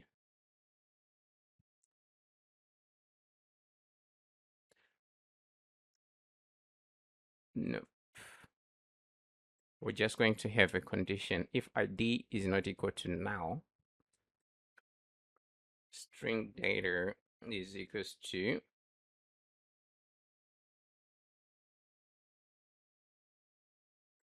box.read. And we need to use the ID. Okay, so once we have the ID, we are going to process this string data to make it like, we need to convert it to our restaurant response model type, right?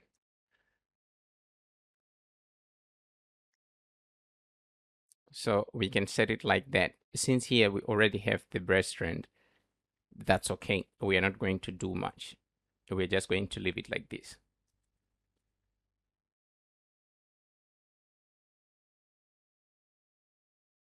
So back in our waiting, we have to remove this ID.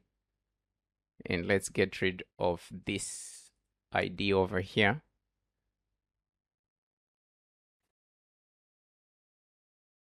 This is controller. Nope. We're going to use restaurant controller. Okay, like that. Let's remove the box. It's just optimizing the code.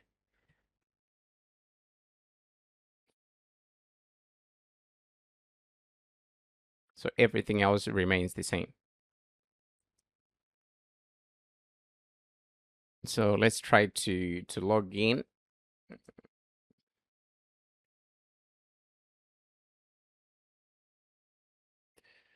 Okay, we do have an error, and this error is related to our endpoint. We didn't change the endpoint over here. That's why we do have an error. Okay, so we need to change the endpoint to API. A restaurant, supposed to be restaurant, and then we're going to get the profile. If I'm not mistaken, that's how it's going to be. So let's see. List dynamic.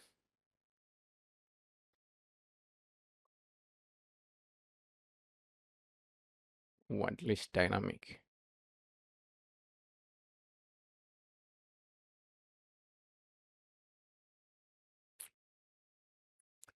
Okay, going back to our, we need to go back to our model, restaurant model. Okay, let's get rid of this list. Okay, try to log in again.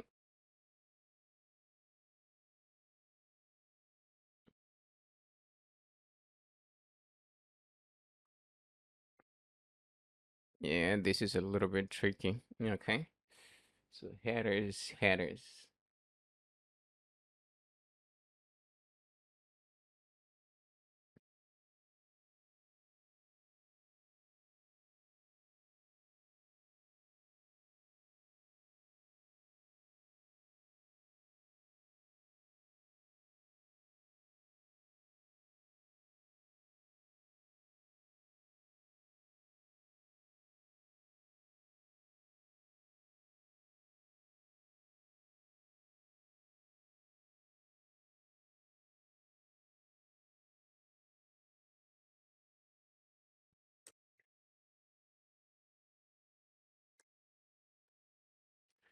So let's just debug. I'm just going to, don't mind me. You can write something that's okay. So we are hitting the function here.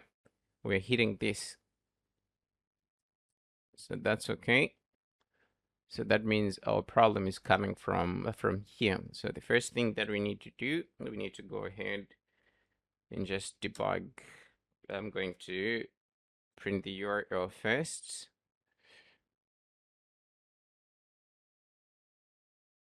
And the URL is okay. Retract. So just a retraction of what we did before. So as you remember, we had like we created this model using QuickType, right? And we removed some of this stuff. So just go ahead, copy this model as it is again, okay? We don't want to remove anything. Go back to your project, and you need to replace this restaurant response with the one that you copy from QuickType, right? After doing that, now we have like this to JSON, okay? Now we have to JSON, so it's going to be a little bit easy. We just convert the data to JSON using the method that's provided for us inside of this model, okay? So we just need to get rid of these deltas only. Okay, so this is the method that we're going to use to convert the data. So going back to our login, so we're going to create a string from the data that we're getting from our REST API. That's the restaurant data, right? And we're going to print it. So if we log in, we're going to print this data without an error. And that's the same data that we're going to go ahead and push inside of our storage. Okay, like that. So let's go ahead and try to log in. Restaurant and the besttech.com, and then we place our password. Then our password is password 123 123. Okay, let's go ahead. So now we don't have an error, right? So that means we are done with this part. We're done with this part. We need to focus on this page. We're getting our data here. Status, our status is pending. Okay, and our message, let's see, what is the message? Okay, verification message. Okay, with let's see, we do have our status. We can do a little bit more. So instead of, let's just copy this reusable text and let's put it here. Okay, the title. So that's going to be the restaurant name, is it? Let's remove interpolation, bring this up to 18, and let's add a little bit of size over here. Let's adjust it a little bit. So we're going to have a size box, and our size box, give it a height of 18. Let's add a comma and let's save. Okay, so for this one we can make it k primary. So this restaurant is not verified, that's why we have this. So let's say we verify this particular restaurant. Okay, this is the restaurant. let's say we accept over here, right? So it's verified. If we go to verified, page 2, this is our restaurant. Our restaurant is verified. Okay, so we go back to our application and we're going to try to log in. Now, if we log in, no, not that. It's supposed to be, what's the name? Okay, the email is supposed to be restaurant at thebesttech.com. And then we place our password over here, 123. If we log in, we're supposed to be prompted to the home page. Okay, we do have an error here. It's supposed to be the best tech, like that. Okay, we're directed to our home page. Okay, that means we're successfully logged in, but the problem comes here when we reset our application. Let's say we hot restart. We don't want to be sent back to the login page, so we need to set the logic for us to be redirected to the home page if you're logged in, right? So that part we have to do it in main.dart. Okay, so visiting our main.dart, we're going to have here we are retaining default home, and our default home is equals to login over here. So we have to have options whether to retain default home, to retain waiting, to retain what do you call it? Probably 3 pages, is it? So first we're going to check where we're supposed to put the condition. Let's put it over here. Okay, let's bring this down a little bit.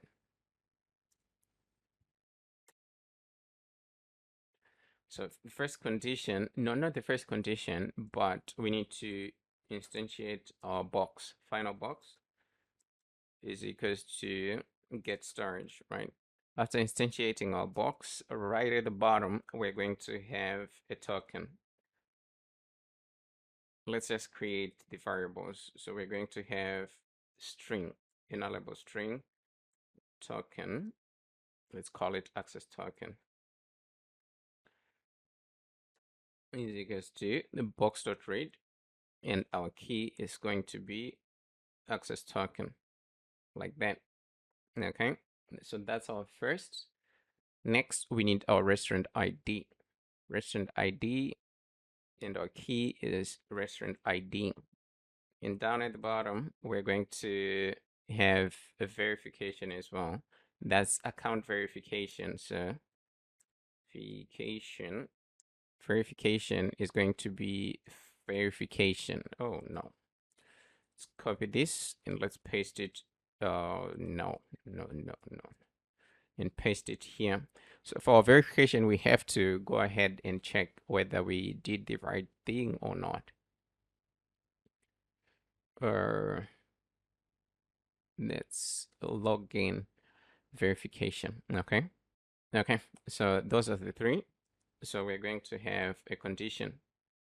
First, if our access token is equals to null, that means the user is not logged in, right? We're going to set this to default login. Token, access token is not equal to null, and restaurant ID is equals to null. Then we need to set this to login again. Supposed to be login. Do we have email verification? We need to go to login. Okay, this is the wrong. That's verification. That verification is for the restaurant. So we need this verification. Access token is not equal to now. Let's see. We need verification here. That's email verification. So this email verification is a boolean. Okay. So probably that's the first thing that we should do here. If verification is equals to false. This is a boolean is equals to false. If email verification is equals to false and the token is not now, that means you are logged in, but you're not verified. So we're going to show the verification page, right? That's the first. Restaurant ID is not equal to now, and a verification, that's the verification of the restaurant, right, is equals to verified. If it is verified, then we're going to set this to home. Let's go ahead and have another else if. We're going to take this and we're just going to go ahead and revert it from here. Invert it, not revert it. So this one should be waiting page. Okay, so that's going to be the way that we're going to set our logic. So let's go ahead and try to do that and see what will happen. Nothing so far. So let's go ahead and try to log in. And that's supposed to be a restaurant, bestech.com. Password 123 with a P. Okay. We are logged in. Try to refresh the application. We're still sent back to the same page, so I'm going to just go ahead and reinstall. Okay.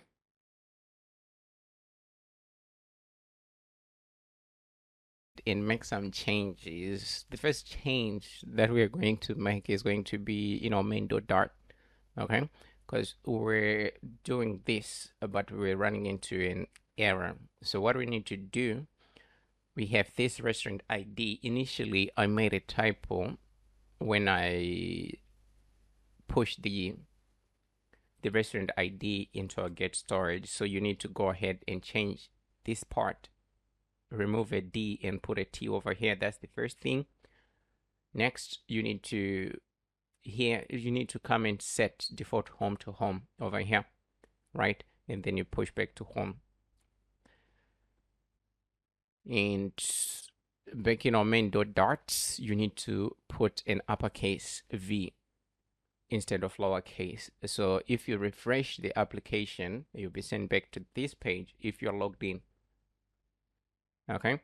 And the next change was the app bar, the color of the app bar. Okay. So for the color of the app bar, we have to come to our custom app bar, and we just need to change this to K primary. After changing this to K primary, we need to come to our home page. In our home page, we need to change the app bar background color and the scaffold background color. Okay.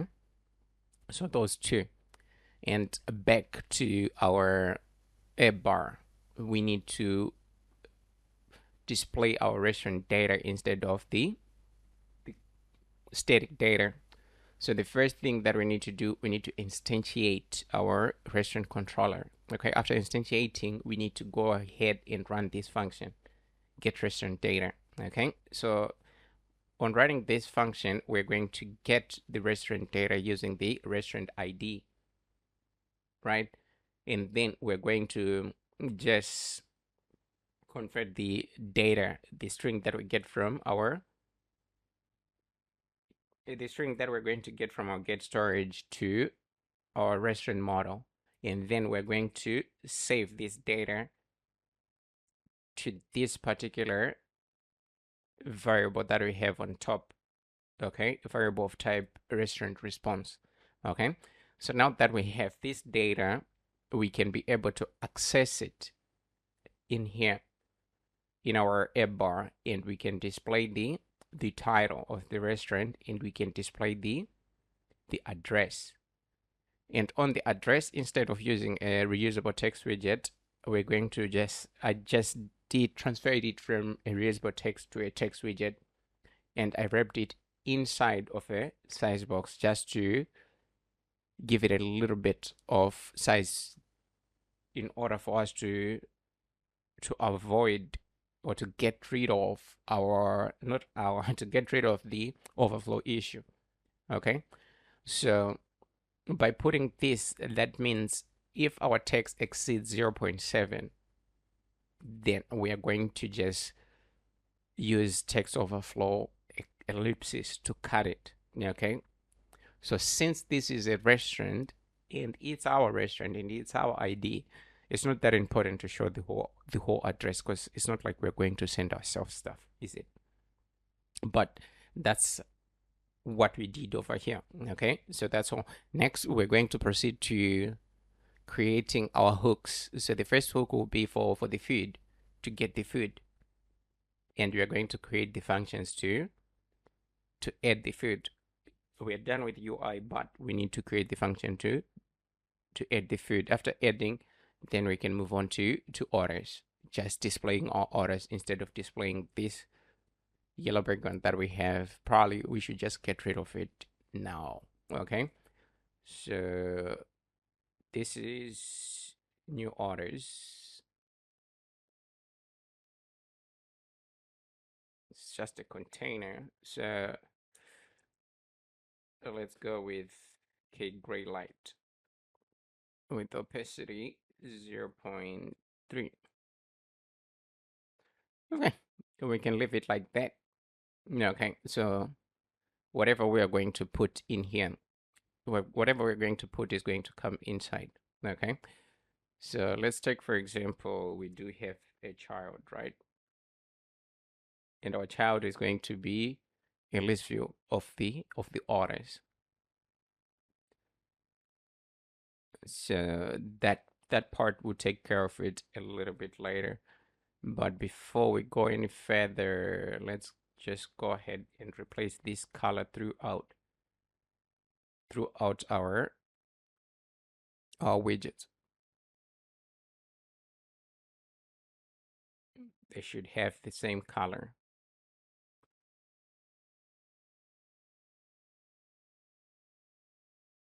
Okay, let's import the constants. Preparing, we're going to do the same as well. And for ready orders, we're going to do the same. Import, and it's supposed to be self-delivered. We do the same.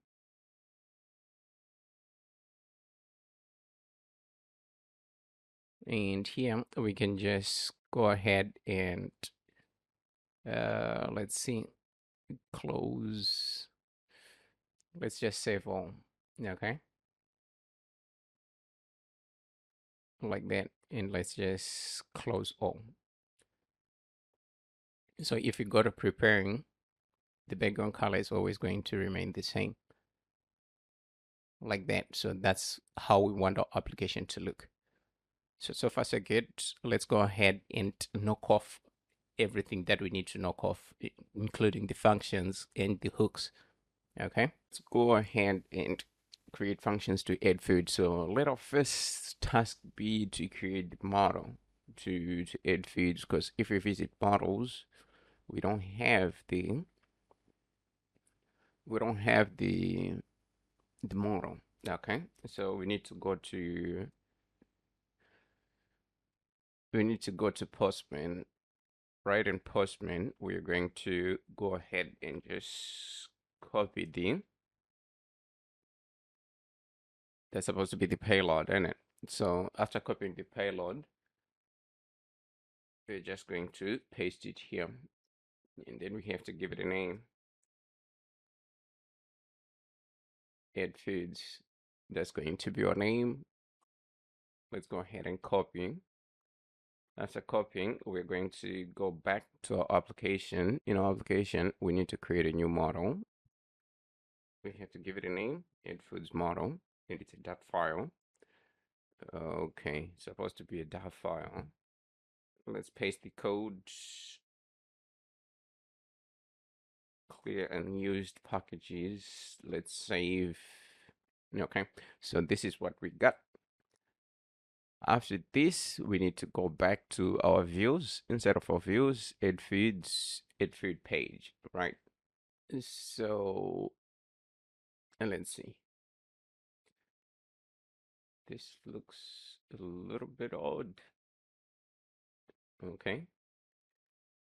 Scaffold, distributor, list view, choose category, image uploader, food info, additives. So we're adding, yeah, okay, additives here, right? We do have submit and back. So we have back over here and we have submit. So whatever we're going to do is going to come right inside our submit. Yeah, okay. So first, let's go ahead and have a condition. So if title.text, do we even have title? Oh, it's supposed to be title, not a private title. Title.text dot is empty.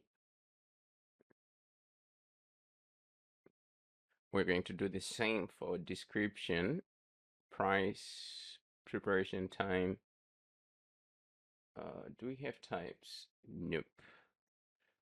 These ones we are going to take a different approach. Okay, so additives price, nope. We're going to remove that. Additives title, we're going to remove that. Additives food tags, we're going to remove that. This, we're going to remove it. Okay. So we need to go ahead and do we have a controller? Nope. We have different controllers, but we set a logic. We have to set our logic back. Okay. This one is for next. So let's visit image uploader. Yeah, okay. So this is our logic for images. That means without images, we can go to the next one, okay? So that's okay. Let's go to food info.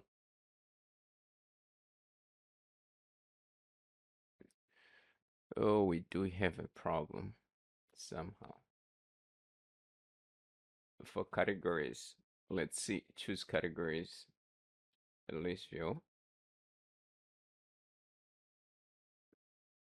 Okay. So we're using categories inside of our constants. So that's not what we want. We want to use the categories that we have in our backend. So we need to create a hook to change this. Okay. So let's just do that and then we can continue. It's supposed to be category hook.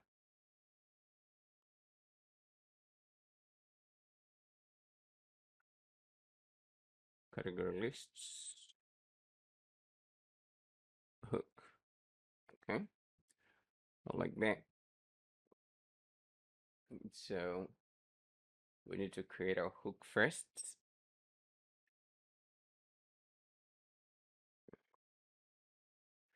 So let's go to models and let's create a new, it's just a new folder. Okay. We'll call it hook models. We're going to create a new file in here and we're going to call it fetch categories. We can just call it categories. So like that. Category results.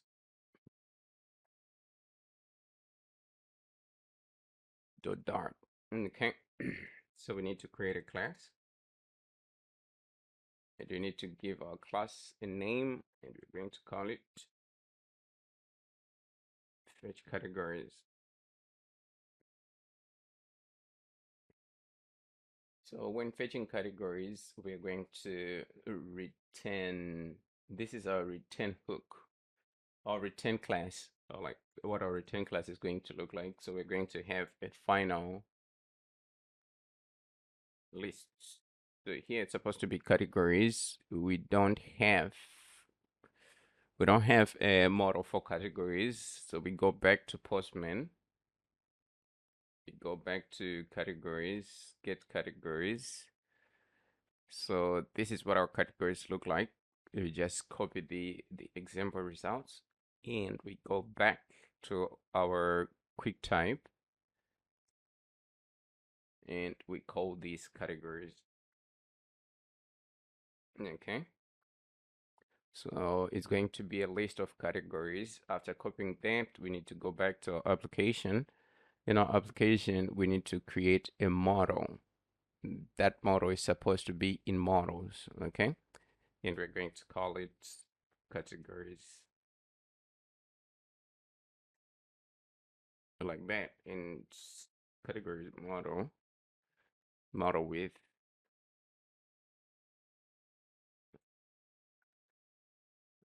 paste our codes, we clear the unused dependencies, close that. So here it's supposed to be list categories. Okay. And we're just going to call it data over here. So, okay. Down at the bottom, we're going to have final. It's supposed to be a boolean. And we give the name is loading. Let's close that. And down at the bottom, we're going to have final API error. And we call it error. Close that. And we're going to have a function that's a void callback. A void callback, and we have to give it a name, refetch. Okay, let's close that, and we need to add them here. So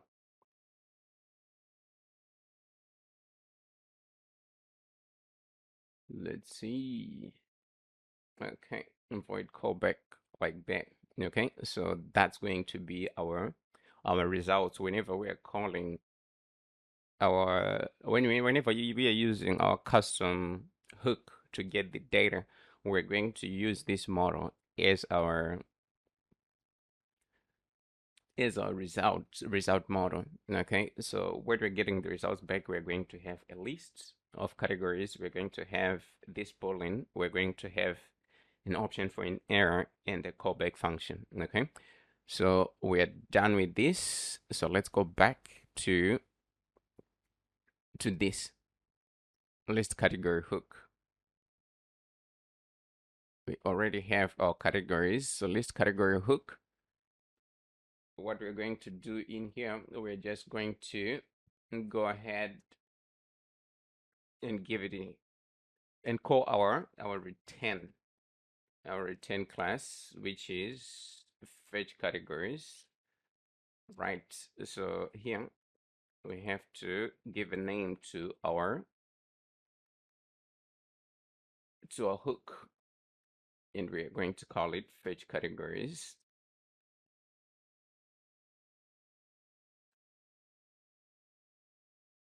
Like that. So that's going to be our hook. Down at the top, we're going to have a final. We're going to have categories list. So in our categories lists, we want to call use state. Use state. So it's either you can put initial data and then you can put initial data, but we're not going to put initial data. We just want the data type. So it's supposed to be list. And our list is supposed to be a list of categories. And this is wrong.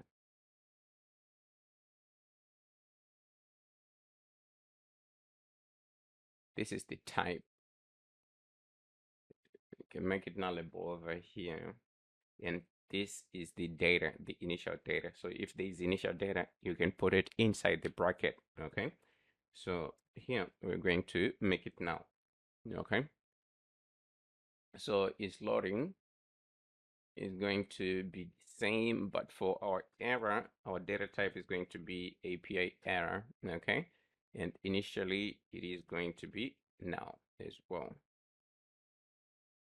Okay, so here we do have an error Y, because if we go to fetch here, we're supposed to have something, but if we put now over here, then if we go back and make this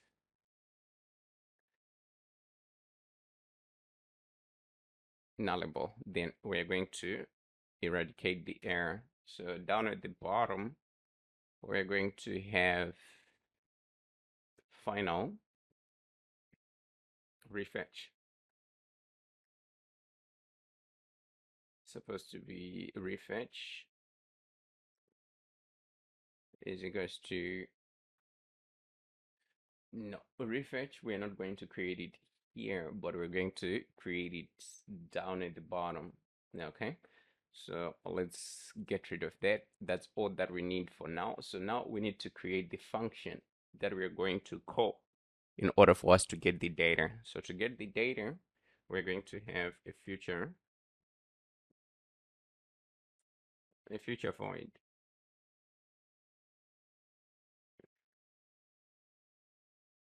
And we're going to call it fetch data over here. After giving it a name, we have to make it asynchronous. And it's going to,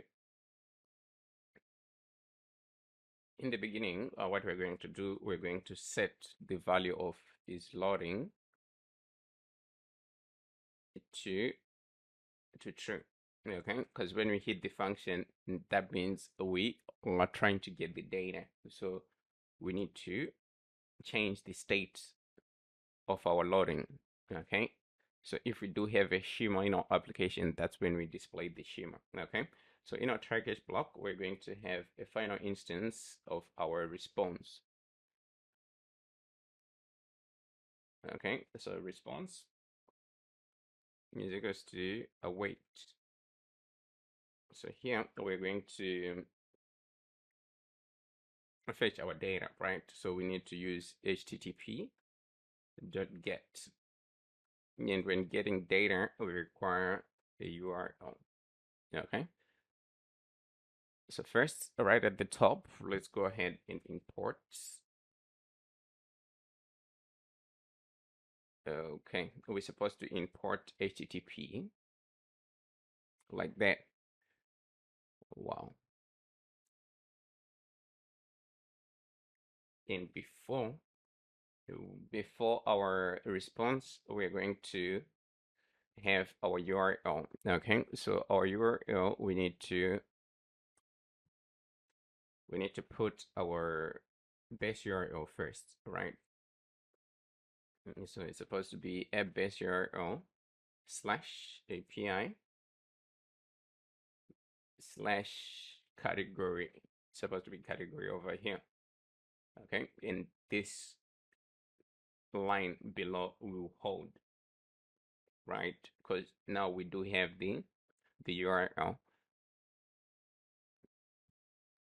So down at the bottom, we're going to just process the data. If our response.status is equals to 200, then we are going to do something. Okay, so what we're going to do, we're going to set the results that we get into the value that we have on top, the category list. Okay, so category list dot value is equals to categories from JSON. So here it's supposed to be response.body. Okay, so we have our data at the bottom. What we're going to do, we're going to set its loading to false. and set our error to null. And else, if we do have an error, that's where we are going to handle our error. So our error is going to come from, we're going to use, it's supposed to be API error from JSON over here. So that's our error. And down at the bottom, we can set is loading to true, is loading to false, and then we can convert the error to a string and put it in our error.value. Okay, so that's done. And finally, let's use the word that's supposed to be try catch, and then finally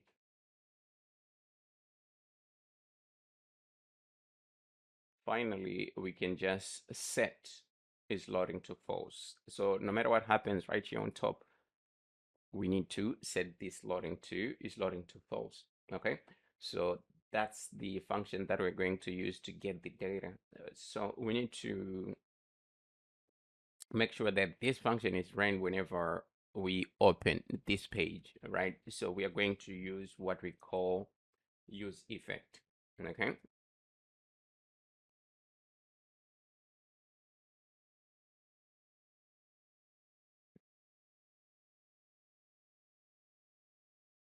so in our use effect, we're going to go ahead and fetch this data. Okay, we need to call fetch data.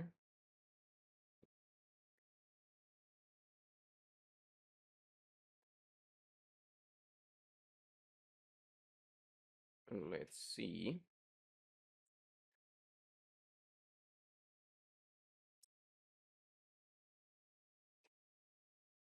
Let's close it right there. In here, we're just going to return now.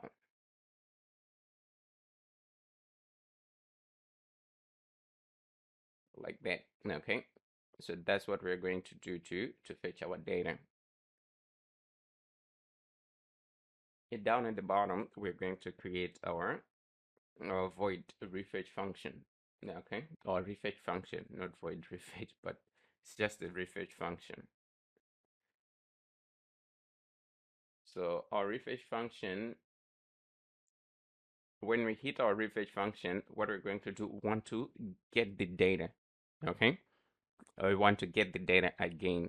So when we're getting the data again, we can set is loading to true. And then we're going to call fetch data. That's all that we need to do. Okay, so the refetch, we set this to true. The reason why we're not setting it to false, because whenever we hit this fetch data function, finally we're going to set it to false. So there is no need for us to go ahead and set it to false whenever we are done with this. Okay, so down at the bottom, we still do have an error. We need to return our data so that we can use our data in whatever page that we want to use it in. Okay, so here we have data and we have an error like that. So that's our hook. We need to connect our hook to our choose categories. I've already done it, but there's something that we can run through together. Okay, so first, this one was already a hook widget, so we don't need to change anything. Next, in our build context, what we need to do, we need to create a final instance of our data. Okay, this is where we're going to store the data that we're going to get from our fetch categories hook. Once we get this data, we need to access this data. Okay, deconstruct it per se. Okay, so if we access hook results.data, that means we're getting our categories, because here, let's open this. Okay, here our data is our category list. Okay, so to get the categories, we have to access this data. Okay, so that's what we are doing here. Same as for is loading and for the error. Okay, once we have our data over here, what we're going to do is to have some options. If our data is still loading from our REST API, then we need to show that our data is loading. So to do that, we're going to use a food list schema. So this food list schema is provided, it's in this page, not in the page, but it's in this folder. So you need to just copy this, drag and drop this schemas folder inside of your common. Okay, after doing that, you just need to make the right imports. After you've done with the imports, then you can go ahead and use the schema. So this is a food list schema that we're going to use. Okay, so nothing special. You just drag and drop, make sure you have the right imports, and you hook it up to our is loading. Okay, and for the error, we're just going to, if our error is not equal to null, then here we're just going to display the text wrapped around a center widget. Okay, so that's what that we need to do. And down at the bottom, now we need to display our categories. So here we're going to access the data that we got from our REST API through our hook, and we're going to access the length, right? We're going to access the length first, and from that data, we're going to get each and every item, and we're going to just create a final instance of that data. And this one now, it's model data. Okay, it is a model.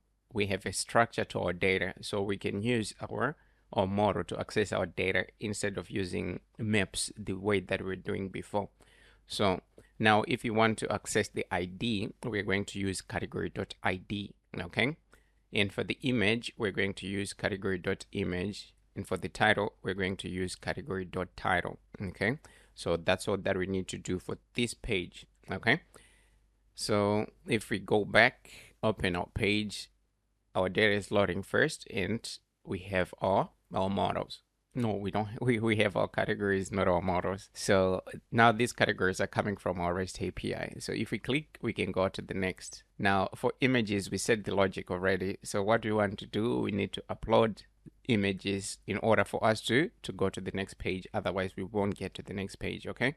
So for the images, this part is done, and what we need to do now is to go ahead and focus on the function to submit our data and just to validate whether we do have data or not. So what I'm going to do, I'm just going to upload 2 images here, and then we can proceed to the next. There's something that I need to check out before we start with our functions and just submitting the data. Okay, so we have our 2 images. They are not yet showing, but they're uploaded. So my main concern here is going to be this part. Okay, so let's say we put something over here like ketchup. We give it a price of $2, and we put something else and give it a price of $3. Okay, we have an overflow issue. That's what I'm trying to rectify. So here it's supposed to be 2 it's 2 let's try to put it to 3. Okay, so here if we put it to 3, that would work well. Okay, so let's leave it like that. We've gotten rid of the error. So the next thing that we're going to do is to focus on to create the model for the feed. Okay, so to create the model for the feed, what we need to do, we need to open Postman, right? Then we copy this feed payload. We go to QuickType, and then we paste the code. We paste the data, and from the data, we're going to remove rating and rating count. Okay, and this is the name that I'm using. We just copied the model. After that, we go back to our application, go to our models, and inside of our models, what we're going to do, we're going to create a new file, add foods model. and then we need to paste the code in here. Okay, after pasting the code, now we are able to create our food item with the model that we just created. Okay,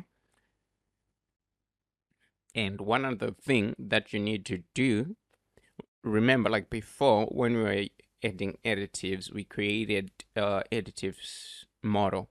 You need to delete that model, the additives model. You need to delete it, because right now we can use the additives that we have in here. So if we have two models with the same name, then we are going to have a conflict.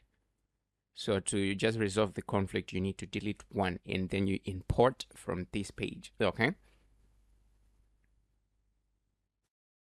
so let's continue. So our main, not our main, but our next stop is going to be this part where we are creating the food item, and our function. Okay, so to create the food function, not the food function, but the food item, what we are going to do, we're going to use our add foods model, and we're going to give it a name. So here the name is supposed to be is food item, and we need to fill the data related to our food item, right? So first is the title, and for our tags, we need to access our food controller, and then we're going to get the tags, as well as for our types, we're going to do the same. And for our code, we need to access our restaurant controller. So we've imported our controllers. We have our restaurant controller and our images controller here. We have two controllers plus food controller to make them three. Okay, so here we're just accessing this, and then we're getting the code. For the category, we're storing it in the food controller, so we can just access the controller, and we're going to get the category. Preparation time, we're getting it from a text editing controller. This one, we have to just set it to true. It's a Boolean value. So for our restaurant, we're going to, restaurant ID, we're going to access our restaurant controller, get the food from our restaurant model. And for the description is the data that we're getting from our description text editing controller. And for our price initially, when we are writing it in our text editing controller, it's a string. So we need to convert that string into a double. So we're going to use this method to convert our string to a double. So here we're passing this data, and here it's required, and it's a double. Okay, and for additives, we're going to access our controller, and we're going to get the additives list. And when it comes to our additives list, here initially it was RX. Okay, RX list, and that's an error. That's something that can cause an error. So when we're getting our list, we want to get it as a list of additives, not an RX list of additives. Okay, and down at the bottom we have our images. So the images that we're uploading, whenever we're uploading, we're going to be adding images to this list, right? So this is what we're doing, right? So let's see. Yeah, so here, let's say we were uploading image 4. Whenever we upload image 4, we're going to get that value that we get, the URL value, and we're going to add it to our image list. Okay, so that's the list that we want to check whether it's empty or not. If it is not empty, then we have data, we have images. So this is all the data that we're going to require. Okay, and after that we need to convert this data to a string. Okay, that's when this add foods model to JSON comes in, and it takes in a foods model.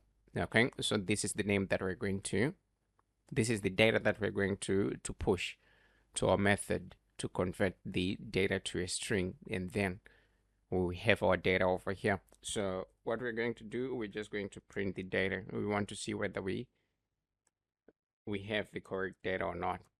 Okay, So let's go ahead and run a test. So we already have our images or category. So here we just need a title. So we're going to put something, and we need description. We need time. It's supposed to be minutes over here. We need price.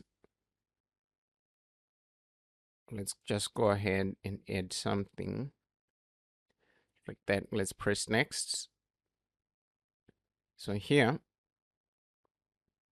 additives, we already have additives. So let's add tags.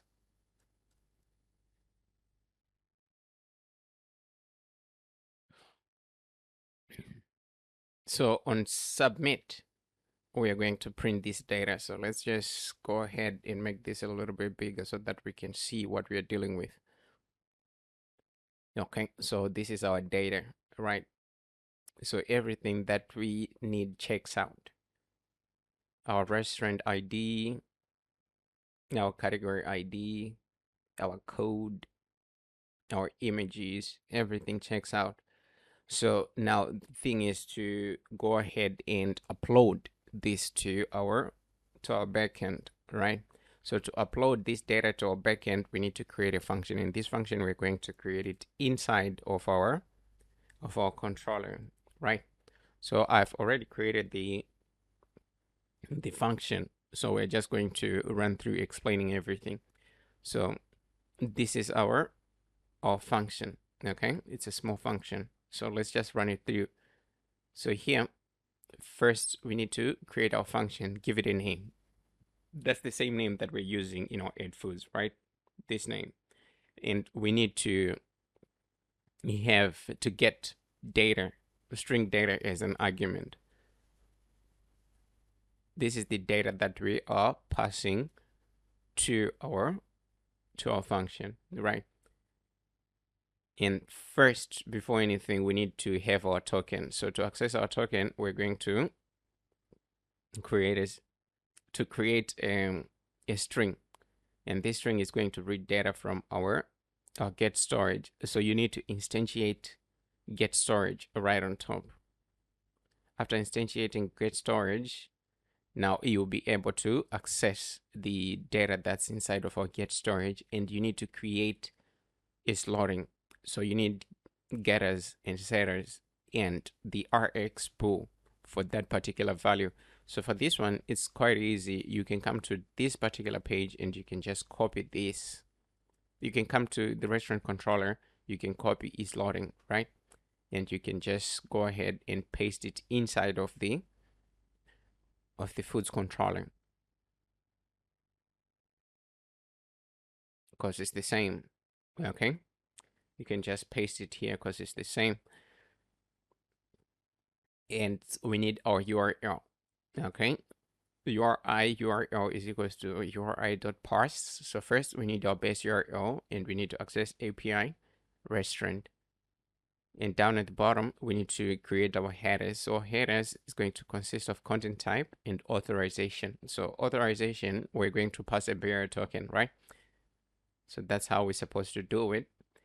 And at the bottom now, we need our try catch block. So in our try catch block, we need to create a final instance of the data that we're getting from our REST API. So that means here we need HTTP. So HTTP, we need to import it. So we're going to import it as HTTP, right? After importing it as HTTP, then we're able to use it. So since we are accessing the data in our REST API, we need to make sure that this function is asynchronous, because we need to wait for the data, okay? So the method that we're going to use is a post request. It's a post request. The request type is a post request, and it will require the URL, which is the URL that we have right here on top. And we need headers. The headers are the headers that we created over here. And the body is the data that we're passing from our add foods page to this function as an argument, okay? This data is this data, and it's the data that's coming from this string, okay? So after that, we need to check So here we need to check whether we've created a food item or not. So this might be wrong somehow. So what we need to do, we need to visit our backend.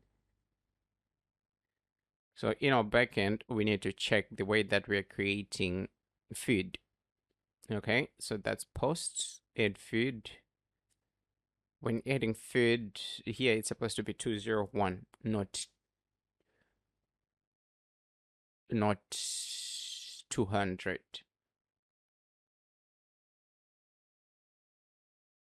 Okay, so let's go ahead, go back to our application. So here we need to change it to 201. After changing to 201, we're going to get our data from our REST API, right? As response.body, we need to convert it with this particular method. It's success response from JSON.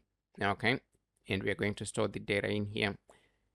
Down at the bottom, we're just going to set is loading to false, and we need to display a snack bar. So this snack bar, it has to have the message. Okay, so the message is supposed to be not the message title is supposed to be success, and the message itself is supposed to be data.message. And here we need color text. So for color text, we're going to use K-Light. It's K-Light white. Okay. And for background color, we're going to go with K primary. Okay. So here, let's go ahead and have our background color. Is that correct? Probably. Okay. So here it's supposed to be K primary. Okay. So that's it. As for after we finish, we need to go back to our home page. All right. But there are some steps that we need to take on the other side, or not on this page after we've uploaded the food, because we need to dispose our controllers as well as clearing all the list that we have used. Okay. So if we have an error, or if this is not 201, the status response is not 201, then we're going to just show an error. So we're going to do the same. So we just copy the snake bar that we have on top, paste it here, and here we can say failed. Failed to upload. Okay. And here our data is supposed to remain the same, though we're using a different model function to convert the data. All right. And if we catch an error, we're going to just set this to false, and we're going to use our API error from JSON to convert the error to string, and then we're going to show that error using a snack bar. Okay, like that. So that's all that we need to do for a function. So that's our function right there. So let's go ahead, close that function. We have probably like everything that we need, so we can try to just upload the food item that we are printing here. Okay, and check whether we do have an error or not. So let's try to submit. Okay, failed, missing, required field missing. Okay, what could it be?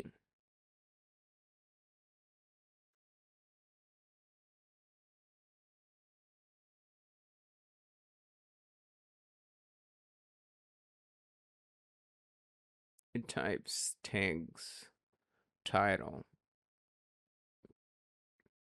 category, time is available, price, additives, images. Okay, so this one is coming from our backend. So let's check our backend and see whether everything checks out. So this is the error, right? Image, additives, the price, time, description, restaurant, code. category, food tags, in title.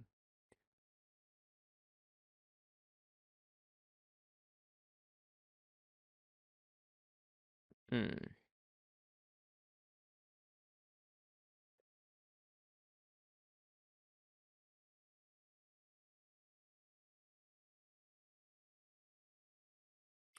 Let's see.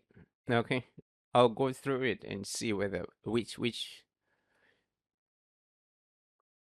field is missing, and then we can rectify that so that we can just related to our data is okay, but our error is coming from our endpoint. Okay, so our endpoint, it should be foods, not restaurants, since we want to upload a food item, right?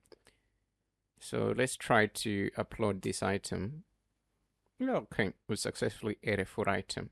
Okay, so that's how we create a food item. So we are done with that part. So let's take a look here. What we need to do, we need to check whether we need to clear these.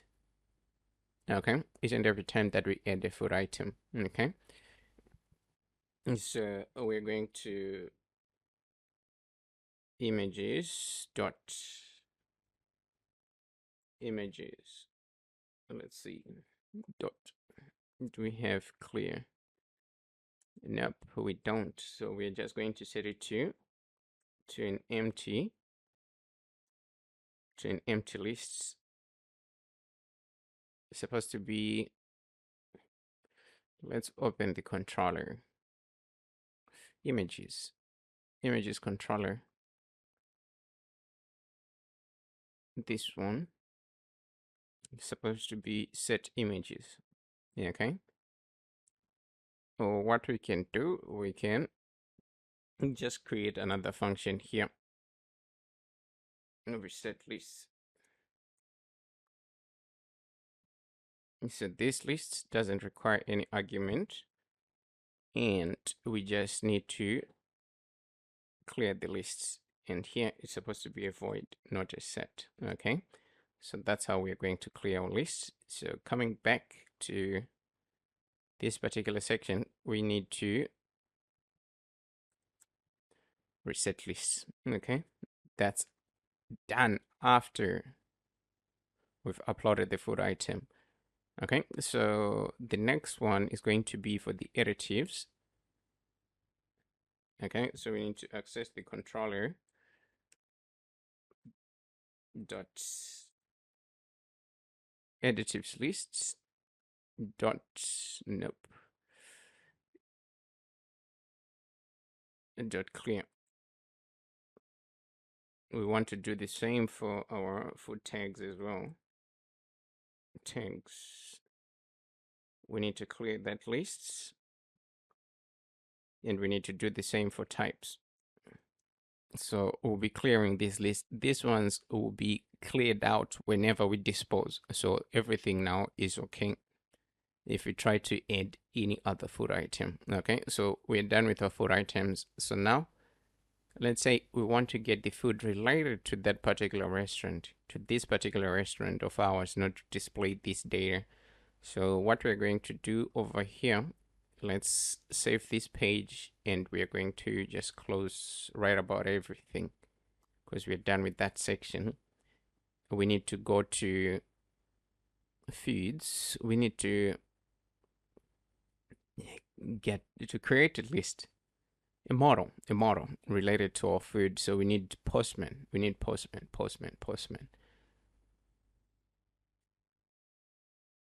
It's supposed to be, let's see. Okay, it should be like that. Okay, so we can just copy this. After copying, we need to go ahead to our QuickType. QuickType, we need to paste. After pasting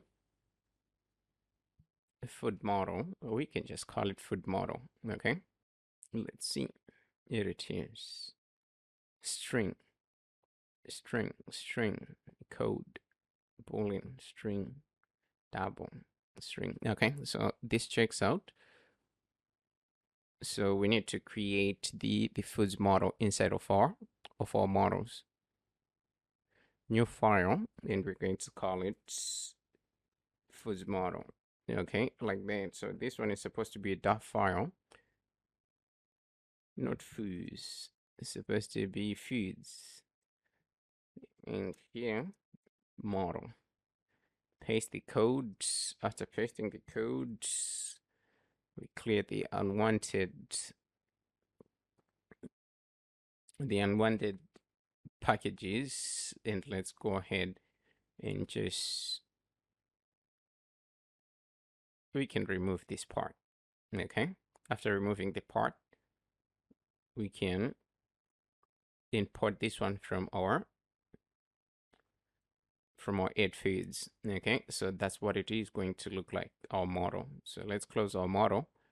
Next, we need to go ahead and create one for foods lists. Okay, that's a hook results class. So foods lists hook.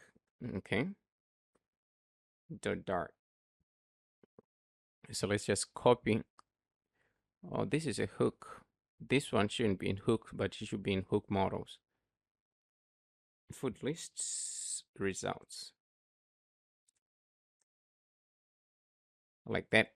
Okay, so we can copy the data that we have in our categories, and we're going to paste it in here. After pasting, we're going to change this to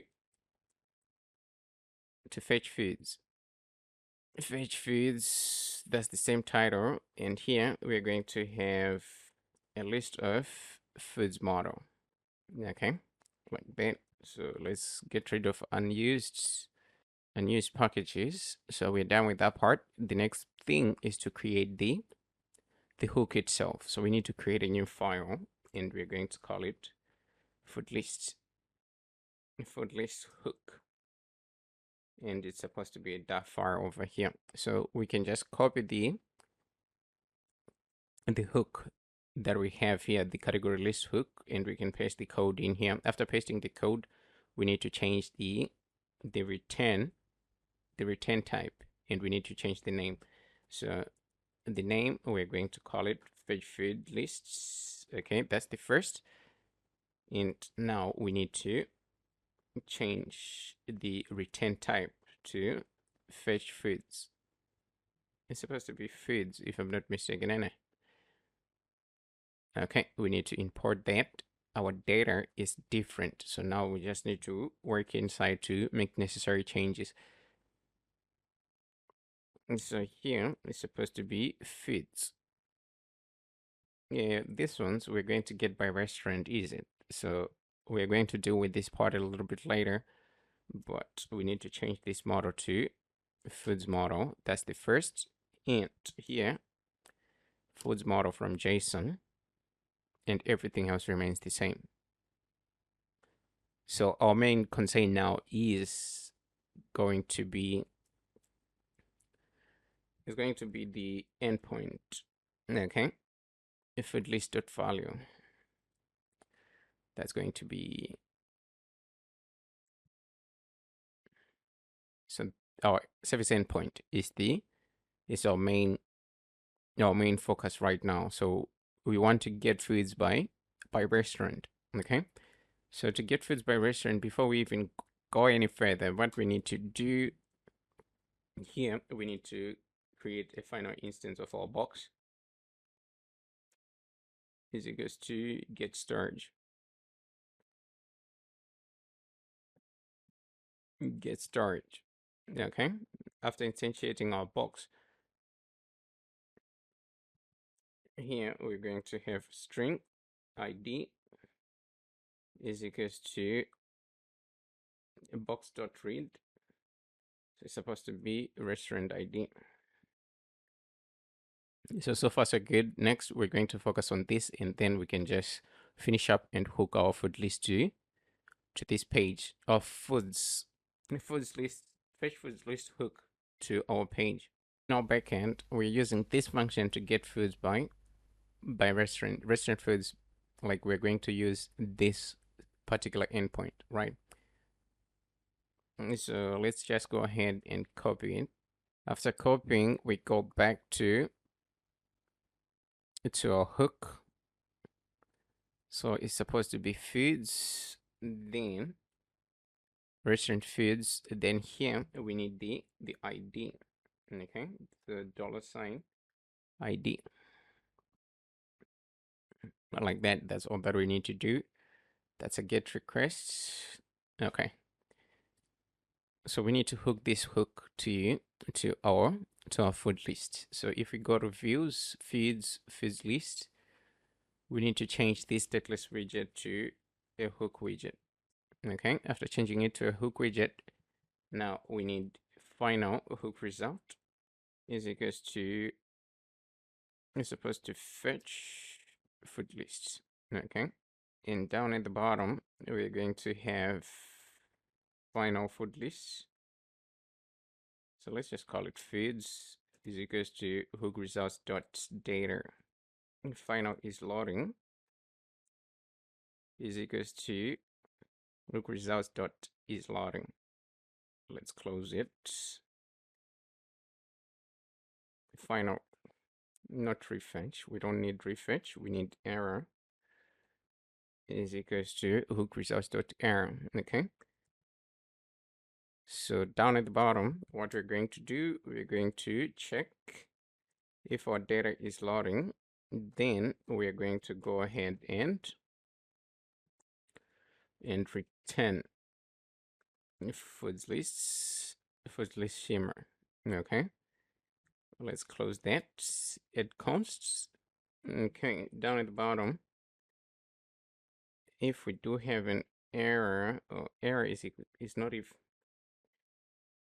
not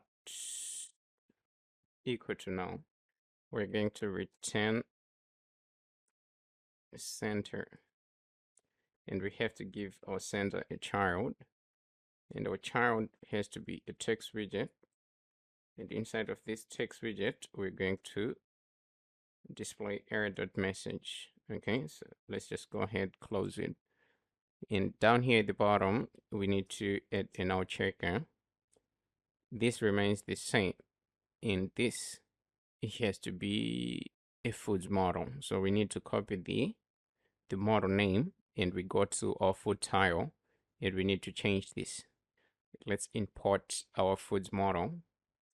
Image URL is a list, so we're going to get the first item of that list, and here it's supposed to be dot title, the title, dot time.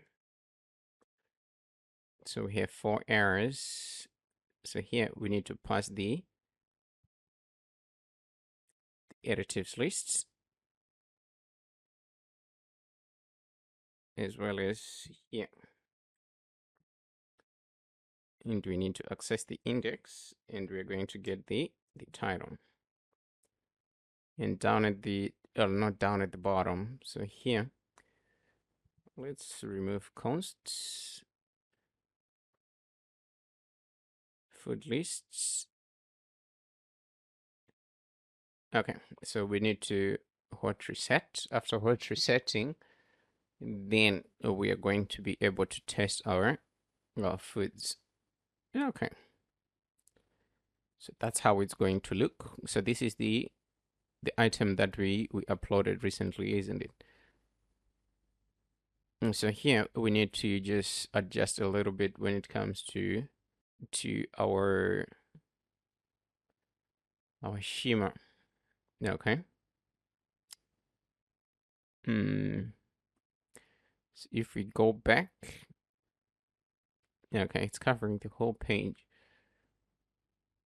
So we can do it this way. Okay. Just not a scaffold, but a stateless widget. Let's see. Okay, it's a scaffold. It's supposed to be a scaffold. Inside of our scaffold, we're going to have a body. So our body is supposed to be the schema. Okay, so let's go back. Feeds. Okay. So let's add an a bar. Okay, a bar, we can just copy this a bar from here. Background color and a bar are the same. So paste it here and we remove consts. Add const over here. Let's go back. Okay.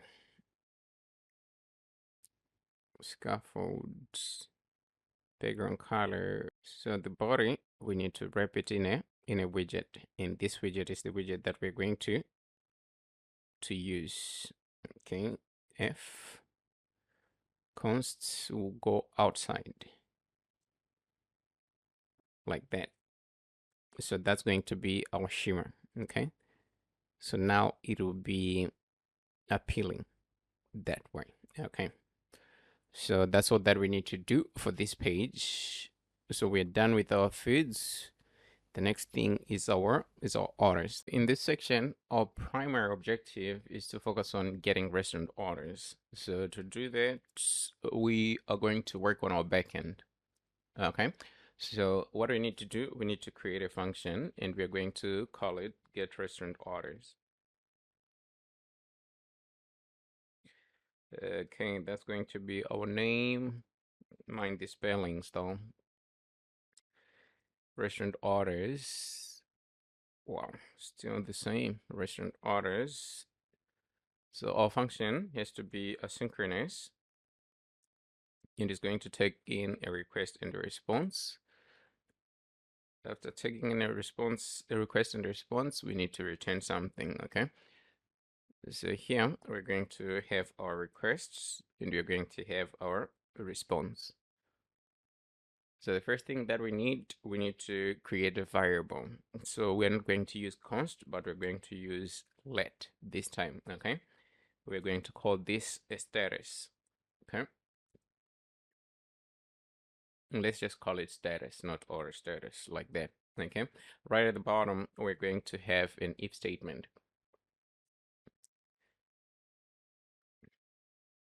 So we have different kind of order updates, right? So we have placed, preparing, ready, out for delivery, delivered. Then manual applies to orders that we're going to deliver manually, and cancelled for those orders which are cancelled. So we're going to get the status from our parameters. So request params dot status. If our status is equals to, it's supposed to be equals to placed, like that.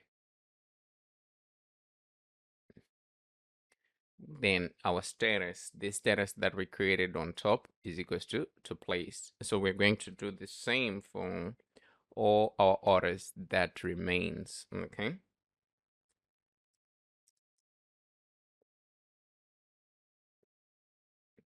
So we're going to just copy this line and we're going to paste it multiple times. And then we can map them to the correct statuses. Okay, so our second status is going to be a preparing. If it is preparing, then our status is equals to preparing. So you can just copy that, paste it here, and then we change the status to preparing. Okay. You see that we can do this, or we can just use them straight. So you can choose whichever way you want to.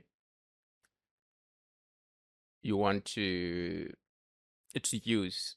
This is like way longer. It's way longer. But you can just do it straight. You can use a requests params dot status to get the orders straight up. Okay. So down at the bottom, we're going to go with ready. So it's supposed to be ready over here. If it is ready, then our status is equals to ready.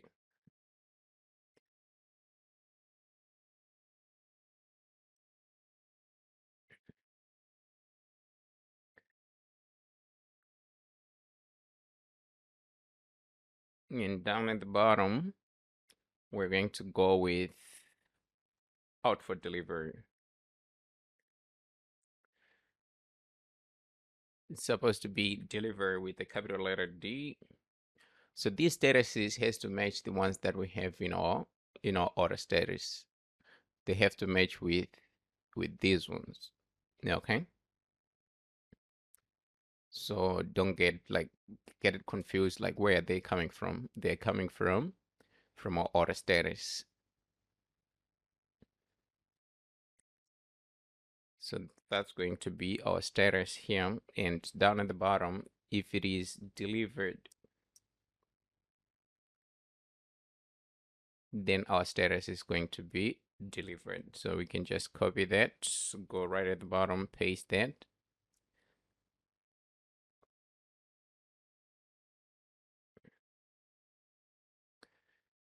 We're going to have the one for manual. So manual is like self-delivery. So you can change the name to any name that you see fit. Okay.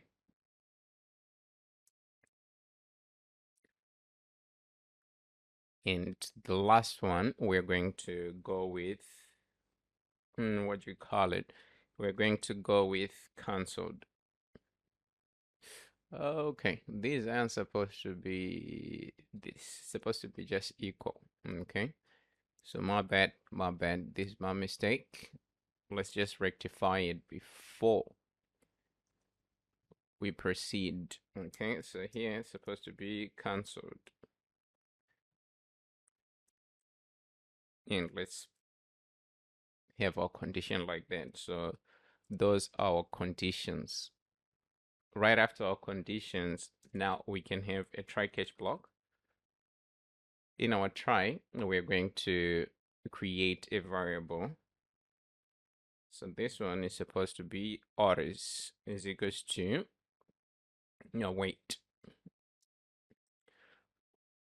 And we need to await for our orders. It's supposed to be order. Our model name is order. Dot find. Okay. And we are finding orders by order status and payment status. So here we have to put order status, and the order status is going to be status, and our payment status. So orders that are supposed to show up on the restaurant site, they're supposed to be paid for. So here it's supposed to be completed. Okay. And we need also the restaurant ID. So what we can do, we can change this from params to query. Okay. So let's just select these ones. Okay, let's make this a query. We want to make it easier for ourselves. Okay.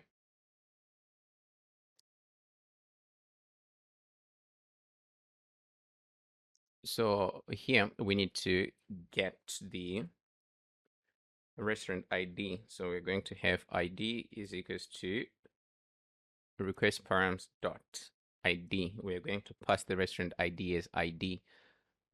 So our orders has to match the order, the status, the payment status, and the restaurant ID. Okay, so it's supposed to be restaurant ID, and the restaurant ID is going to be ID. Okay, like that. And we need to select some fields. We don't need to return all the fields. So we need to have a select method, and on select, we need to have a string. So we're going to select the user ID. Supposed to be user ID. User ID. After the user ID, we need delivery address. Yes, supposed to be delivery address. We need order item. Supposed to be items. Order items. And we need delivery fee. Yeah, delivery fee. Probably, but it's not that important. So you can either leave it or you can include it. So we also need a restaurant ID over here. This field is a field. It's an ID, but we're going to populate it so that we can get the data related to the restaurant, and we also need restaurant coordinates. Okay, so restaurant codes. After getting our codes, we need recipient coordinates. Okay, in this field, we need to just copy the name so that we won't have any errors. Recipient codes, and then we're going to have auto status as well. Okay, so after selecting these fields, we need to go ahead and populate. Okay, so first we're going to populate the user ID.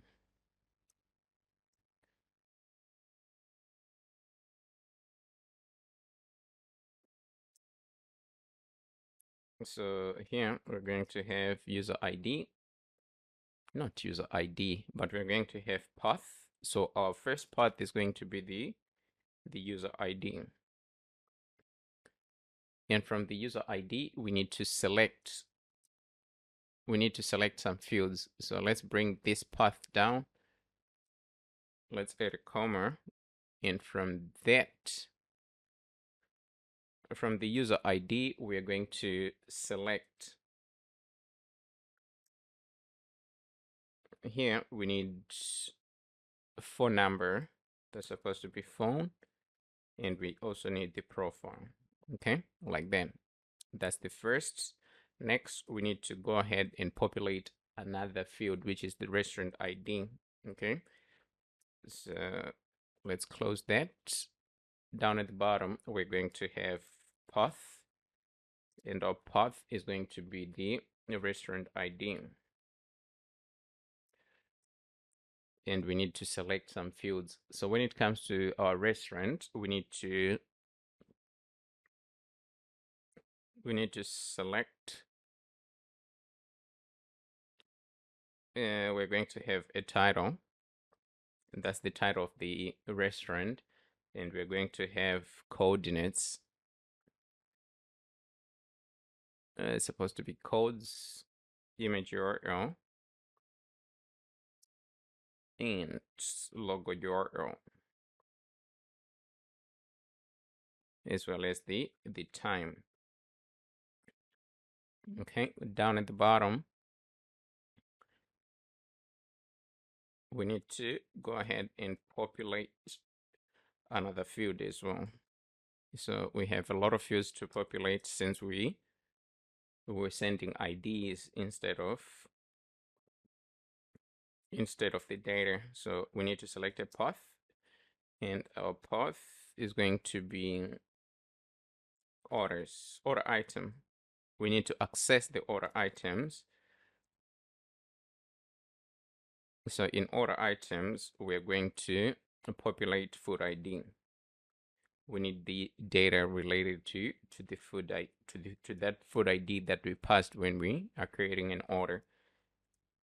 And we're going to select address line 1. It's supposed to be address line 1.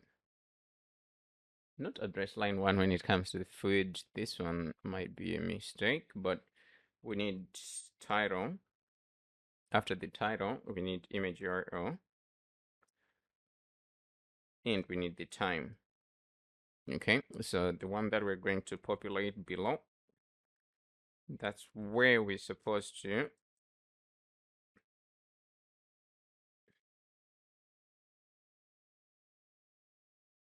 populate the address. So that's supposed to be path, and our path here is supposed to be delivery address. Delivery address. So from our deliver address, we want to select address line 1. Okay, let's just go ahead and close that. But here we need address line 1.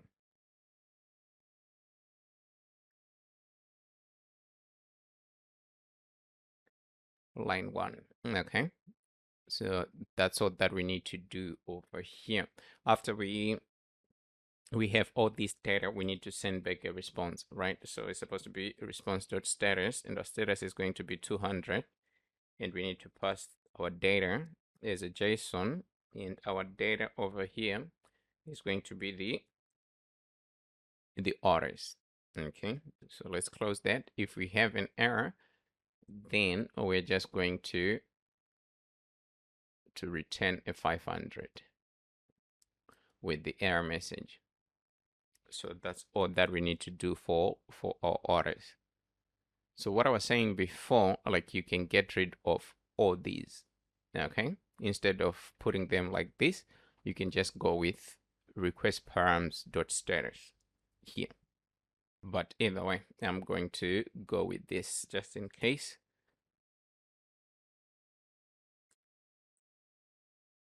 Okay.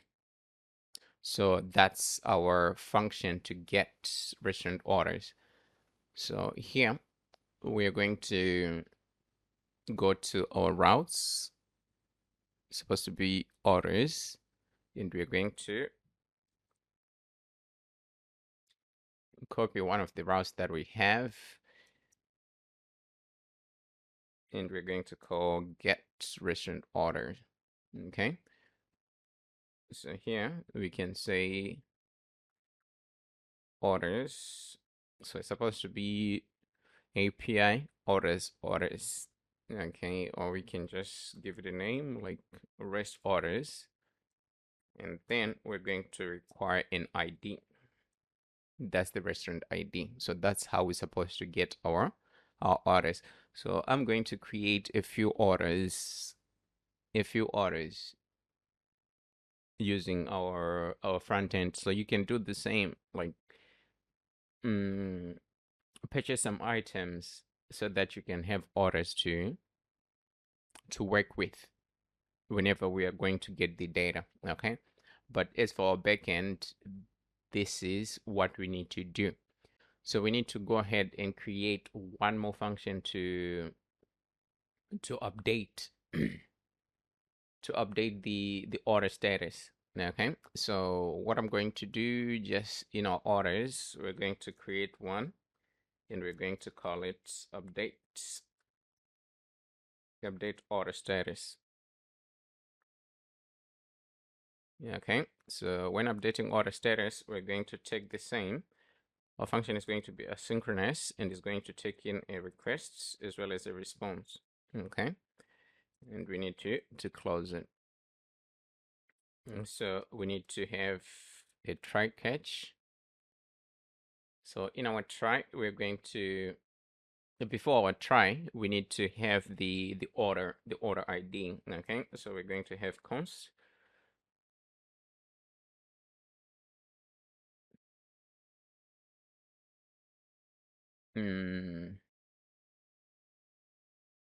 supposed to be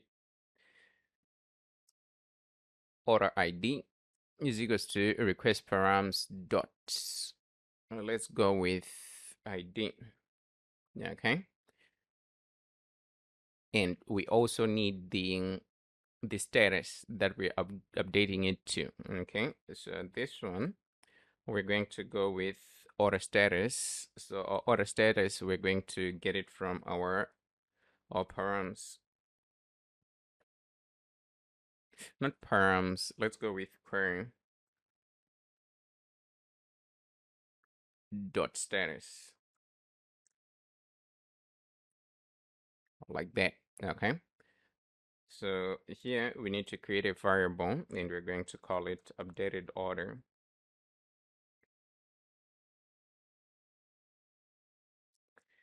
So our updated order is going to await for an order, and we're going to find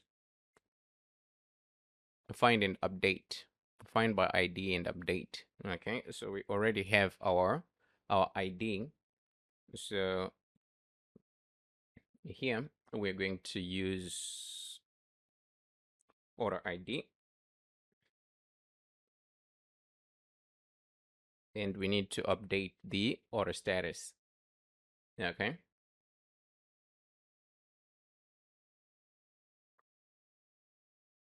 Order status is going to be the order status that we have on top.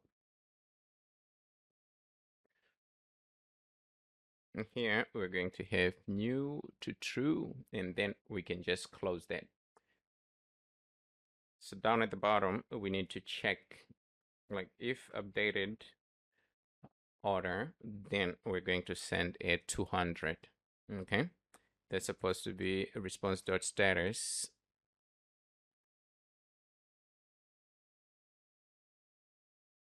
200, and then we just need to send a JSON.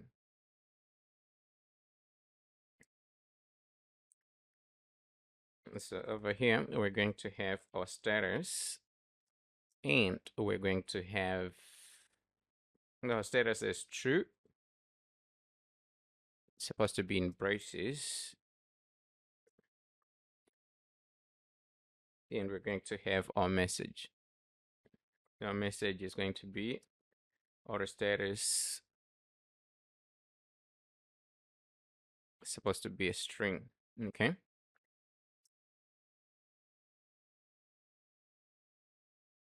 Order updated successfully, like that.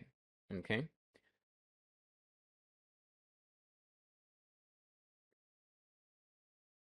So here, right at the top, what we can do, we can have consts.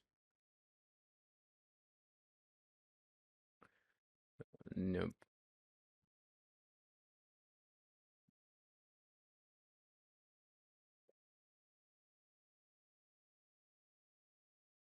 We can have else.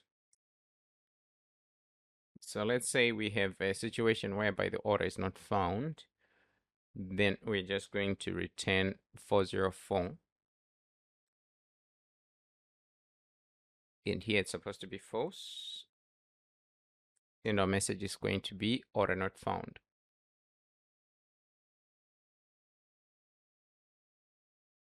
Also, if we catch an error, then we're going to return a 500 with the error message. False. And here our message is going to be error.message. Like that. So that's what we're going to do to update the orders. So we are done with these functions, but we need to hook this to our router. So we need to go to our router folder, our routes folder, and then this one is going to be a put. Okay.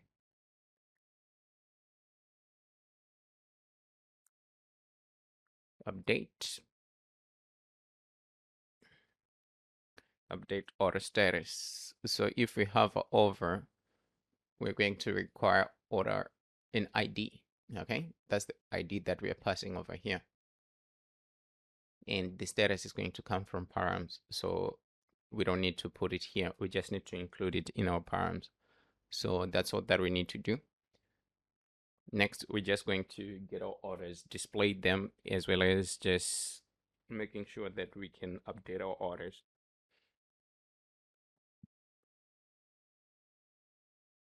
To get an order by ID. Okay, going back to our controllers, we need to create one more function, get order details. Okay, so that's going to be the name of the function, and we have to close it over here. So for the order details, we're just going to require an ID. So we're going to have consts order ID is equals to request params dot ID. And down here, we're going to require a try catch. Okay, in our try, we're going to find an order. So what we can do, this one is quite easy because the details that we want are the same as the details that we're getting over here. Okay, so we can just copy this. Okay, and we can paste it over here. Okay, after pasting, this one is supposed to be an order, so we're going to find by ID, and the ID is supposed to be the order ID.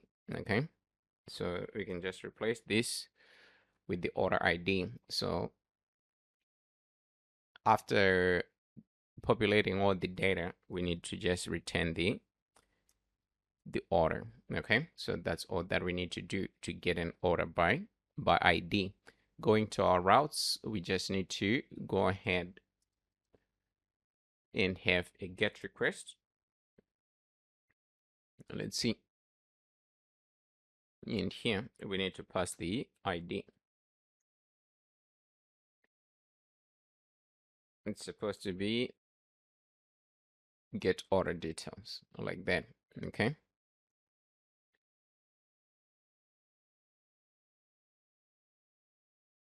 In this section, our primary objective is to focus on getting restaurant orders. So to do that, we are going to work on our backend. Okay. So what we need to do, we need to create a function and we're going to call it get restaurant orders. Okay, that's going to be our name. Mind the spellings though. Restaurant orders. Wow, still the same. Restaurant orders. So our function has to be asynchronous. It is going to take in a request and a response. After taking in a request and a response, we need to return something, okay? So here we're going to have our requests and we're going to have our response. So the first thing that we need to create a variable. So we're not going to use const, but we're going to use let this time, okay? We're going to call this a status, okay?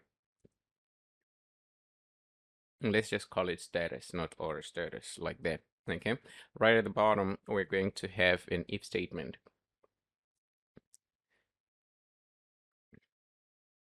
So we have different kind of order updates, right? So we have placed, preparing, ready, out for delivery, delivered. Then manual applies to orders that we're going to deliver manually, and cancelled for those orders which are cancelled. So we're going to get the status from our parameters. So request params dot status. If our status is equals to, it's supposed to be equals to placed, like that. Then our status, the status that we created on top, is equals to placed. So we're going to do the same for all our orders that remains, okay?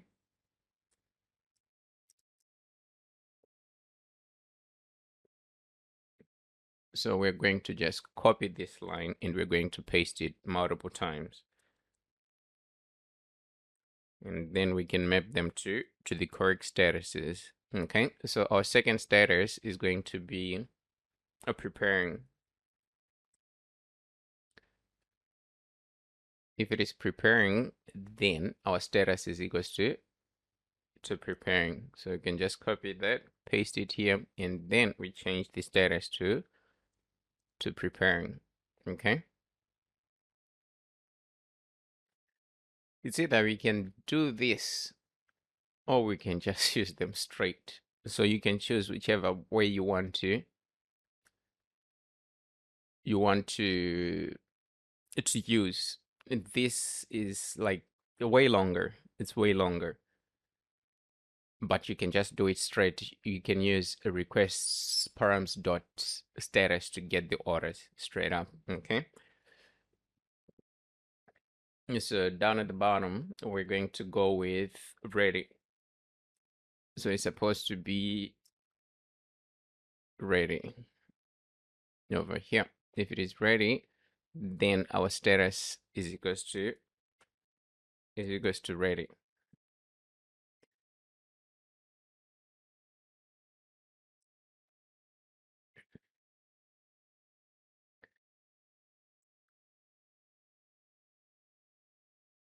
And down at the bottom, we're going to go with out for delivery. It's supposed to be deliver with a capital letter D. So these statuses has to match the ones that we have in our order status. They have to match with these ones. Okay. So don't get it confused, like where are they coming from? They're coming from our order status. So that's going to be our status here, and down at the bottom, if it is delivered, then our status is going to be delivered. So we can just copy that, so go right at the bottom, paste that.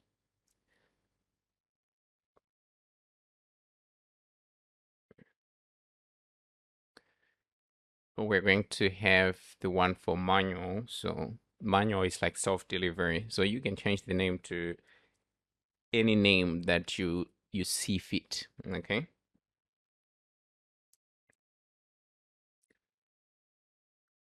And the last one, we're going to go with, what do you call it? We're going to go with cancelled. Okay, these aren't supposed to be this, supposed to be just equal. Okay, so my bad, this is my mistake. Let's just rectify it before we proceed. Okay, so here it's supposed to be cancelled. And let's have our condition like that. So those are our conditions. Right after our conditions, now we can have a try catch block. In our try, we're going to create a variable. So this one is supposed to be orders is equals to, wait.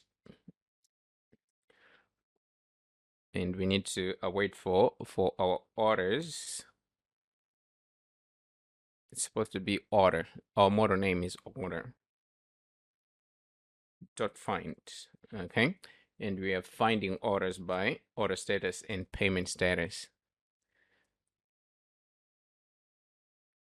So here we have to put order status, and the order status is going to be status, and the payment status. So orders that are supposed to show up on the restaurant site, they're supposed to be paid for. So here it's supposed to be completed. Okay. And we need also the restaurant ID. So what we can do, we can change this from params to query. Okay.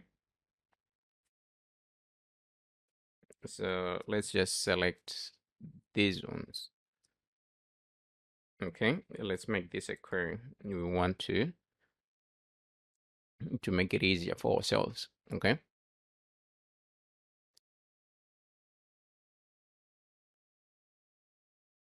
So here we need to get the restaurant ID. So we're going to have ID is equals to request params dot ID. We're going to pass the restaurant ID as ID.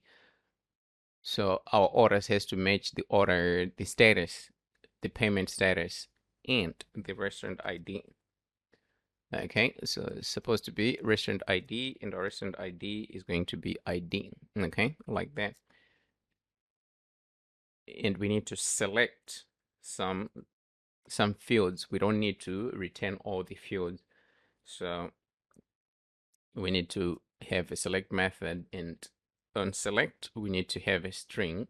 So we're going to select the user ID. It's supposed to be user ID. User ID. After the user ID, we need delivery address. Yes, supposed to be delivery address. We need order item. Supposed to be items. Order items. And we need delivery fee. Yeah, delivery fee, probably, but it's not that important. So you can either leave it or you can include it. So we also need a restaurant ID over here. This field is a field. It's an ID, but we're going to populate it so that we can get the data related to the restaurant, and we also need restaurant coordinates. Okay, so restaurant codes. After getting our codes, we need recipient coordinates. Okay, in this field, we need to just copy the name so that we won't have any errors. Recipient codes, and then we're going to have auto status as well. Okay, so after selecting these fields, we need to go ahead and populate. Okay, so first we're going to populate the user ID.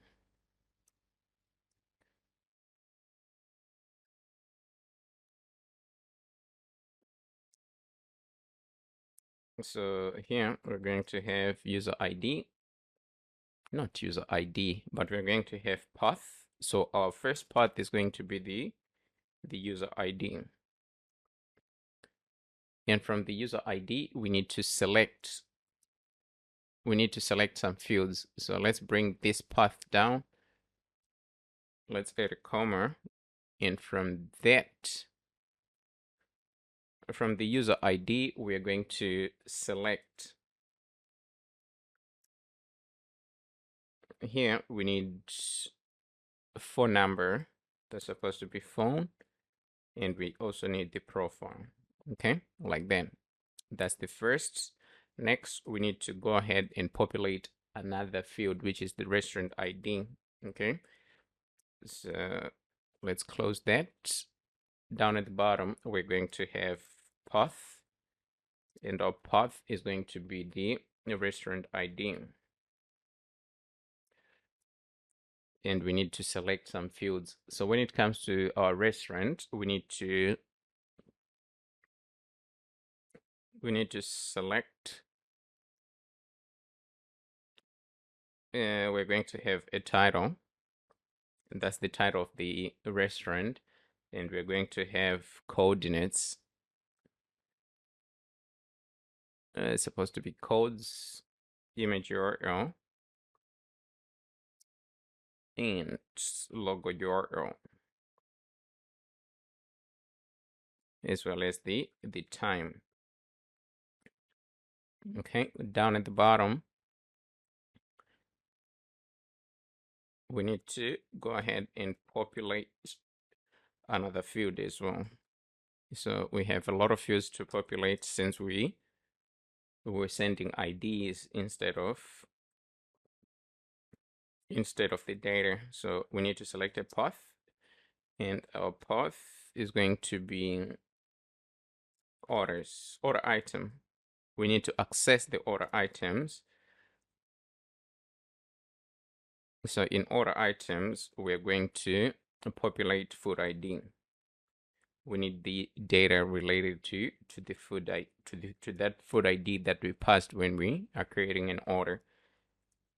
And we're going to select address line 1. It's supposed to be address line 1. Not address line 1 when it comes to the food. This one might be a mistake, but we need title. After the title, we need image URL, and we need the time. Okay, so the one that we're going to populate below, that's where we're supposed to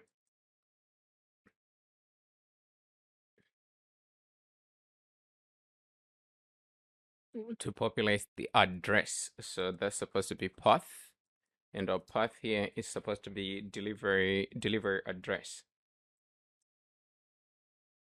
Delivery address. So from our deliver address, we want to select address line 1. Okay, let's just go ahead and close that. But here we need address line 1.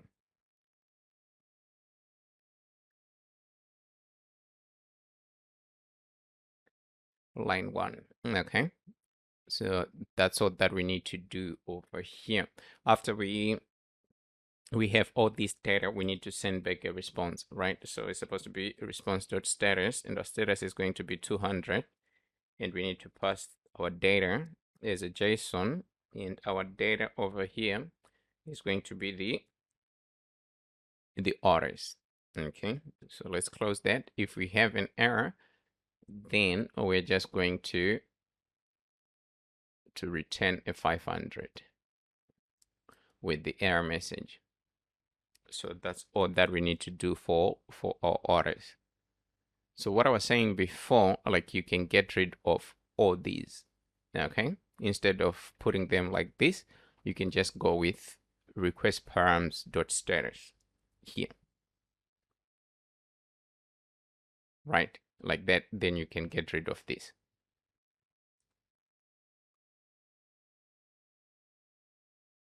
But either way, I'm going to go with this just in case.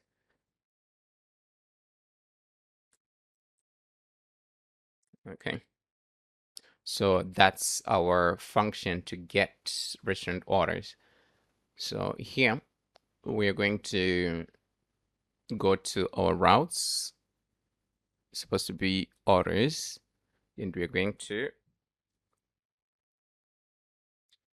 copy one of the routes that we have, and we're going to call get restaurant order. Okay. So here we can say orders. So it's supposed to be API orders. Okay, or we can just give it a name like rest orders, and then we're going to require an ID. That's the restaurant ID. So that's how we're supposed to get our orders. So I'm going to create a few orders using our front end. So you can do the same, like purchase some items so that you can have orders to work with whenever we are going to get the data. Okay, but as for our backend, this is what we need to do. So we need to go ahead and create one more function to update to update the order status. Okay, so what I'm going to do, just in our orders, we're going to create one, and we're going to call it update order status. Okay, so when updating order status, we're going to take the same. Our function is going to be asynchronous and is going to take in a request as well as a response. Okay, and we need to close it. So we need to have a try catch. So in our try, we're going to, before our try, we need to have the order ID. Okay, so we're going to have const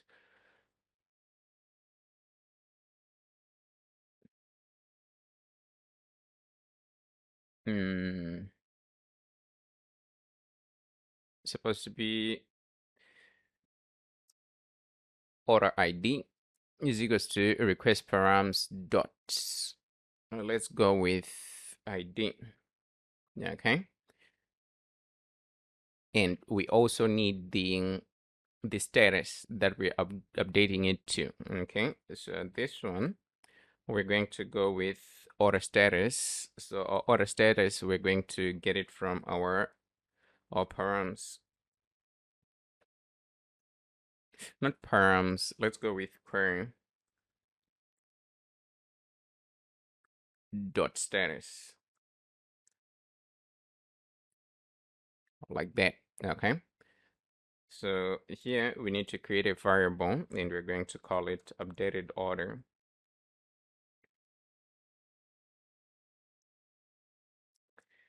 So our updated order is going to await for an order, and we're going to find and update, find by ID and update. Okay, so we already have our ID. So here we're going to use order ID,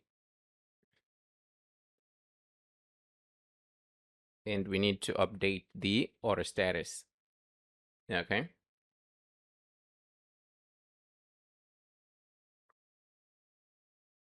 order status is going to be the order status that we have on top. And here we're going to have new to true, and then we can just close that. So down at the bottom, we need to check, like, if updated order, then we're going to send a 200. Okay, that's supposed to be a response.status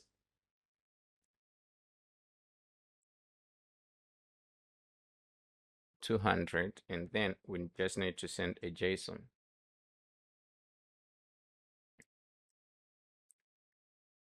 So over here, we're going to have our status, and we're going to have our status is true.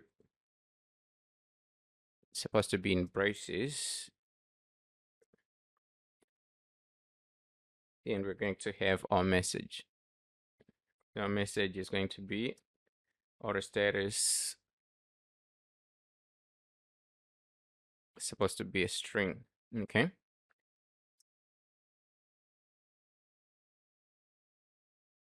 Order updated successfully, like that. Okay.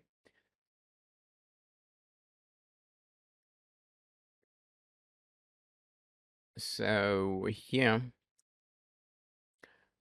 right at the top, what we can do, we can have consts. Nope.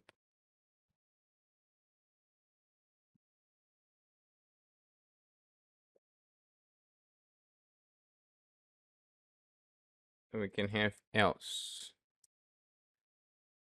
So let's say we have a situation whereby the order is not found. Then we're just going to return 404. And here it's supposed to be false. And our message is going to be order not found.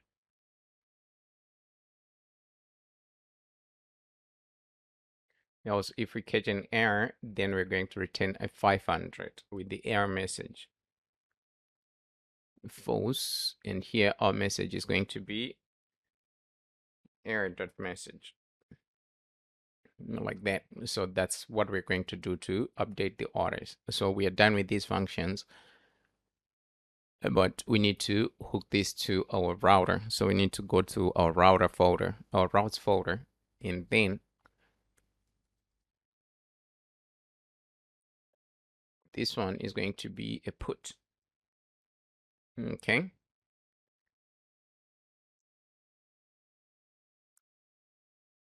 Update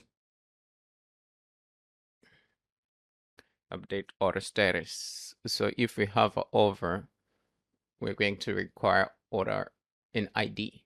Okay, that's the ID that we are passing over here.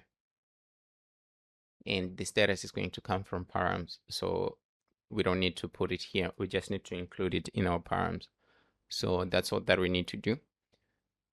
Next, we're just going to get our orders, display them, as well as just making sure that we can update our orders.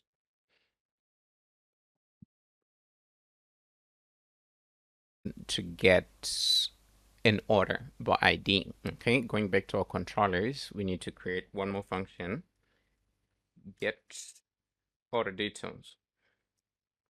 Okay, so that's going to be the name of the function, and we have to close it over here.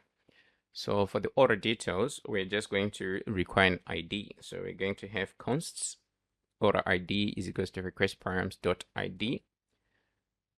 And down here, we're going to require a try catch. Okay, in our try, we're going to find an order. So what we can do with this one is quite easy, because the details that we want are the same as the details that we're getting over here. Okay, so we can just copy this. Okay, and we can paste it over here. Okay, after pasting, this one is supposed to be an order, so we're going to find by ID, and the ID is supposed to be the order ID. Okay, so we can just replace this with the order ID. So after populating all the data, we need to just return the order. Okay, so that's all that we need to do to get an order by by ID. Going to our routes, we just need to go ahead and have a get request. Let's see. In here, we need to pass the ID. It's supposed to be get order details like that. Okay.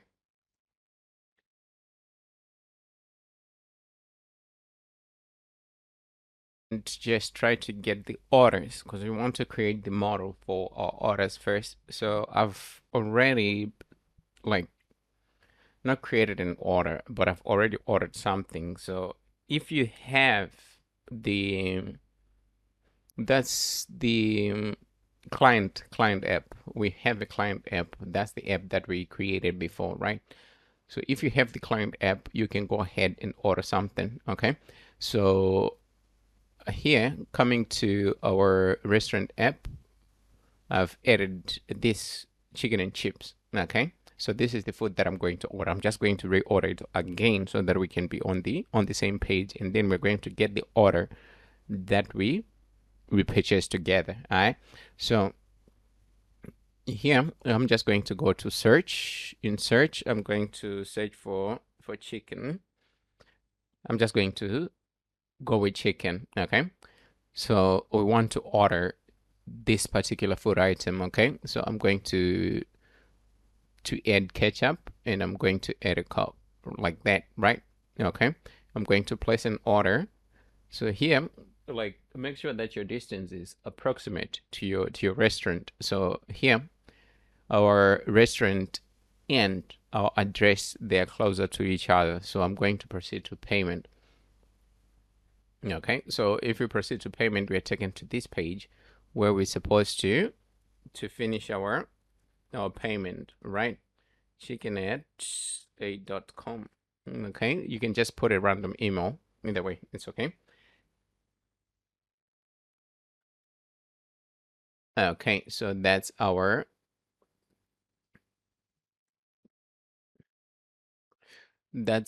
card number, and we put our date, expiring date. We need a that's CVC. The card name, you can put anything. Zip code, you can put anything. So I'm not going to save. So we're going to place the order. Okay. So after placing the order, that means we do have this order inside of our backend. Okay. And this is our restaurant ID, the one that we have over here.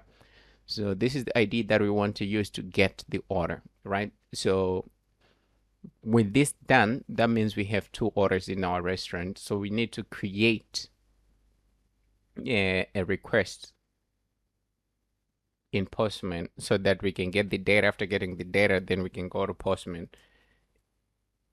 Not go to Postman, go to QuickType, and then we can create our model. So here it's supposed to be get restaurant orders. Okay, like that. Okay.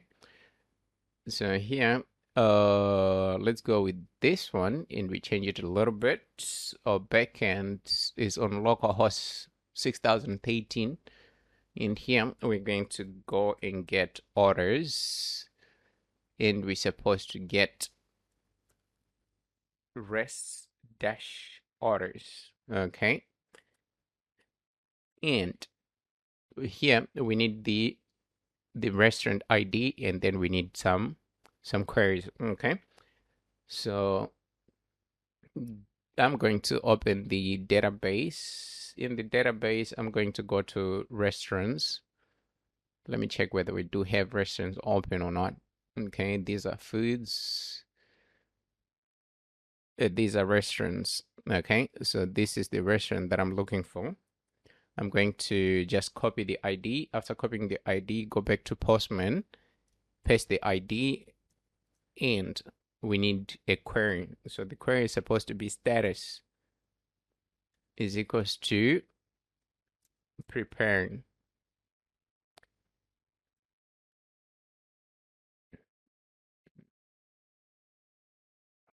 Valid token. So we are not logged in. So we have to be logged in as a restaurant to be able to get this to get this order.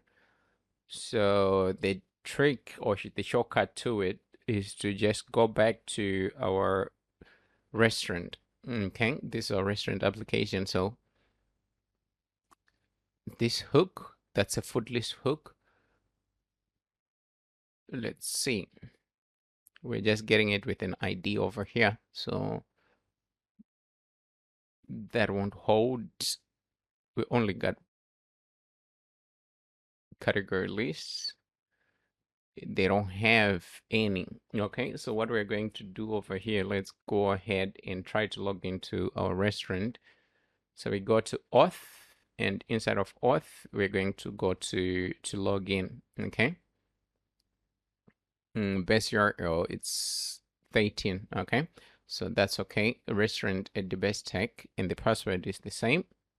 Okay, so we need this token.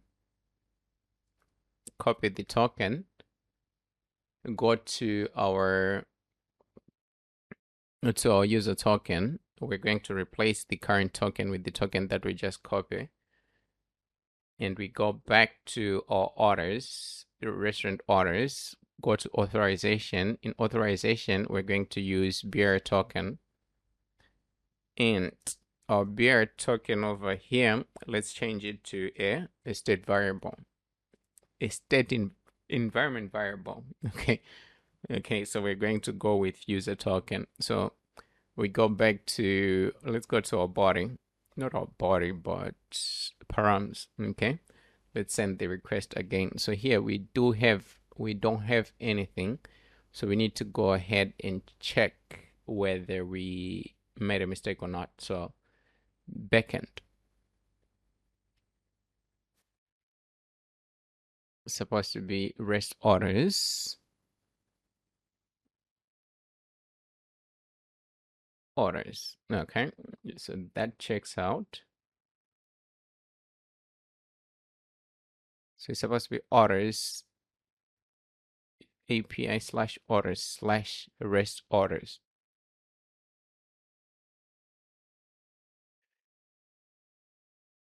Going back to Postman, orders slash rest orders, then the ID.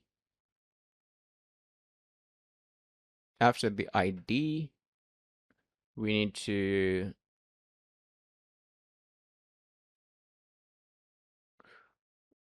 go ahead and have the, nope, it's supposed to be orders controller. We need to have these ones. Okay, the request param, that's supposed to be dot status. So here we're passing the status is equals to preparing. Let's check our backend. We do have preparing over here. So what we can do, it should work, because here, if we close and go to our profile, orders, go to preparing, we have 2 orders. Okay, so that should work without any problem. So I'm going to just debug in a way. So what we want to do is to console log. We need to log the ID. Okay, that means these two, they have to be right at the top. Okay, and down at the bottom, we're going to log the status. Okay, like that. Okay, so let's run the request again and see where we are running into an error. Okay, let's go back to our backend. So this is undefined. Okay, so that's where our error is coming from. It's coming from our status. Preparing.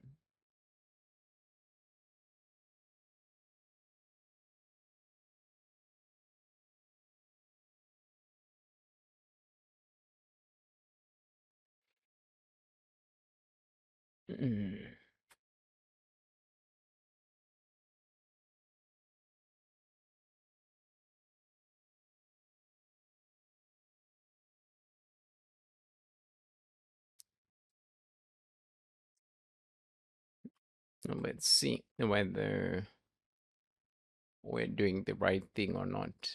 Either way, undefined. So let's just change this to a param. No, that won't work. We have to change this one to a param, the query to a param, and let's see how it work. Params, okay. So that means we have to pass this through our params, not our query. Okay. And so going back, instead of passing it as a query over here, we have to pass it as a param. So what we can do, go back to the backend again, go back to our controller, and in our controller, we do have the ID. That's the restaurant ID, and we need to get the status. Okay. So like that. Okay. So going back to Postman, here we just need to remove this. And then we need to send the request.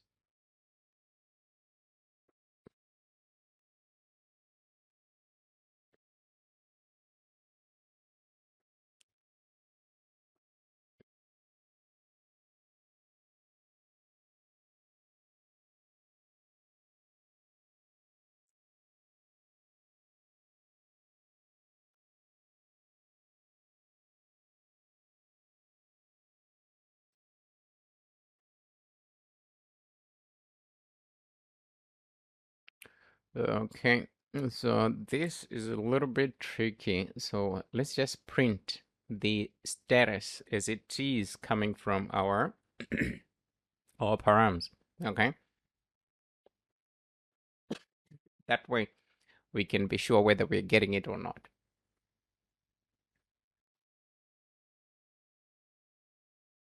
Preparing. So here we're getting it. So the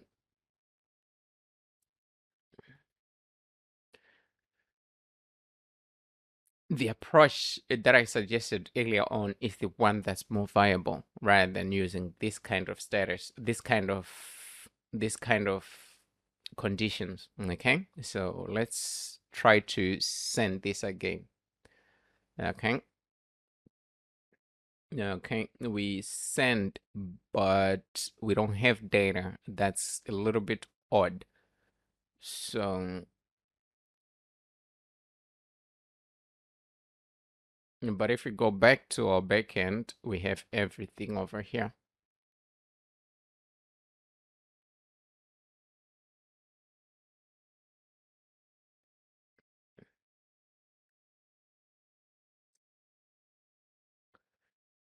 Preparing. Let's change this to placed. Okay, let's change. We want to see.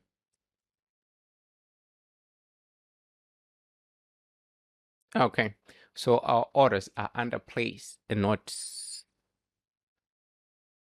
Let's see. All our orders are under placed. They are not under preparing. Okay. So these are new orders. So they have to be under placed. So we should get placed, not preparing. So it will go to preparing after the restaurant has accepted the order. Okay. So this is exactly what we need. So for now, let's go ahead and just rectify our backend.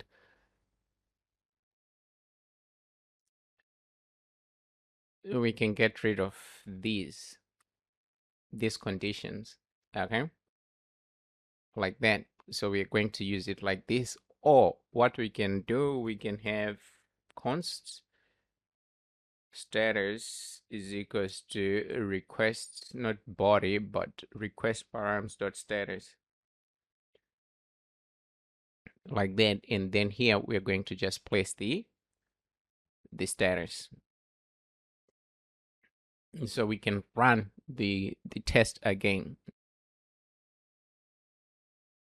Yeah, okay, so that would hold. So this approach is working fine. So what we need to do over here, we just need to copy the data. After copying the data, go to our browser, and in our browser, we need to go to to QuickType, and in QuickType we need to paste the data that we just copied, and we're going to call it orders model,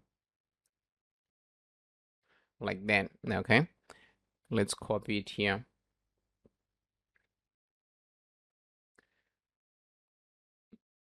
So we want to go back to our Flutter application. That's going to be restaurant Foodly. And in restaurant Foodly, we need to go to models. In models, we need to create a new file. And we're going to call it orders model.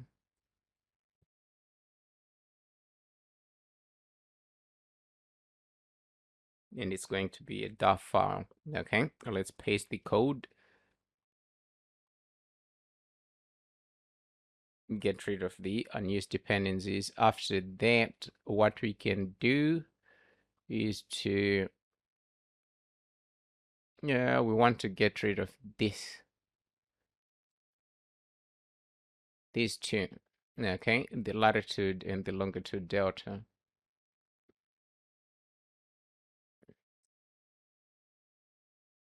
We need to get rid of them.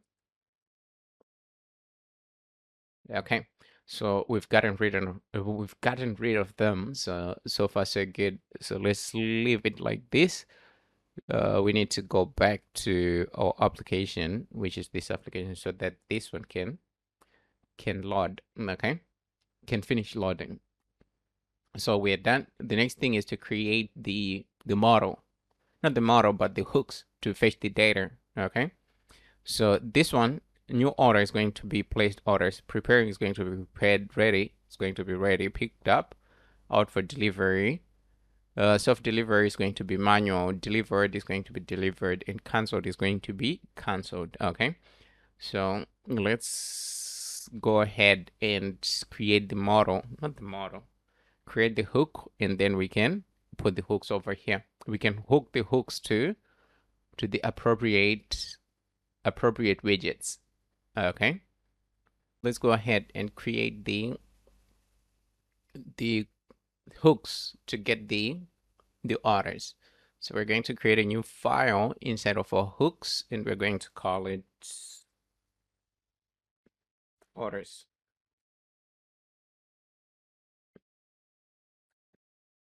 Orders underscore hook, not hooks. Okay, and it has to be a .dot file.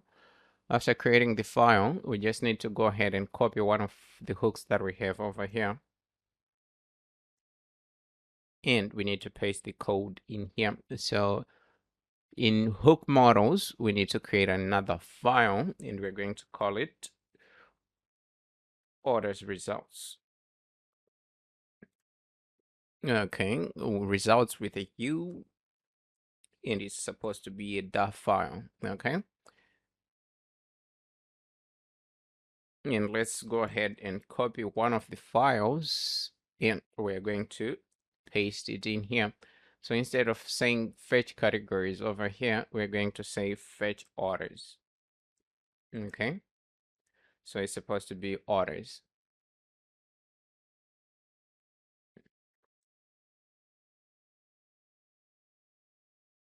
Okay, so we need to change this list from lists categories to lists order model, like that. Okay, so that's going to be our hook. Okay, our hook results class or model, you can call it.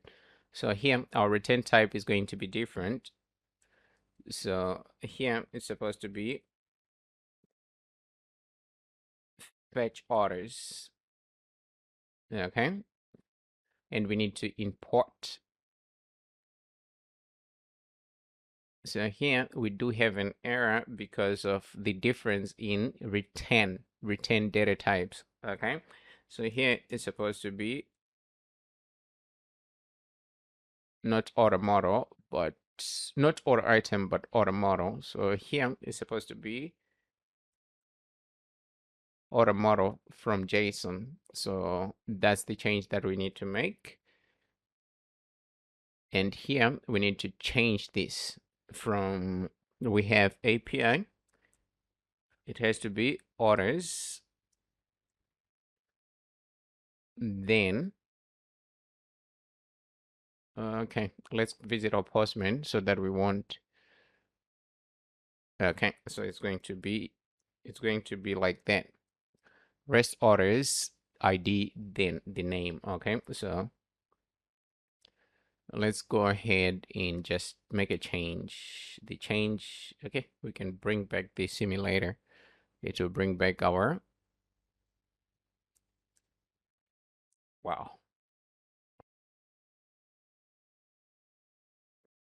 V. So we need ID over here, all right? That's the restaurant ID. So we already have the ID here. So we're just going to place the ID, and we need the status. So this one, we're just going to call it status, like that. And we have to pass it from here. So it's supposed to be string status, all right? Like that, okay? Let's go ahead and just, and when this is a GET request, and this GET request is going to require headers. Okay, so our headers are going to be headers. So we need to have headers in here as well, like that. But we don't have headers here. So what we can do, we can go to our controllers. One of the controllers that we're using headers, like this one. Okay, so we can copy the headers from here, and then we can just paste them over here. So we need to get the token. So to get the token, the process is the same. So this is where our token is coming from. Let's paste it over here. Right. So now we have our access token. We have our headers created over here, and we're passing our headers with our request. And here we do have our status, and our status is coming from our arguments. Okay, so we need to change this name from food list to fetch orders. Okay, like that. So let's save that. After saving, we need to go ahead and code this inside of our widgets. Okay, so let's go ahead, just close it, and we can close this as well, close that as well, close that. So we are coming over to our screens. In our screens, views, not screens, we go to home, orders. In orders, we're going to go to the first one, which is new orders, right? So new orders, we need to change this from a setless widget to a hook widget, like that. Okay, after changing it to a hook widget, now we need to create a final instance of our hook results. Okay, hook results is equals to fetch orders. Okay, so if it is in new orders, we are going to look for placed. Okay, and we're going to have a final is loading.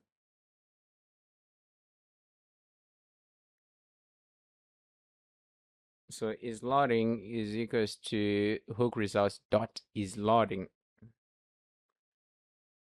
not in caps, but like that. So here it's supposed to be is loading, like that. Okay, so let's leave it like that.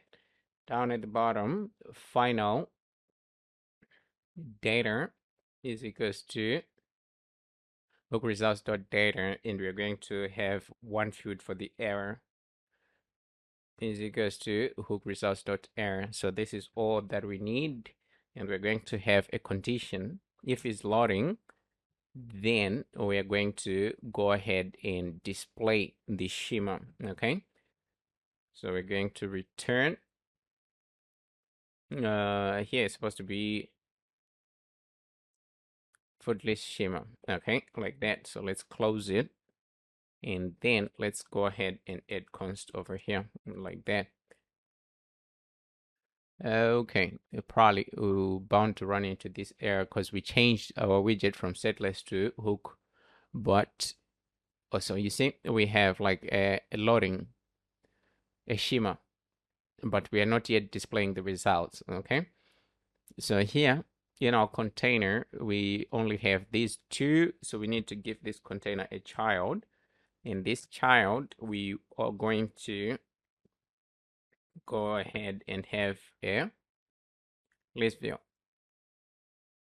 Okay, so let's use list view over here. In our list view, we're going to have children, and as for our children, we're going to go with list.generate. Okay, so our length is going to come from data.length. Okay, so we need to add a null checker over here. After adding a null checker, we're going to have our index, and we're going to return something over here.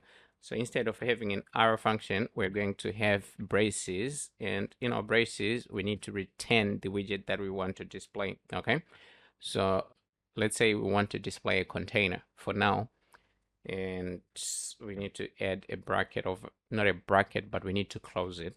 So let's give it a height, and we're going to give it a height of 100, and let's give it a color, and we're going to give it a color of cave red. Down at the bottom, not at the bottom, but we can add a padding. Okay, so our padding is supposed to be edge instance dot only. So here we're going to just focus on the bottom, and we're going to give it an 8. So if we save, we're supposed to have 2 red items, but this is not working. Okay, if we do it like this, it's not working. So what we can do, we can add a padding widget, and then we can paste our padding over here. Okay, so now we have 2 items in our list. Okay, so you see our list is not following the background that we have. So what we can do, we can wrap this in a clip rect. Okay, like that. Okay, so our clip rect, we need to give it a border radius. That's supposed to be BR. Okay, that's supposed to be, no, this is not the clip rect that we want. We want the one with double R. Okay, so border radius. So we're going to have border radius dot only. We're going to have top left. So for top left is going to be border radius dot circular, and we have to give it let's give it a 15 for now. And we're going to do the same for right. Okay, it's supposed to be top right over here. Let's add a comma over here as well. Okay, so now we have this circular. Okay, so even if we scroll, the circular is going to remain. So that's exactly what we need. So our main focus now is going to be the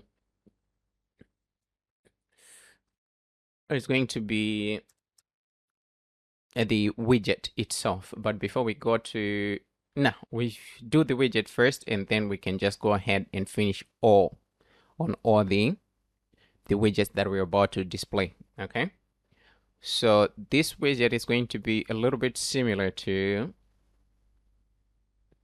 the widget that we're displaying in our food. That's supposed to be the food widget, the food tile. But what we can do, we can just go ahead and create the widget itself. Okay, we can just create the, what do you call it, the order. It's called an order tile. Okay, and then just display the data that we require over here. It's going to be provided probably like, it's in the assets folder. So this is the file that we are going to require for our order, the order tile. Okay, so you need to go ahead and copy this, and you need to paste it in the project. Okay, let me bring this side by side with the code so that we can just do it together. Okay, I've already imported the order tile, so we just need to make the imports together. So let's bring this here. Okay, and I'm going to get rid of all the imports that has an error. So here, instead of returning ready orders, we're going to return order model like that. Okay.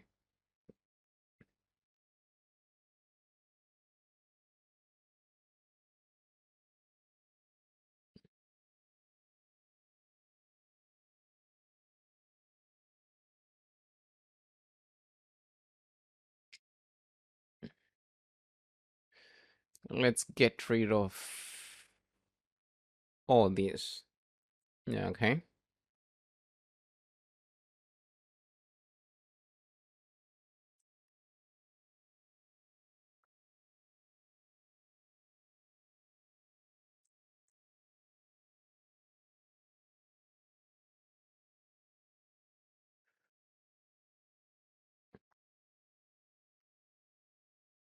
Okay. Let's import our width.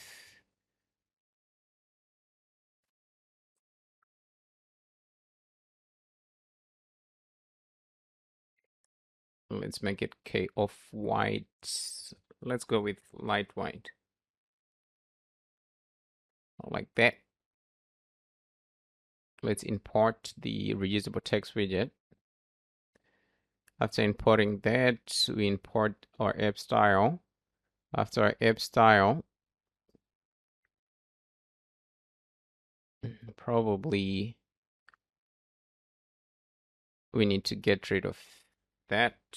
Let's just put it as an empty string.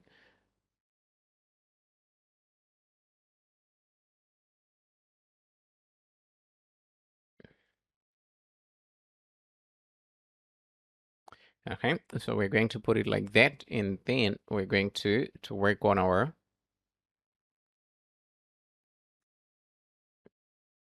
data as we go. Okay, so here we have delivery fee, the time that it takes.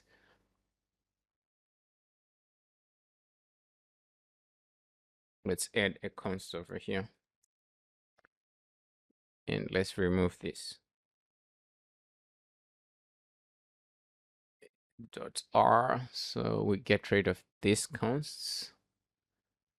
So that's our order tile. So if we come back to our new orders, we're going to display the order tile. Okay. We want to get rid of this is active. Okay. So we go back. We're going to get rid of this string. Okay. After getting rid of it, then here we need to get rid of everywhere we use the value is active.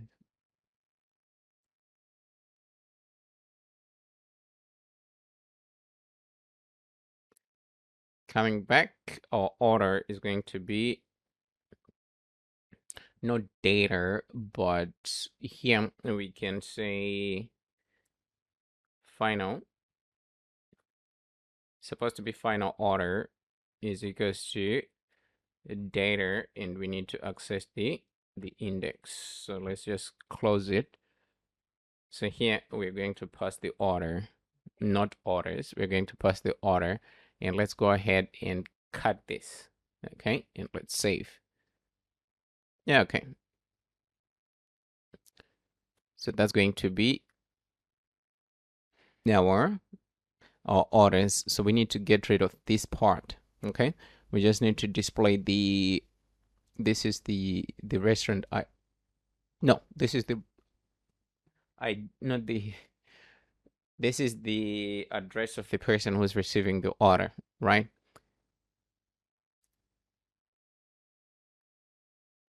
So let's just go ahead here. We have a container. Let's get rid of this container. If we get rid of that container, then we don't have the first, but we do have this. This is the delivery price, delivery fee. In this container that we have over here, we get rid of it as well. So we're just going to display the delivery fee and the time it takes to get to the particular restaurant. And this is the logo to our restaurant. Okay. And it is the same logo that should be displayed over here. So you can go ahead and do that since we have the data related to the restaurant, or we can just do it together. Okay, so if we go to common, we have custom app bar. So here we're displaying this image, right? So we need to get the data from the restaurant data. So network image, we change that to network image, and we're going to access the controller restaurant. Get rid of the const first. Dot logo. Okay, we add an out check over here, and let's save that. Okay, so that's going to be the logo for our restaurant. So we are done with this part. So the next part is to just go ahead and make sure that we have all these mapped out. Okay, new orders. Okay, if we do have an error, if error is not equal to null, then we're going to return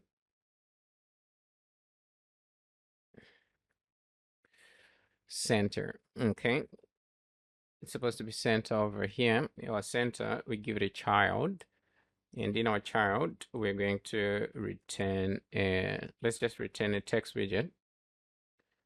And for text, we have to put the error.message like that. Okay, so let's go ahead and close it. So that's all that we need to do. So we're going to copy everything from here up until the bottom, and let's close that. And then we need to go to our orders, right? So first we can go to console, and we can paste fetch orders. We need to import that, and we need to change this to console like that. Then we can have our shimmer import the order tile. Okay, so that's all that we need to do. Delivered orders, we're going to do the same as well. So we just paste that, and we need to have that, and we need to import the hook. So for the hook, the data that we're passing, the status that we're passing is delivered, and we import the order tile. So we are done with that as well. Picked orders, we're going to do the same, paste the codes, import the imports that are not imported. And here it's supposed to be out for delivery. Okay, so make sure you have the right status, otherwise you ain't going to get the data, right? Okay, so we save that as well. Picked orders, out for delivery. Preparing is supposed to be preparing, so we just paste the code, and that, let's go ahead, and we're going to have preparing over here. Let's go ahead and import the order tile. Ready orders. Let's see. Imports. And this one is supposed to be ready. And we're going to put import our order tile. Self-delivered, we do the same. We paste the code.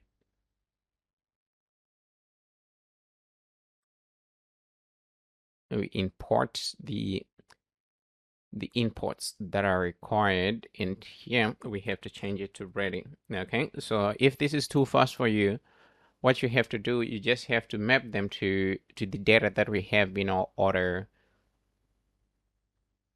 in our backend. Okay, so backend orders model, this is the data that we're using. Okay, so Make sure that everything aligns to this. Otherwise, if it doesn't, you are not going to get the data. Okay. But that's all that we need to do for all the orders. So if we go to preparing now, okay, these ones, we need to change them to hook widgets. All of them cancelled. It's just a stateless widget. We need to change it to a hook widget. Like that, okay? Delivered, we're going to do the same as well. Supposed to be hook widget over here. Import new orders. New orders, we already did that. Picked orders, we need to do that. Hook widget. Import, then we go to preparing. In preparing, it's supposed to be a hook widget. Okay, ready orders, we do the same. We change the widget from a stateless to a hook widget. Self-delivered. Self-delivered here is supposed to be manual. And we're going to change this to hook widget.